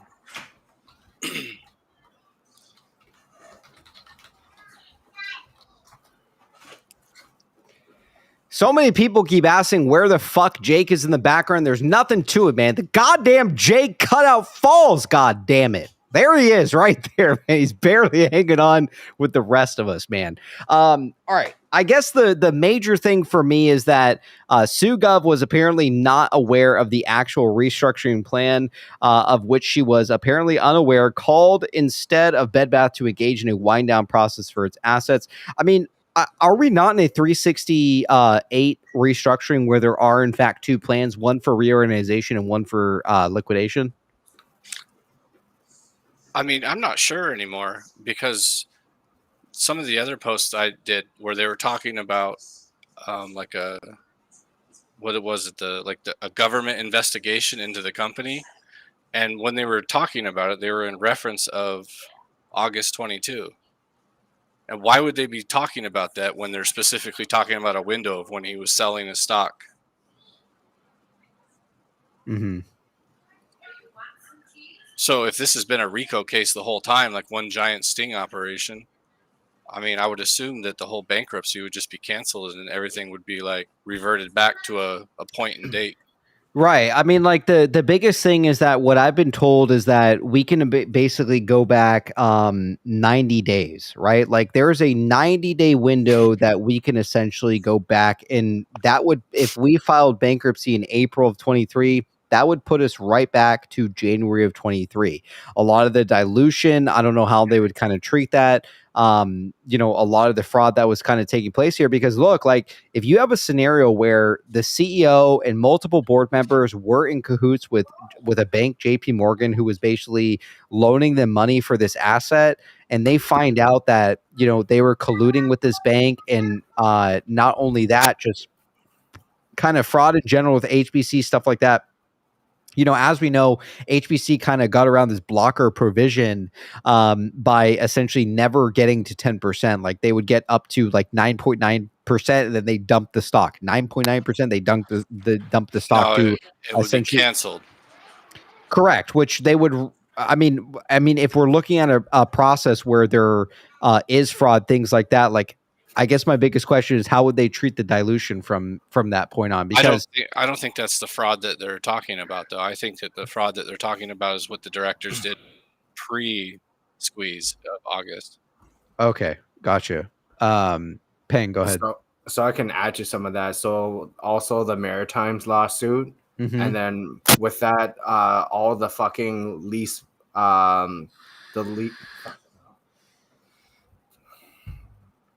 want to say the sell leasebacks. So basically, they sold the property and then leased it back at like stupid amounts. So they sold like $1 billion fucking like warehouses and then leased it back at like $200 million a month, and then fucking pretty much just gave the asset away after like 5-6 months, like shit like that, right?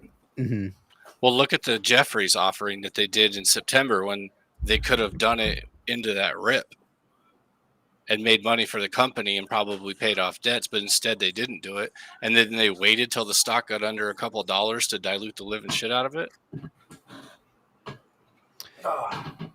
Like, yeah, there's a little more to this that has transpired here, and that's why I think we could be dealing with a scenario here that a lot of this stuff could be clawed back. I mean, the biggest thing for me today was finding out that whether or not Marcus Lemonis is just trolling again, or if he's being straight up. And again, like, you know, I'm just going to say it, like, this guy tends to piss me the fuck off, man, when it comes to Marcus Lemonis. Like, enough with the fucking trolling, enough the bullshitting. You know, we're sitting here as investors where our liquidity is essentially locked up in the stock. Stop fucking us around. Stop pulling our tail. excuse me, if you don't have the fucking IP, say so. Okay, don't bullshit us around. Make these fucking posts on Twitter saying, "Oh yeah, what happened to your inventory and bullshit. This was liquidated." I'm fucking sick and tired of it, man. When it comes to Marcus Lemonis, and again, I will press and prod this fucking guy until he's straight up in terms of his IP. But I want to know whether or not he fucking has. If Overstock has this fucking IP, enough of the bullshit, man. We've sat here for over a goddamn year without any fucking goddamn answers. It's all this, dancing around the bullshit and Marcus Lemonis this, Marcus Lemonis that. I'm sick of it. The guy needs to show fucking cards. If you do not have the fucking goddamn IP, say so. Okay? Because this sugarcoating bullshit is getting fucking old, man. If you don't have the IP, be straight up. I don't give a fuck. I'm not going to fucking goddamn whatever bullshit baby store you're trying to fucking launch. If you have nothing to do with the original Bed Bath, okay, itself, I could give a fuck less what you're doing. And again, I'm not trying to offend people who like Marcus Lemonis. I'm sick and tired of it, man. Either this guy has fucked with us for too long, or this guy needs to come up and straight up tell us what the fuck is going on here, man. Because there has been a multitude of things, whether you call it FUD or misdirection or misinformation, whatever it may be. I'm sick and fucking tired of it. So Marcus Lemonis, if you are fucking watching this or someone sends you this video, stop fucking around with us as shareholders. We have real money invested in this shit, and we're not here to play fucking goddamn games. If you are not invested or involved in whatever merger and acquisition taking place here, kindly fuck off, step off to the side, and let us do our fucking work here. Because again, when you fuck us around and you play these fucking games, we're not here to play fucking games, man. All right? Some people have millions and millions of dollars invested in this goddamn shit. Okay. And I'll be damned if you fuck with any of us, man. So again, if you see Marcus Lemonis, poke and prod for fucking goddamn answers, man. Because again, somebody knows what's going on here. And if you're not involved, if you're just doing your goddamn beyond shit and whatever the fuck, so be it, man. But don't sit here and try to get us as investors to support your bullshit company when we're sitting here trying to find fucking answers, man. So, God damn it, I'm sick of it when it comes to Marcus Lemonis and all this bullshit in between, man. Be straight up with us. If you don't have the fucking IP, say so. Okay. And I don't know who this goddamn fucking person is who's running the Bed Bath social media account saying that, things pertaining to, with the inventory, it was liquidated, things like that. You fucking tell me why 1 year before the goddamn bankruptcy was taking place that you told that you posted on the official Bed Bath site, you had a pinned fucking goddamn butterfly for over a year. This was before bankruptcy. This was before HBC. This was before fraud. You guys had a fucking butterfly. Like, who's fucking with us here, man? Someone throw me a goddamn bone. No, better yet, Ryan Cohen, if you are listening to me, get me the same goddamn document that fucking Jake had to sign that I want to sign. If that's the case, again, I don't know whether or not he's under an NDA. Someone send me a goddamn piece of document that can make me goddamn sane again, man, because I can't fucking take it anymore. Marcus Lemonis, this and that, board this, board that. God fucking damn it, man. Who the fuck was good in this entire fucking scenario, man? I gotta know, because to me, it looks like HBC fucked us. The board fucked us. Every single person wanted to bend us over and fuck us around. Yet I can't figure out how the fuck this makes sense. Bed Bath Acquisition owns Baby now. What the fuck is going on here, man? I truly at times, I try to make sense of all of it, but it makes no fucking sense, man. Like, when you actually dive into it and you actually look at it, the only thing that makes logical sense here is that there are two plans. One for liquidation, one for reorganization. So why is everybody fucking us around left and right, man? I simply don't get it. two explanations. One, if they get you to sign the NDA, you probably would have to take down the show. And then I ain't doing shit. I'm signing the fucking NDA and I'm telling the whole goddamn world and everybody can sue me all they fucking want, man. All right? Give me the goddamn NDA. And then the next thing I'm going to do is fire up the show and I'm going to tell the whole goddamn fucking world, man. Go ahead, Faye. Because I'm sick of your goddamn shit. Fuck. All right, go ahead, Faye. Fuck, I'm getting yelled so much I can't remember what I was God damn it. Fuck your NDA. I'll sign it and tell everybody. Go ahead, Faye. Oh, yeah. I think I think essentially this entire thing is probably one of the biggest like RICO case like out there. I think this is one of the very few moments where they've actually found like, look at all the companies we're trying to fucking bring back, like fucking Toy RF, all these zombie companies. They've been fucked by like this whole entire mafia of fucking like short hedge funds that goes around to companies and go, nah, fuck this company, short or burn all their cash and then fucking short it onto their zombie stocks.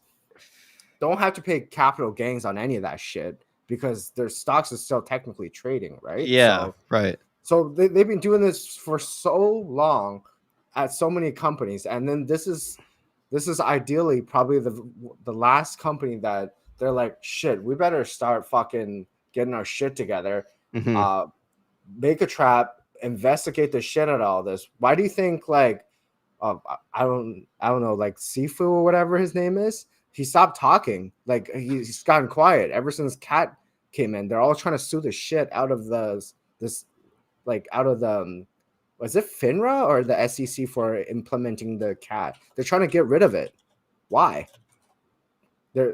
It's a huge. There's a huge. Well, it's because they want to get rid of the Cat system because like all of these assholes who are fucking robbing us in broad daylight don't like it. All of a sudden, it's a privacy issue, right? Like when. You know, it's all a bunch of fucking bullshit is what it is. These fucking criminals, okay, these people who deserve to be in jail want to make sure that retail investors are kept out of the dark. And yet, you know, apparently we can't have access to this fucking Cat shit, yet they can have access to all of our option trades, things like that. Like it's a bullshit double-ended fucking sword, man, all right? If you ask me. And again, it really makes no fucking sense. Like, you know, they're really trying to fight for this, to take away the Cat system, things like that, because of privacy issues.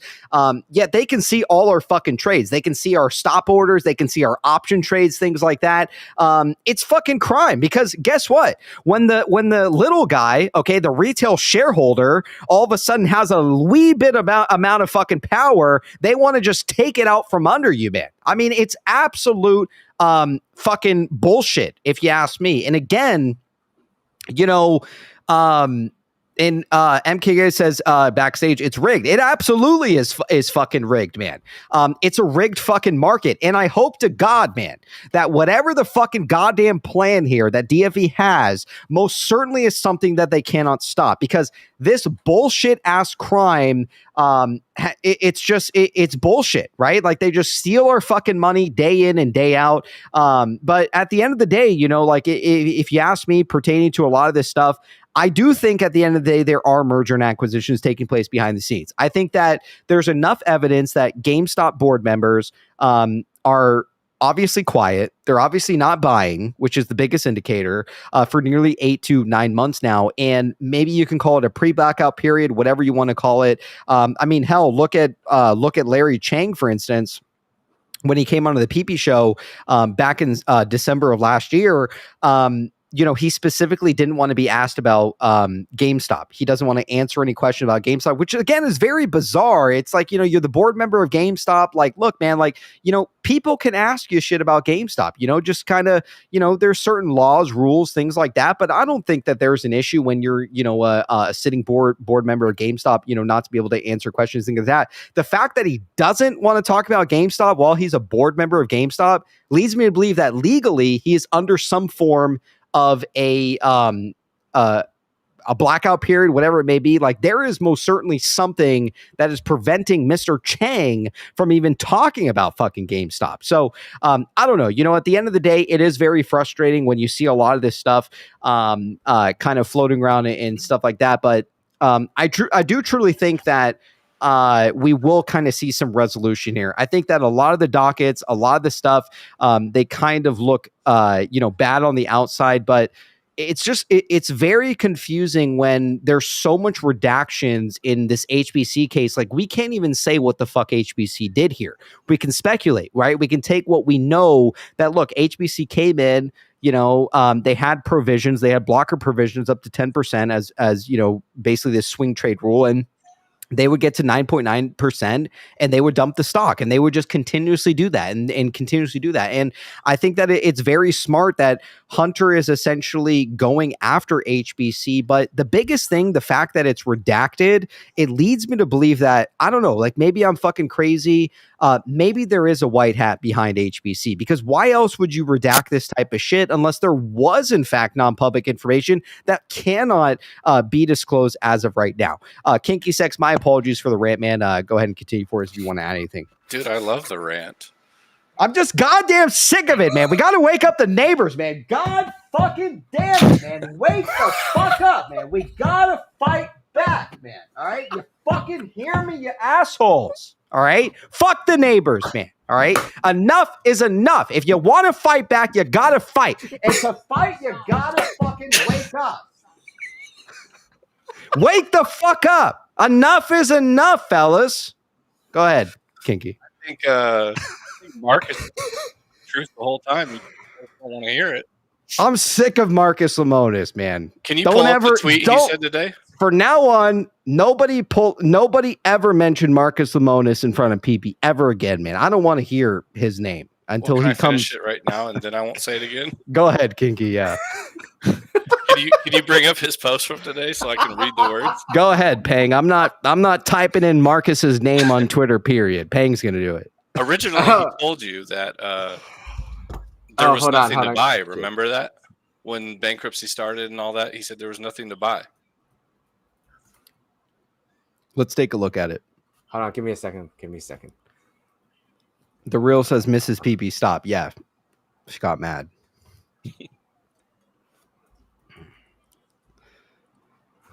All right, let's see what you have, Ping. Okay, I'm pulling it up right now. Okay. So what part do you guys want to look for? Go ahead and pull it up real quick. We got Jealous with the 5. I've seen more intellectual chat at bingo with Grams on a Friday night. We got Jealous Money with the 2. Hey, Ping, I made the best cheeseburger dumplings, man. Nice. We got Jacqueline out there with a 5. Oh my God, PP, it's so late and you are still reading. Excuse me. You are amazing. Now, please just tell us we got this so we can go to sleep. Thank you. We've already fucking goddamn won. I don't know why the fuck goddamn people don't get it, man. September of last year, the goddamn billing was done. The plan man doesn't come onto the scene until after everything was finished. Yes, if you ask me, I am fully ass convinced that we have fucking won. Why it's still dragged out this long, I have no fucking idea. Maybe they're clawing back shit. Maybe they're making sure fucking money's on the table. I don't know what to say at this point, but I know, okay, that in September of last year, the billing, all of that shit before the plan man was brought in to liquidate the rest of the estate, most certainly it was already done at that point in time. Pang, what do you have to share with us? And also, real quick, my apologies.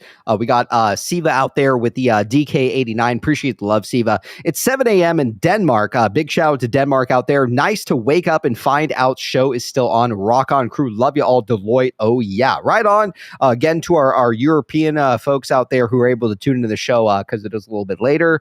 Good morning and welcome to the PP Show. We also got Corporate Walnut out there with the 2. NDA, then what you have to show, have a show. Then what you NDA, then what you have a show to run. Well said. We also got Jealous Money with a 2. Yes, PP, that's what the fuck I'm here for. Freedom. And Bill G with the 5. If you break the wall behind you, you may find our equity behind it. Right on, man. Maybe so. Again, give me a goddamn NDA, and the first thing I'm gonna goddamn do is fire up this goddamn show and tell the fucking world, man. Go ahead, Peng. Let's hear it. You know you won when Larry Chang showed up to the show. That was the day you won. I'm fully convinced, man, that he would not be associating with us, period. Why the hell would he be there? If He's he's his right-hand man. It makes no sense to me, right? It's like, why would Bill Pulte, why would Larry Chang, why would Ryan Cohen be interacting with Bill Pulte after interacting with us with a bunch of guys who lost all their money, right, to Bed Bath, stuff like that? It really makes no fucking sense at all, man. It's like, you have a shitload of communities out there that you could, if it was a quote unquote, people always say Pulte is grifting, right? If it was a grift, why the fuck would you grift a bunch of people who fucking lost everything in Bed Bath? It makes no fucking sense to me, man. And then on top of that, Larry Chang, why the fuck would Larry Chang, who is the closest confidant to Ryan Cohen, who is being sued for a pump and dump for over a year, who everybody claimed had no interest in Bed Bath, and he came in, he tried to turn around the company, he sold his shares and he left, things like that. Why the fuck would Larry Chang be fucking around with us, man? Like, it makes no fucking sense at all. Literally. So I don't know what to tell you. Which is the logical explanation is that we're most likely early investors into Teddy, man. So I'll take it. Go ahead, Kinky. Oh, I was just telling Pang that this post by Rory and Kitty, I've been talking to Captain Trips about the option chain on Victoria's Secret. And he sent this video to me, and I was thinking, oh, okay. I like it. That's a good connection with the chick in the dress, right? Play it for us, Pang.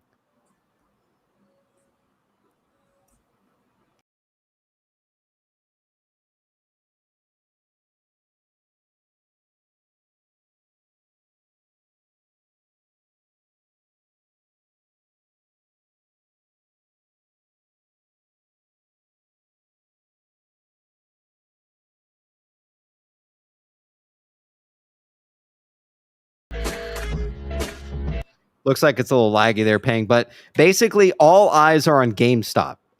What would you like to point out here? And then we'll start. I think we'll look at if there's any other posts, we'll look at them and then we'll wrap up tonight. Go ahead, Kinky. no, it's just the lingerie, the model walk. It just screams Victoria's Secret, the whole thing about it. And then we were looking at the option chains, and there was a lot of August 16th expiration in the money calls at the $15 strike being purchased this last week. That is all. What I think is that this tweet, and again, it could be in fact Victoria's Secret. I think I don't know if you mentioned that it's part of. I think it's in the XRT shit, isn't it? Might be. Okay. But essentially, I think that, and again, I'm just going to lend my own opinion here. When it comes to the, what she's wearing, things like that, or like all the eyes are on her, obviously. Faye, you fucking pervert. What I'm trying to say here is that all eyes are on Emma Stone in this clip, which is GameStop, right? Everybody's looking at GameStop. Nobody's looking at all the other shit that's going on here, right? With Chewy and Cause and all these other stocks here. I don't know. And again, at the end of the day, I would not be surprised if DFV, in fact, has a $9 million position in Bed Bath & Beyond. I think it would drive people absolutely up and down the fucking walls. And especially considering for the longest time with Superstonk, especially, is that they kind of banned a lot of the talk about other tickers, things like that. Oh, it's not GameStop. Get the fuck out of here. Stuff like that. They kind of throw you to the side, ban you, stuff like that. People were getting banned for posting butterflies and other bullshit. And the thing is that now all of a sudden they're like, yeah, let's talk about cause. Yeah, let's talk about Chewy. And they're just a bunch of dick riders, man, if you ask me. So they never truly believed in any of this shit until DFE put it in front of their face. Look, I'm buying Chewy. Look, I'm buying cause, or whatever the fuck it may be. Bunch of fucking coat riding pussies, if you ask me. We believe this shit. We've lived this shit. We understand this shit. And I think that's why at the end of the day, DFE most certainly gave our community an ode to this show. We understand that it's a multitude of stocks. We've always known that it's not just one singular ticker or anything like that. And it's just, my honest opinion about it is that it's very interesting kind of seeing it now that all of a sudden DFV is making these moves. Yeah, Chewy's no problem. Talk about Chewy, no problem, talk about cause. And at the end of the day, I do truly think that we're all going to make it. Whether you're all in Bed Bath, whether you're all in GameStop, hell, maybe you're in a multitude of these stocks like DFE is. I think at the end of the day that we most certainly will make it because we understand this stuff. And I think that the tinfoil, as long as the breadcrumbs that we followed are kind of coming to fruition. And, a lot of us kind of have seen this from a mile away. And, I truly believe at the end of the day that whatever the plan may be, whatever they are trying to do behind the scenes, I think that we as investors are most certainly are going to be A-okay in the end of this. And again, like I've said it many times, I think that when Ryan Cohen filed these Teddy trademarks, he really gave us an indicator that, look, this isn't the end of Bed Bath & Beyond here. And again, he knows the algos. We know that Ryan Cohen understands how these algos move, things like that. If Bed Bath wasn't in this dire position where we weren't getting nothing, and he thought the board was nefarious and he thought he had no hand in it, he would have never filed the trademarks while he was an insider, especially 3 days before selling. So I think you would have had a scenario where he would have held off on those trademarks, he would have sold his position, and then he would have filed them within the following weeks. But we did not see that. We saw the reverse. We saw that he filed the trademarks while he was an insider at Bed Bath, and then he proceeded to sell. So if you ask me, I do think at the end of the day that Ryan Cohen is in fact involved in this. I think DFE has a position in this, and it's going to shock the world whenever it comes out. Go ahead. Well, Kate. everything will. Yeah. I forgot what I was going to say. The Jake thing. Yes. Everybody wants to know like what he was talking about or what he was hinting at. Keep digging. You got to remember, before he left, the last show he was on with you, he was answering the questions I gave. And then he started talking about GameStop changing the language in their SEC filing with pertaining to like warrants and cryptocurrencies and stuff like that. That language was added. And he also, before he left, he was looking into T0. That was like the thing he was talking about most. And you're looking at, you can't underestimate what Poppy found the other day with the Chewy offering at $28.49 and GameStop raising whatever, how many billions they raised at $28.49.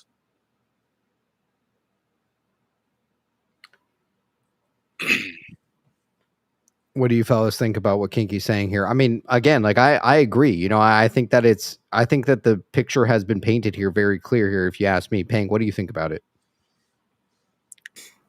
Put me in a tough spot, bro. But what I was thinking was, so what kind of what do you mean by the language that that was changed with GameStop filing when Jake Tubey was talking about the warrants and stuff like that? I didn't look into it right away, but it was either with the investment policy or it was with the at the money offerings that they could issue stuff like or invest in cryptocurrencies or like as an exchange or something. I don't remember exactly the wording it was or what SEC filing. It's on Jake's page. And he talked about it in that last PPShow he was on. And then yes, I actually remember that. That was that was back in May. Yep. It's like the 22nd or 23rd area. And then he talked about in his last post, he was like going down the rabbit hole of T0 and how T0 went to like a minority stake and how like the New York Stock Exchange didn't buy a certain subsidiary of T0 and that like why would they do that? Well, probably because they could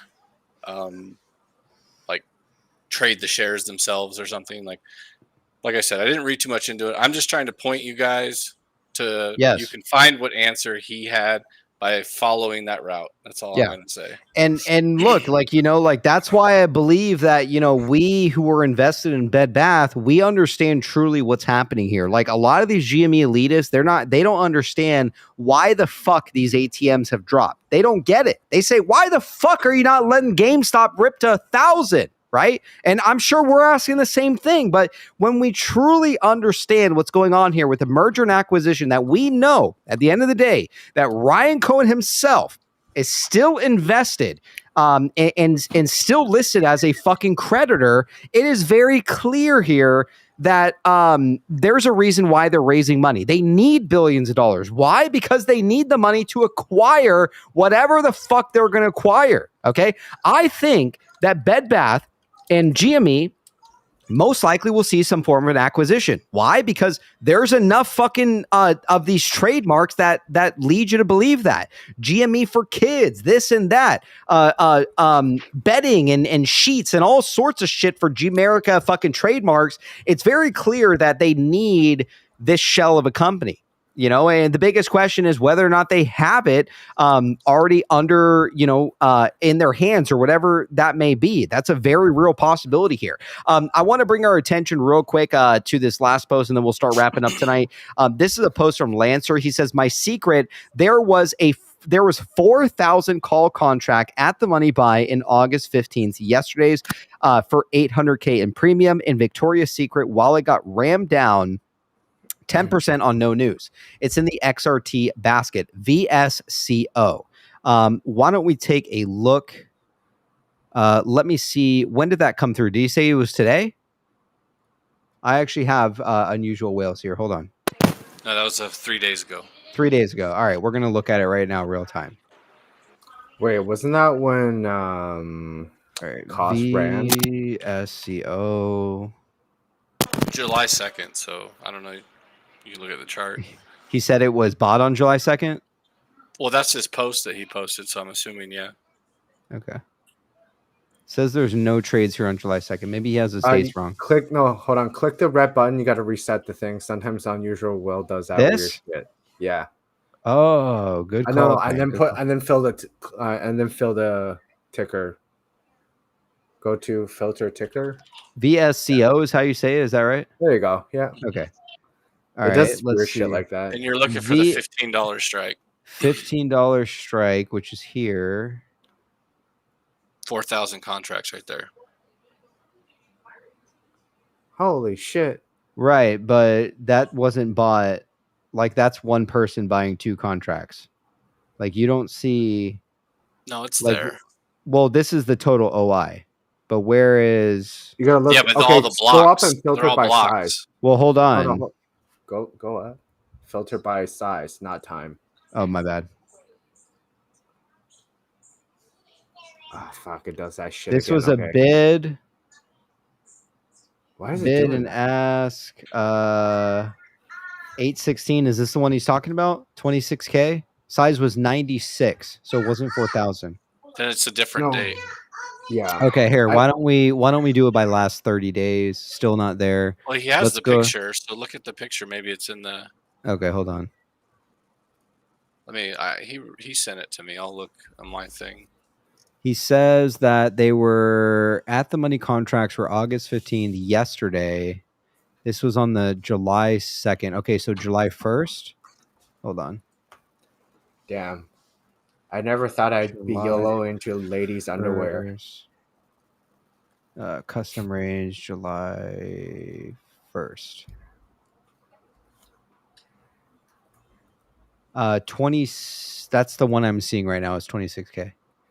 Sort them? What do you mean sort them? Okay, go to. We'll go from June all the way through July 6th. Okay. We'll look at the whole option chain here. Yeah, do the reset thing. It does that. I don't know why, but it does that shit. VSCO. size.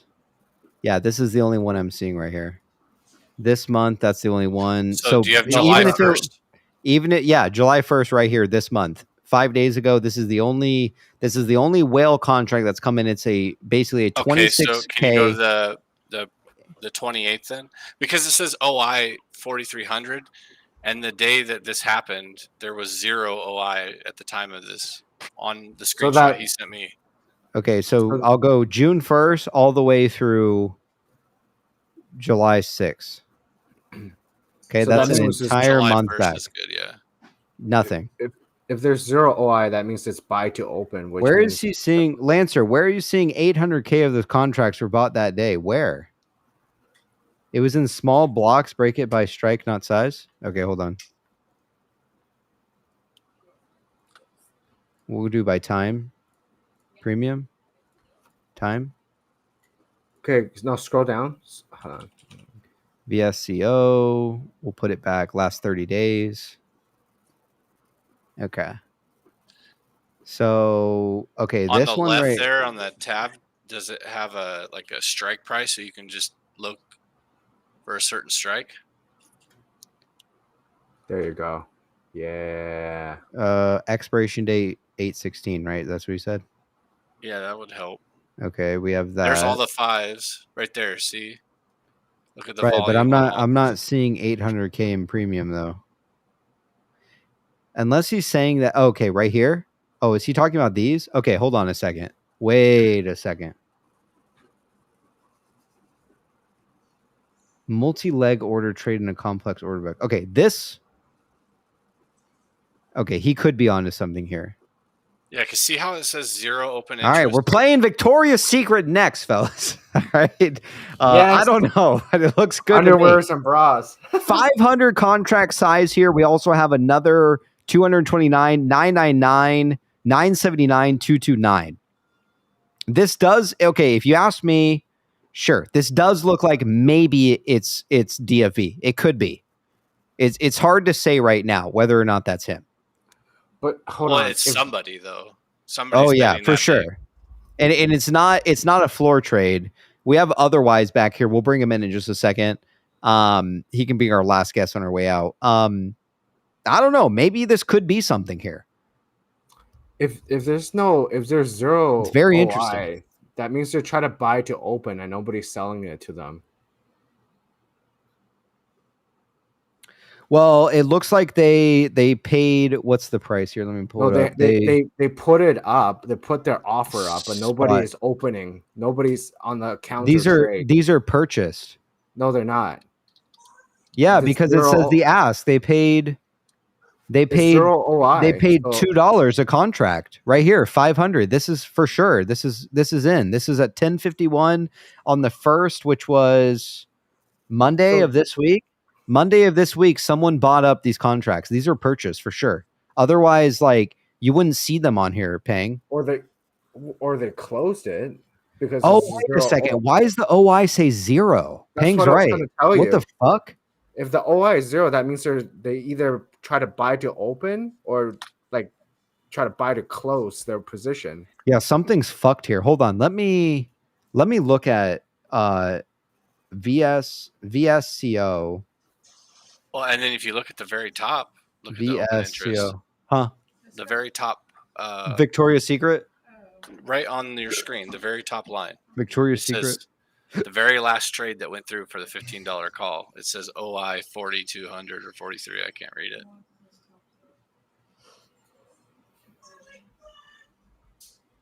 Yeah, usually Tell her to join the show.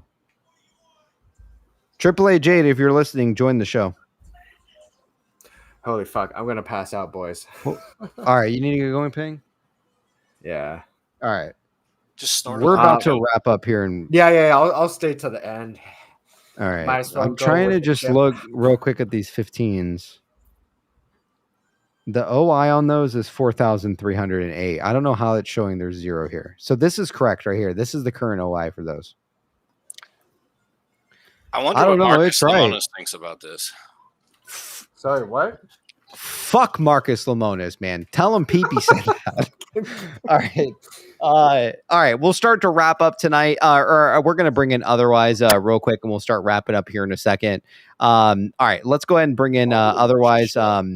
Otherwise, what's going on, man? Oh shit! I brought in Bill Jeet. My bad.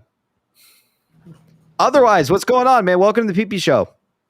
Hey, thanks. I just joined to ask if you could show your viewers my DD, as I feel it's kind of time sensitive. Yes. You're the one who wrote the cause stuff. Yes, I sent you the link on Twitter. I don't feel comfortable discussing it, so I'd rather you read it because I've had weird interactions with mods and people since posting it. But what kind of interaction? What kind of interactions are you having? Like what? It's all in the post. Just read it and you'll understand. Did they threaten you or what? Just read the post. I want to stress that this post was dropped on Tuesday at market close, right before the cost run. Thank you, guys. Oh, this was deleted from earlier. Yeah, I saw this. I was trying to get at it, but I didn't know where to find it. Okay. All right, cool. You heard it from otherwise. We'll cover it real quick and then we'll wrap up tonight. If anybody wants to bounce out, please feel free. I'll read this last one on the way out. So pertaining to cause, it says cause the connection, the spark to ignite the basket and perhaps DFE's next move. It says here, first off, I want to say that nothing in this post is financial advice. Warning, this contains an in-depth look at the stock that is not GME. Some of you may not be ready for this DD, but this DD is ready for you. Please lower your pitchforks, read thoroughly, and let it all sink in. At the end, you will see how it all circle back to GME. The last 2 times I posted a new theory, my posts were downvoted into oblivion. Both times I ended up being right, and upon reposting the same theory, after the fact, many apes loved the DD. Again, you have to wonder why Superstonk itself is allowing this this stuff that's not GME. I mean, again, a lot of people banned over butterflies. Introduction. Ever since DFE's return, I have been spending all of my free time trying to figure out what's going on, what's coming next. I've revisited DD of old, spent hours looking over the charts, and reread various resources such as the SEC and BRNO documents, having a fresh look into the past combined with all the new clues DFE has laid out for us. It led me to T plus 35C settlement period theory, which I have made several posts about. The settlement period that I outlined lines up perfectly with the GME 2021 sneeze, other basket stocks 2021 sneezes, GME's 2024 run, and Chewy's ongoing run. I think we can all agree at this point that DFE's dog emoji was in reference to Chewy, which leads to the question of what everyone has been asking. What next? What mean flag and microphone? Many of you beautiful apes reached out to me in various basket stocks to look into, hoping we could find the next run. I started I started combing through them, looking for volume spikes and patterns. Although I did find several of these stocks are extremely liquid, and their runs are rather boring compared to GME's huge rips. However, many of you asked me to look at cause, and I ended up discovering something far more interesting, or should I say, I rediscovered something interesting from the past: the strong interconnection between GME and cause's unique qualities that make it different from the basket stocks. What is this? Okay, this was the microphone. And like, you'd think if it was, like, the biggest thing for me is like looking at this is that you'd think in terms of cause, you would use headphones. Like, the fact that he used a microphone is very interesting just in general. And I know they develop microphones, things like that, but it's like headphones is really would have been like, if you're trying to allude to a stock, you would have used headphones versus a microphone, if you ask me personally. All right. GME connection, cause connection. Says here, I want to start by showing you how interconnected GME and cost really are. Many apes already know this, but I think it's important to illustrate for those that haven't seen it before. All charts are split adjusted and are showing daily candles. As you can see, cause sneezed just like GME in January of 2021. Cause sneeze was surprisingly of similar magnitude of GME, from a couple dollars to 130, despite lacking all the bullish qualities of GME. More on that later.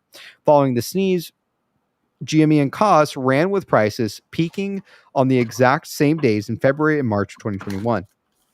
You'll notice the same insane volume numbers we see on cause in many of these charts. I point out March 10th, the famous Mario Day run.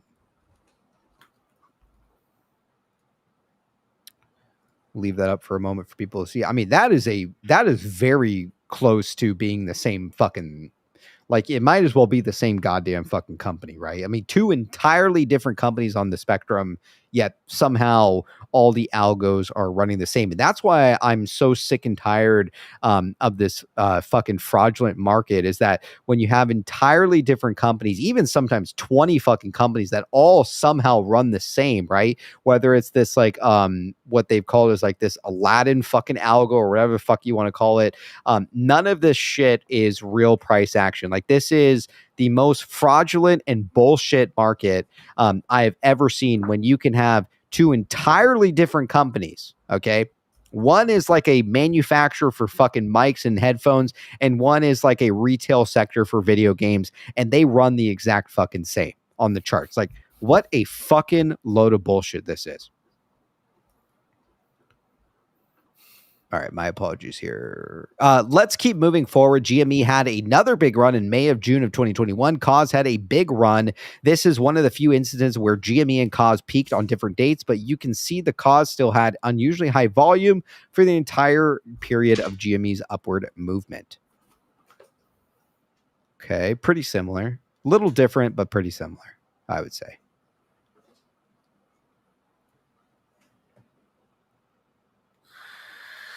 My biggest issue is I wish I would have seen this so I could have jumped in at $4 versus $8.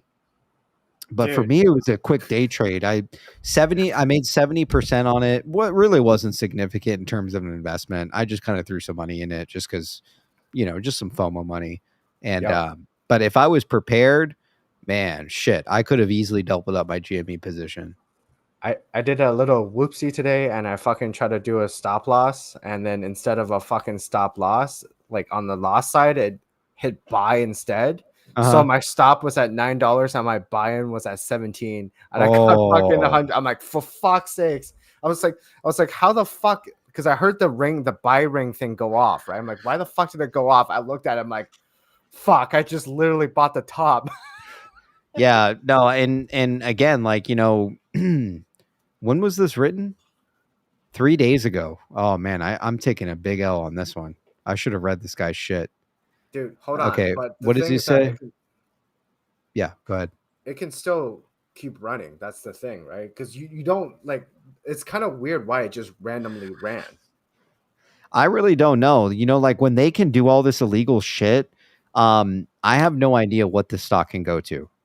When I'm going for like long term, like, most of my money goes into long-term investments. IEP, GameStop, Bed Bath & Beyond, just to name a few. Stocks like this, costs, shit like that. To me, it's more of a day trade. Some people out there hold this shit, and I think that's great if that's what you want to do. But yeah, I mean, I don't know.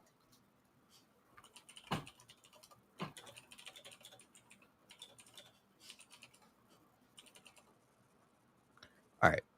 It goes on to say here in terms of cost, I'm sure everyone remembers GME's huge 2022 run from 20 to 50. Well, cause ran too, nearly doubling the price and peaking on the same day. This is fucking crazy, man. How the fuck are they so similar like this?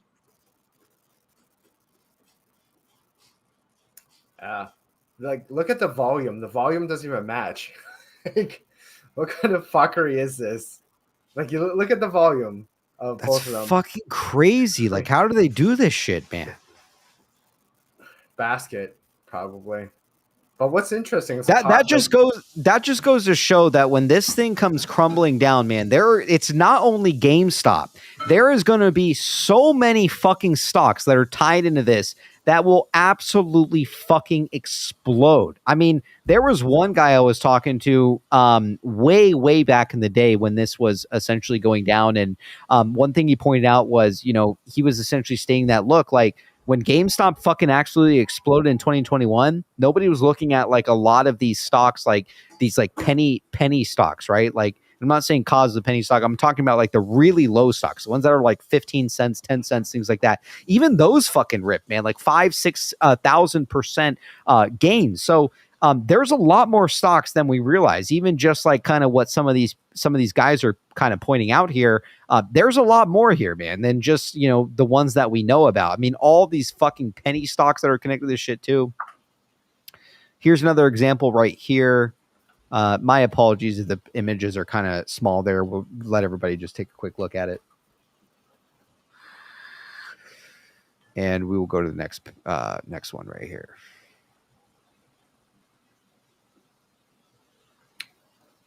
All right. So what it says here is here's a chart spanning a larger time frame of 2022. There's a lot going on here. GME had several runs / spikes during this period. As you can see, although the spikes are similar, Cause had volume spikes to match every single time. Another interesting find is that Cause had a big run the day after GME's stock split. In all fairness, Cause did release a bullish news announcement that day, so maybe all the volume can be attributed to it. Interesting nonetheless. Someone also pointed out that Cause usually has this rip and then GME follows through with it after. And today we actually did not see that when it came to GME. And also, I just want to check what did Cause, and also just to point out, like somehow Victoria's Secret ran up nearly 10% today. Cause, let's see, Cause went up 24% today from the bottom, which was, I think it was $9 where it landed at, went all the way up to 17. So what the fuck's going on with this stock, man? Is it me or is it trading backstage at like $10 right now? It's $12.40. Yeah, I'm looking at it on like level 2, but yes, 12.40 is where it ended at. On this, oh shit! Sorry, yeah. It's never mind. It's wrong. It goes on to say here, finally, let's look at the chart of the last year. Or I'm sorry, I think I missed two. My apologies. On to 2023. GME had a run that peaked on February 6th. Costs also hit with volume and peaked on the same day. Let's take a look. Yep, running the same exact way. Slightly different, but overall pretty much the same. I mean, a lot of these are not going to be like a indicator of 1-to-1. They're going to be like, I would say 90% close enough. In March of 2023, GME had GME had a big single day run. In this instance, Cause's volume and run was rather wimpy compared to GME's, but it's still present. Jesus, man, it's the same shit. So then does that mean... See, like, that's the thing I don't understand. It's like at one point they're coupled. Then, okay, if Cause did 24% today, why is GameStop? GameStop is down like 1% today. We didn't really see typically the same kind of move in terms of percentage wise. But if you look at the charts from today compared to Cause, they look pretty similar. I'm actually just now looking at both charts, and Cause and GameStop most certainly look like you see that. Let me see, at 8:40 a.m. Do you have that spike on GME as well? Does the spike on GME? Yep, 8:40 or 8:50. No, 20 minutes later, 9 a.m. You have that same spike. So they are very closely correlated. Maybe not to the exact time, but they're certainly correlated for sure. It says here, finally, let's take a look at the chart of the past year. I've shown many instances of GameStop and Cause running peaking together, but you should also know that they are ground down together over time as well. This is shown by both stocks being slowly pushed down for the better part of the last year. Once DFE returned on May 12th, both stocks saw massive volume spikes and runs. On May 13th and May 14th, Cause traded multiple times of its total outstanding shares each day. DFE returns. Let's take a quicker look at it here. So the bottom one is Cause. The top one is GME. I'm wondering if they're like... Yep, they look the exact same. except for this one right here. This one is not as prominent, this peak, which we saw with GameStop, but it did do the same move. Yep. But for the one recently, like the couple days, like these couple days, they didn't run at the same time because I think they decoupled the stocks from the XRT. They took it out of it, and then so they're breaking them down individually. But what's interesting is that if one starts running hard, they're all gonna fucking like just I guess they're all gonna run free like butterflies because they're not stuck in the XRT anymore, like stuck in the ETF. Yeah, it's what's very interesting to me. What's very interesting to me too is that we've known for a long time AMC is coupled with the move for GameStop, but at some point earlier this week, we saw AMC decouple from GameStop. AMC was moving, GME was coming down, and now it's coupled to cost. So it's like, how the fuck can they just like instantaneously decouple these stocks from each other? I have no fucking idea how it works. They do it in like milliseconds, and it's about $500 per transaction, and it's 50,000 blocks each. What are you referring to when you say that? So whenever they can create like an ETF, correct? So basically, what they do is they can go to the market, grab like, for example, just like one GME share, one cost share, one AMC share, bundle it together, and then call it the retail share ETF, right? They can, let's say if the ETF for retail is trading at $2, right? But these three stocks individually trade at 30 cents each, right? So that's only, for example, 33 cents each. So that's only $1 if you add all three together. So if the ETF's trading at $2, it makes more sense for them to take these stocks, bundle it together, pay whatever transaction fee into an ETF, and then whatever difference they make on the ETFs. But how do they decouple them? And then, because I can understand how they can throw it into an ETF. How do they decouple? How do they just decide, you know what, Tuesday, let AMC do its own thing. And guess what? On Wednesday, AMC is going to do what GME is doing. How the fuck does this work? It's all computerized because it's like it takes milliseconds for it to look into the market, like billions of transactions. They just look into the market, look at the value of each stocks, and then look at the cost of the ETF. And then they just take it apart, pay whatever transaction fee, and then that's it. It's very simple. It's basically, it's okay. You know how back in 2008 they had something called a collateralized mortgage-backed securities. Okay. Where they took a shit ton of shitty mortgages, put it together, and then created this collateral mortgage-backed securities. It's the same shit, except this time, instead of fucking mortgage-backed securities, it's just normal securities, as in like GME shares, costs, AMC, and then they bundle it together into an ETF. It's the same idea. They just bundle it, collateralize, right? Okay. Yeah. No, I mean, it makes sense. This user go ahead, Bang. So if let's say this ETF is just more expensive, it just they can break it down, put it together. They just have to pay a fee, or if they do it, they can do it in house, right? So if every single market maker decided to do that, right? Because they have some certain market maker exemptions, then these exemptions provide liquidity, which means money moves easier in the market. It does to a certain extent, but I think they have 6 transaction days, like T6s, to put these shares back together, but they can FTD it. Gotcha. It's super confusing, but like this is how it works. It's completely legal. That's the thing. I believe it. No, yeah, absolutely, 100%. So this user goes on to say, what makes Koss unique? Koss is a much smaller company than most of the basic stocks. It only has 9.25 million shares outstanding, with a market cap of only 41 million at today's price of 445. 45% of Koss is owned by insiders, meaning that the free float is only 5.2 million shares. Go ahead and fact check those numbers.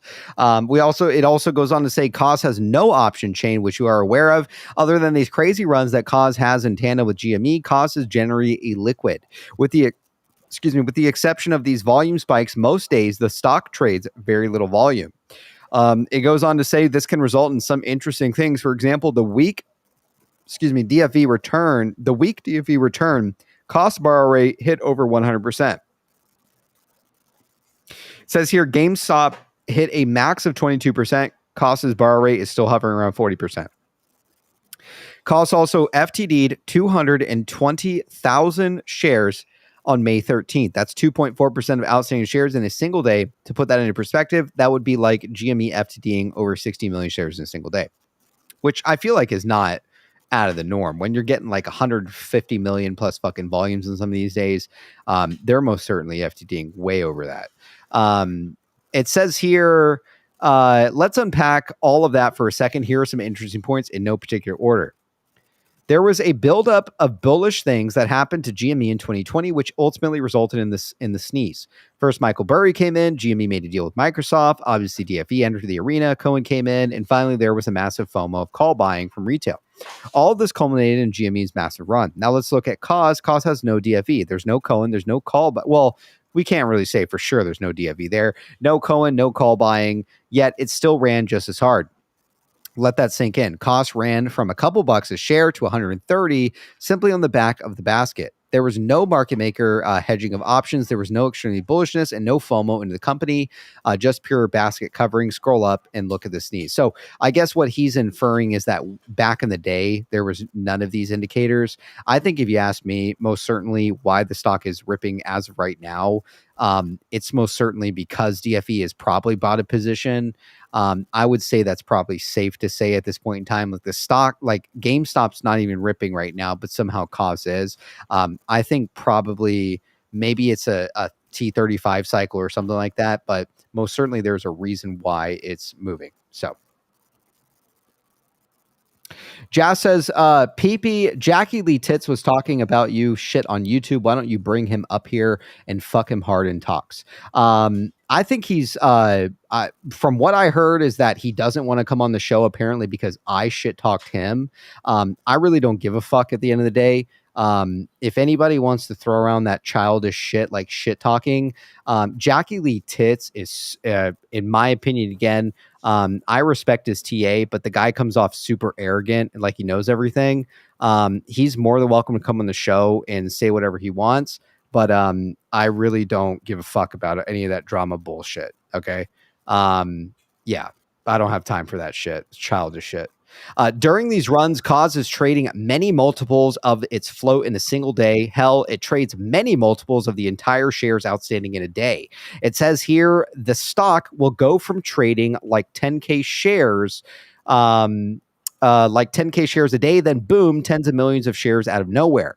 There are so many instances of this shown in my chart above. I pointed out to the biggest one on March 10, 2021, when Koss traded 60 million shares, 12x the float, 6x shares outstanding. On May 13, 2024, and May 14, 2024, after DFE's return, Koss traded 19 million shares a day. Again, this volume is with no option hedging.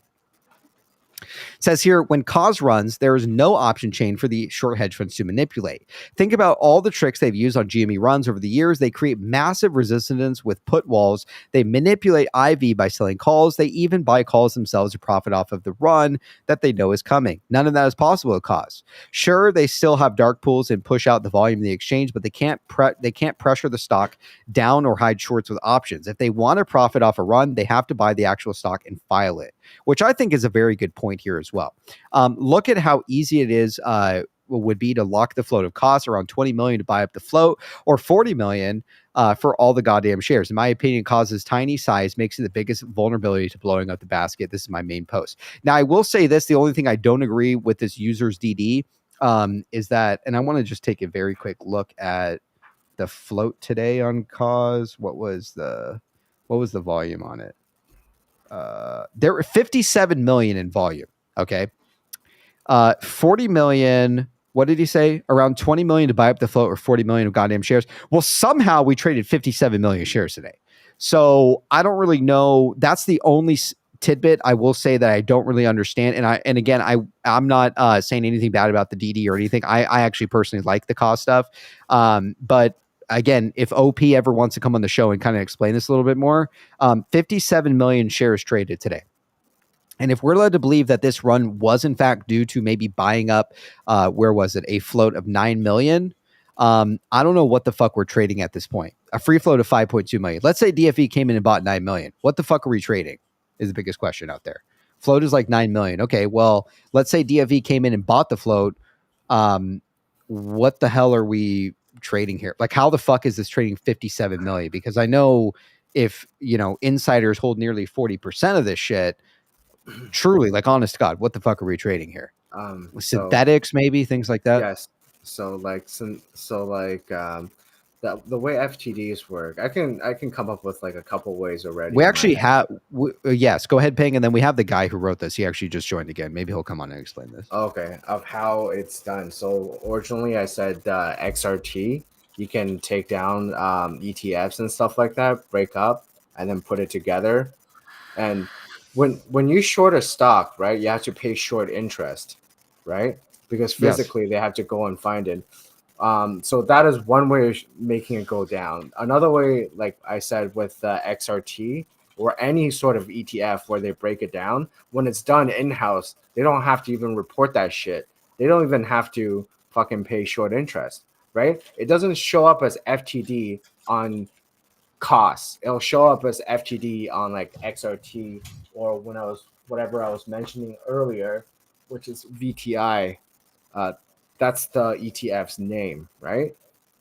So that's two ways of hedging against, like, for the stock to go down or go up, like depending on which way you want to manipulate the market, right?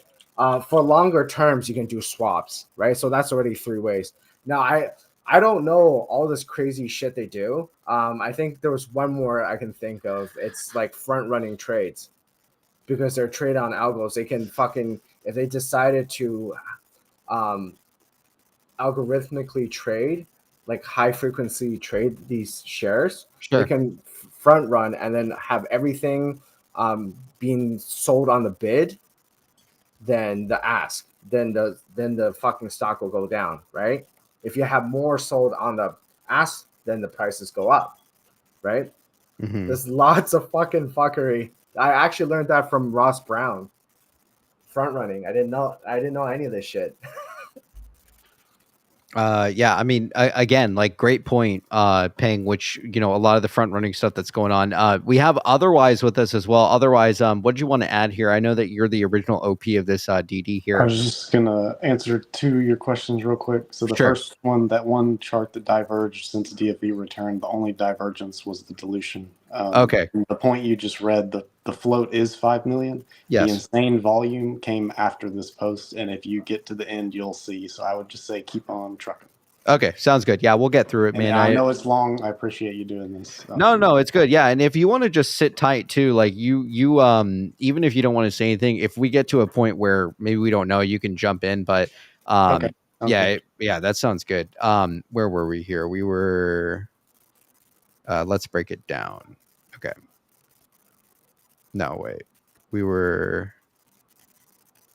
Okay. It says here. No, we already read this. We were at. You were at Let's Break It Down. No, we read the no cause, no DFE. There's no options. I don't know why your pictures didn't load, by the way. I mean, you could don't. Yeah, have isn't to it? All of them. Do you have to have a setting on Reddit to like see this shit? I don't know, but I have a lot of memes and stuff in this post that you're missing. It's you got the charts. I always get like one of the fellows to run it for us because like somehow their Reddit like pulls up these images and shit, but it's like for me I have to actually click on them, which is really odd. This is Yahoo though, isn't it? This is Yahoo though. Okay, so it says here, oh no, OP is trying to pump another stock, downvote him. It says, stop right there. I know what you're thinking. Look at this shill trying to get us to buy cause. Nope, I'm not selling. I'm not telling you to sell your GME. I'm sure as hell not selling mine. I'm also telling you to invest your money in any other company. GME's fundamentals are in another league compared to cause, and GME is the only stock that we've seen enough evidence to know there's mountains of hidden shorts out there. And I will say that if I had seen this post here, I mean, even just tossing in some money into this, very easily could have 400%, 500% your money at that point in time. Do I think that everybody should do that? No, because, you can kind of get stuck holding the bag, things like that. But, when this user kind of lays it out and kind of like really shows you that, look, there's no options on this. There is an indication. And look, I would have, if I'm being real with you, I would have bought the fucking stock just seeing the connection with the fucking microphone. That's enough for me at that point in time. I don't need anything else. I don't need 90% of this post. I would have just seen the very first picture and said, absolutely, I'm fucking in, man.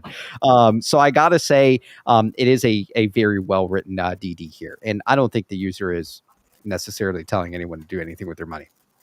It says here, sure, it would be easy to for retail to lock up cause, but it would be even better if one individual locked up the whole company to ignite the basket, enter the kitty. In 2021, we saw what happens when the stock is over 200%. Maybe it's time we fuck around and we find out what happens when a stock is over 200% bought. Based on his last YOLO update, we know that DFE had around 260 million in his portfolio. We also know he's probably pulling in a profit from the Chewy run. I already showed in a previous DD that Chewy's T35C covering period is set to end on July 3rd. What if DFE's plan all along was take profits on or before July 3rd and then roll some of those profits into buying cause, hence the next emoji on the sequence? And we did see a massive run, so I would say it most certainly is probably him. Let's break it down. From the beginning, this whole movement of retail investors was really about two things. One, getting rich off of MOAS. Two, exposing the corruption in the markets. After everything I've learned over the past 4 years, this is the easiest way to accomplish both of those goals. Let's break it down.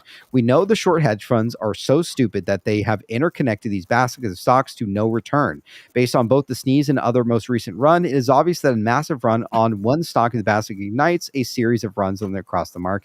If cost, one of the stocks that is most tightly coupled to GME, were to become completely locked up in an infinity squeeze, that would surely cause GME and many other stocks to run. And I mean run hard. I am convinced that if cause were to blow up, GME would blow up as well. In 2005, an investor purchased all of the shares outstanding of a company, and the stock traded 50 million shares the next 2 days. They brushed it under the rug, but times have changed. There are now millions of eyes all across the world of these issues watching DFE's every move. This is why I think it's a perfect world.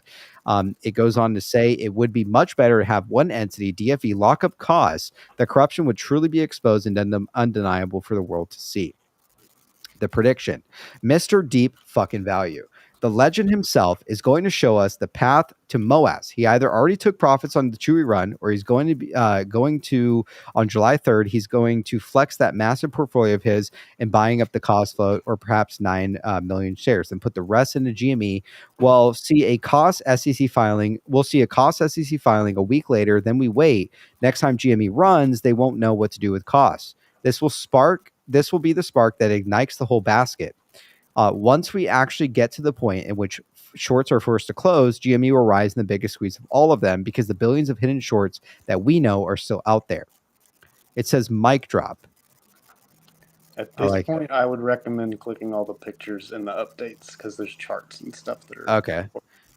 So it says mic drop. One from the emoji. Update at 9:05 EST. I've been debating whether or not to acknowledge the after hours run. I definitely didn't tell anyone to buy cause, so what the hell? I don't remember exactly what time I posted this, but it was around market close. Cause did indeed run 31% in after hours, 78K shares traded during normal market hours, and 173K in aftermarket hours. Was it algos watching Supersong? Was it you degenerate apes buying up cause even though I didn't tell you to? Was it DFE starting a position? Or was it simply scheduled covering at my and my post had nothing to do with it? Just lucky timing. Your guess is as good as mine. I'm really kicking myself for not getting in at $4. I got an at Hey, 8, man. but I mean, profit can- is profit, right? You can join me at 17, bro. Yeah, I don't know about that, Pang. It's Come 12. on, man. It's 12. It's $12 right now. I think I'll just buy it now. I'll buy it at 12 versus No, 17. You enjoy that 17, Pang. Watch it run to fucking 120, and then you'll be Yeah. like, "Fuck, man, should have panged it."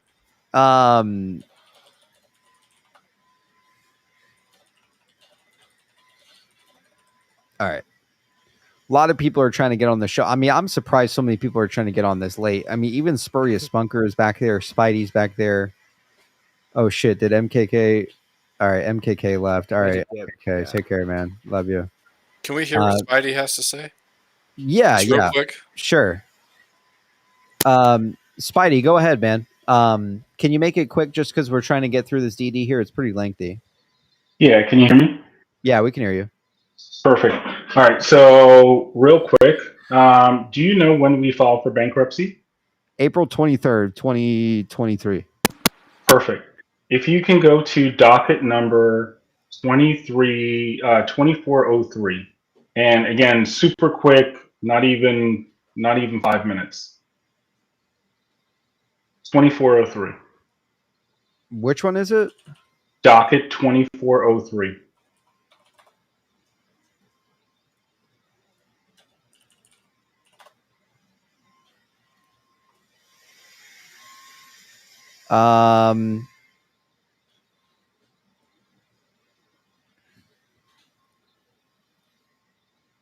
Just explain it to us because it might take me some time to find it. What did you find in it? And we'll pull it up on Monday, but just tell us about it. So in docket, and this is something that I brought up prior when Bruno, me, and Cian were on the show a while back, and it has to do with the DNO policy. And something that Kinky Sex said was in regards to the change of control or ownership. And what's interesting is if we went into bankruptcy on April 23rd, as you're saying, then in docket 2403, item number 14 actually says that there was some material confidential information that was shared with the board of directors. Okay. What information, right? So again, just kind of connecting the dots. If there was a change in ownership, if HBC voted Ryan Cohen on the board or in that capacity, then that information would have needed to have been disseminated. And if we went into bankruptcy in April, the 23rd, 25th, or whatever it is, all the shit would have needed to have been disclosed in the court. Why was it confidential between the board of directors? You get what I'm saying? Yes. Yeah. I mean, what can you kind of make sense of it? I mean, from what you kind of understand from that. Ryan Cohen's in charge. Sugo go suck a dick. All right, right on. You heard from Spidey. I understand. All right. Well, hopefully Monday we can dive into it again. It's nearly 1:30 a.m. here and where we're at. So Spidey, Monday for sure. I'll pull it up. Promise. Yeah, it's 2 a.m. where I'm at. So that's rough. All right. Yeah, nah, it's all good, man. All right. Take care, Spidey. All right, man. All right, be good. All right. You heard it from Spidey tonight. All right. Let's get through this rest of this here. Oh yeah, it's almost over. It says here, you guys inspired me. Yeah, Pang's dying here. Pang, if you need to get going, man, it's all good, man. I don't blame you if you want to bow out. No. It says here, update number 27324. You guys inspired me. Why should we wait on DFE to lock the flow for us? Son of a bitch, I'm in. I only had a small position cost before posting this, but today I bought more and tried to post a YOLO. What's your YOLO? Let's see it. It got removed from Superstock, of course. Yeah, it's kind of long. You can skip that part. Yeah. Mods removed it. My position and the mods removed it, and I kind of made fun of some shills that told me there was no volume for DFV, and then we got 70 million volume. And I know. Yeah, 40%. it's fucking crazy, like what's going on here. It goes on to say here, update number 3. It says end of the week update, maybe a final update. It says cause up 25% during market hours, minus 8% after traded 58 volume today. How does the stock with a flow of 5.2 million trade 128 million shares in 128 days? Or I'm sorry, 128 million shares in 2 days. That's crazy. I was crazy once. Based on the comments I am seeing around Reddit, I see that a lot of you guys took your profits on cause and bought more GME. Just want to say congrats. I was actually one of those. Wasn't significant, but fuck, man. If I would have read this shit, yeah, I most certainly would have. I would have YOLO'd the fuck out of it. That's for sure. As for me, I held and I bought more, patiently waiting to see my prediction about DFE potentially taking a position in cost was right. Don't do what I do. I'm crazy. Crazy. I was crazy once. Oh, and I made news again. Oh, really? Propels Zynga, cost. Reuters, Oh, look at and that. TradeView have made articles about my DD. Wow. That you fucking made it, man. Anything else you want to add in terms of this DD tonight? We're all ears. Well said, man. Mods have told me that I will have to submit DD ahead of time to have it approved. So I made an X account in case I'm no longer allowed to post on Super Stonk. Right on. Yeah. Don't have anything planned, but I may post more. Right on. Well, after interacting with this show, good luck with them for allowing you posting anything ever again there. So appreciate having you on the show, man. Otherwise, hit me up on Reddit, man. I'll if your Reddit name is the same as this otherwise dash category, I think your OP name's at the top of this. I'm gonna reach out to you on mine. Mine's PP Seeds. I'm gonna reach out to you because I would like to. Oh, yeah, you are the same. I'll reach out to you. I would love to. If they don't allow you to post more, I would love to discuss a little bit more with you. So, okay. Sounds good. Cool, man. All right. Appreciate having you on. Take care, man. All right. You heard it from Otherwise. Kinky, you wanted to make some notes on it, and then we will wrap up tonight. Let's hear it, Kinky. We'll wrap up the show here. We also have Spurious. We'll let Spurious give some closing thoughts on the way out, too. Go ahead, Kinky. I was just talking about I've been looking at the charts, looking for patterns and stuff, and I've been really following BlackBerry lately, and I think BlackBerry is on like a 2 to 3 month trailing GameStop for all of its moves. And if you look back starting January of 21, Bed Bath and GameStop like moved together, up and down, all the way until like November, December of 2021, where they kind of went different directions. And then if you start watching the charts again, they start BlackBerry is making its moves like 2 or 3 months after GameStop makes its move. And then one thing it hasn't happened yet, but I'm going to put something here in private real quick to pull up. It's just pictures. Let me share it with everybody here. Okay. Yeah, click the first one on the left. So that's the GameStop chart before it blew up in May, right? Yes. See the setup? Yeah. Now click the next picture. This is BlackBerry's current setup. Okay. I'm liking it. And then IEP is the next chart. Oh, boy. Okay. I'm liking it. See what I'm seeing? Yes. Yes. So we YOLOing into BB or are we going into IEP? I'm choosing IEP. No, I'm not saying shit. I'm just saying. I was just telling people to look at it and pay attention to it because I think there's something to this BlackBerry thing. Yeah. And how it's like trailing behind GameStop 2, 3, 4 months. No, yeah, absolutely. Like I agree with you, man. You're like, I do think that, especially when you take into IEP to account, like I don't really know what BB's like. I don't really follow it too much, but when you take into account IEP, the fucking thing's super liquid. I mean, if you think cause can rip, man, I mean, just imagine what IEP. Carl Icahn owns nearly 86% of the stock. It's locked up. He's like one of the largest shareholders on it. So there's really like only 14% left over for retail and also institution. And then you got to wonder how much shares are fucking short on that thing from $50 down to nearly 16, 17 where it's at. Highly, highly liquid.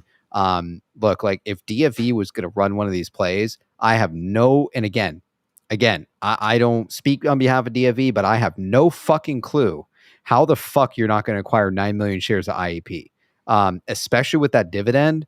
Dude, if he acquired 9 million shares every quarter, he'd literally have $9 million. Like, I have no idea what to make of it. So highly illiquid, but I think IEP is definitely going to happen eventually. May not be next, but it will for sure come. And my TA is not like the greatest of anything, but in my opinion, IEP has a major, like 3 or 4 decision points coming up before the end of July, where the stock's going to go up or it's going to go down, and it's going to be a big move. Yeah. And I'm thinking it's up. Right on. All right. I'm You not heard it gonna from tell guys. cool. You heard it from Kinky Sex. Kinky, we appreciate you coming on, especially how late it is, and kind of reiterating what you were kind of sharing with Pang there. So all right, you heard it from Kinky. He's already gone. All right, let's hear it from Spurious. Spurs, let's hear it, man. Give us some thoughts. Hey, you hear me? Yeah. I'm surprised you're even still awake, man. It's nearly 2 a.m. here. Yeah, I was with family, so I missed the entire show. I was surprised when I saw it was still running this late. I'm surprised too. 6 hours we've been streaming, it says. Jesus Christ. Good long run. So I missed everything you guys talked about, all the context. I wasn't even planning to come on, but I'll spare anyone a long speech. But basically, today and this week was pretty darn cool to watch. We've been talking about the basket, and the stocks that we believe are in it, because they're all so correlated and they run one after another. They run together in cycles. I mean, clearly there's some kind of cycles going on. It's just in the charts themselves. They're there. So this week and, even last week, I think are giving a lot of confirmation that we're not insane. This stuff is in there. It's happening. They are correlated. They are. One way or another, they are. So something's going on, and the fact that they're doing things one after another and together again, especially after DFE showed us that he bought in to like GME specifically and Chewy, and then Chewy did a crazy thing. I think it sounds a lot like more is to come with these correlated stocks, this basket. And, we haven't seen a huge eruption in GME yet. So I don't know, just it's really helpful. And I think it's really encouraging to us all, especially those that have been here fucking 4 years now or whatever, just to see these correlations coming true yet again. It's really encouraging to me too. Like it's fun and it's fucking exciting. And I really do think the best is yet to come. So hell yeah. Right on. All right, cool. You heard it from Spurious, man. Spurious, enjoy the rest of the weekend, man. Hope to maybe see you next week. And it's always good seeing you on the PP show. So chat, let's get some love for Spurious on his way up. Thanks, man. See you guys. All right, Pang, we made it, man. Nearly 6 hours on the stream. What would you like the good people at home to know, Pang? Let's hear it tonight. I missed Wednesday, so that's why we're just here making up for it. Yeah. Man, am I tired? Oh, fuck. So I guess we can just leave it off with I'm just looking at the DFV emoji tweets, the 35 different emojis. So we're probably on the very last, like 4 or 3, where there's a fire, explosion, and then beers. So for one of them, I was thinking like the fire part with the match is probably like our baby, I'm thinking. So I actually think we're probably waiting for the baby announcement. And one of the most important things in the videos that we saw that Arcade released was when they're in the Mr. Robot scene, and it's like somebody hands you a paper in the dark. What do? You light a match or something? Yeah, and he stays. Right? So I think are we waiting for some sort of a note? I don't know. Maybe. Yeah. Oh, Atari. Sorry, go ahead. No, you go. I was gonna say maybe that piece of note is actually just a file that we're waiting. That's a good point, Pang. I never thought about that. Atari responded to the emojis thing too. I think I had it from Chad, but I think I lost it. I might have closed out the page already, but Atari was actually responding to some of those emojis as well. So I don't know kind of where it places us. I do think that we're almost kind of towards the end. You know, I think that when DFE says we're going to go out with a bang, I believe him. You know, I trust him. And there's very few people that PP here puts his trust in, man. And DFE most certainly is one of them. So I think when he says that, you know, he's going to pull this off and the plan is the plan and there's nothing that they can stop, you know, there's nothing that can stop this. I truly believe him, man. So, and again, I think a lot of people doubt him. A lot of people doubt Ryan Cohen. A lot of people doubt, you know, a lot of us. And I think that we prove every day that at the end of the day that we are most certainly right. Like for a long time, these gaslighting assholes out there, like some of these meltdowners, they claim that there's no connection to some of these like algos and over shorted stocks and how they're in the basket and things like that. They're grade A fucking gaslighters is what they are. When there is enough evidence that shows that you tell me why the fuck costs and GME are running the exact same in terms of some of these stocks, like why they look the exact same, how they trade. You cannot make this shit up. So again, you know, what I want to reiterate is that a lot of people will doubt us. A lot of people will say we're crazy. A lot of people will say we're wrong.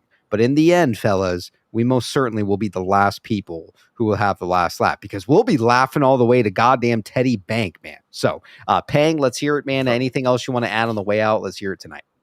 So one last thing is with the meltdowners and stuff like that. I don't think they're just like normal Maybe there's some people that just kind of like that, but I think a lot of them are paid to do that.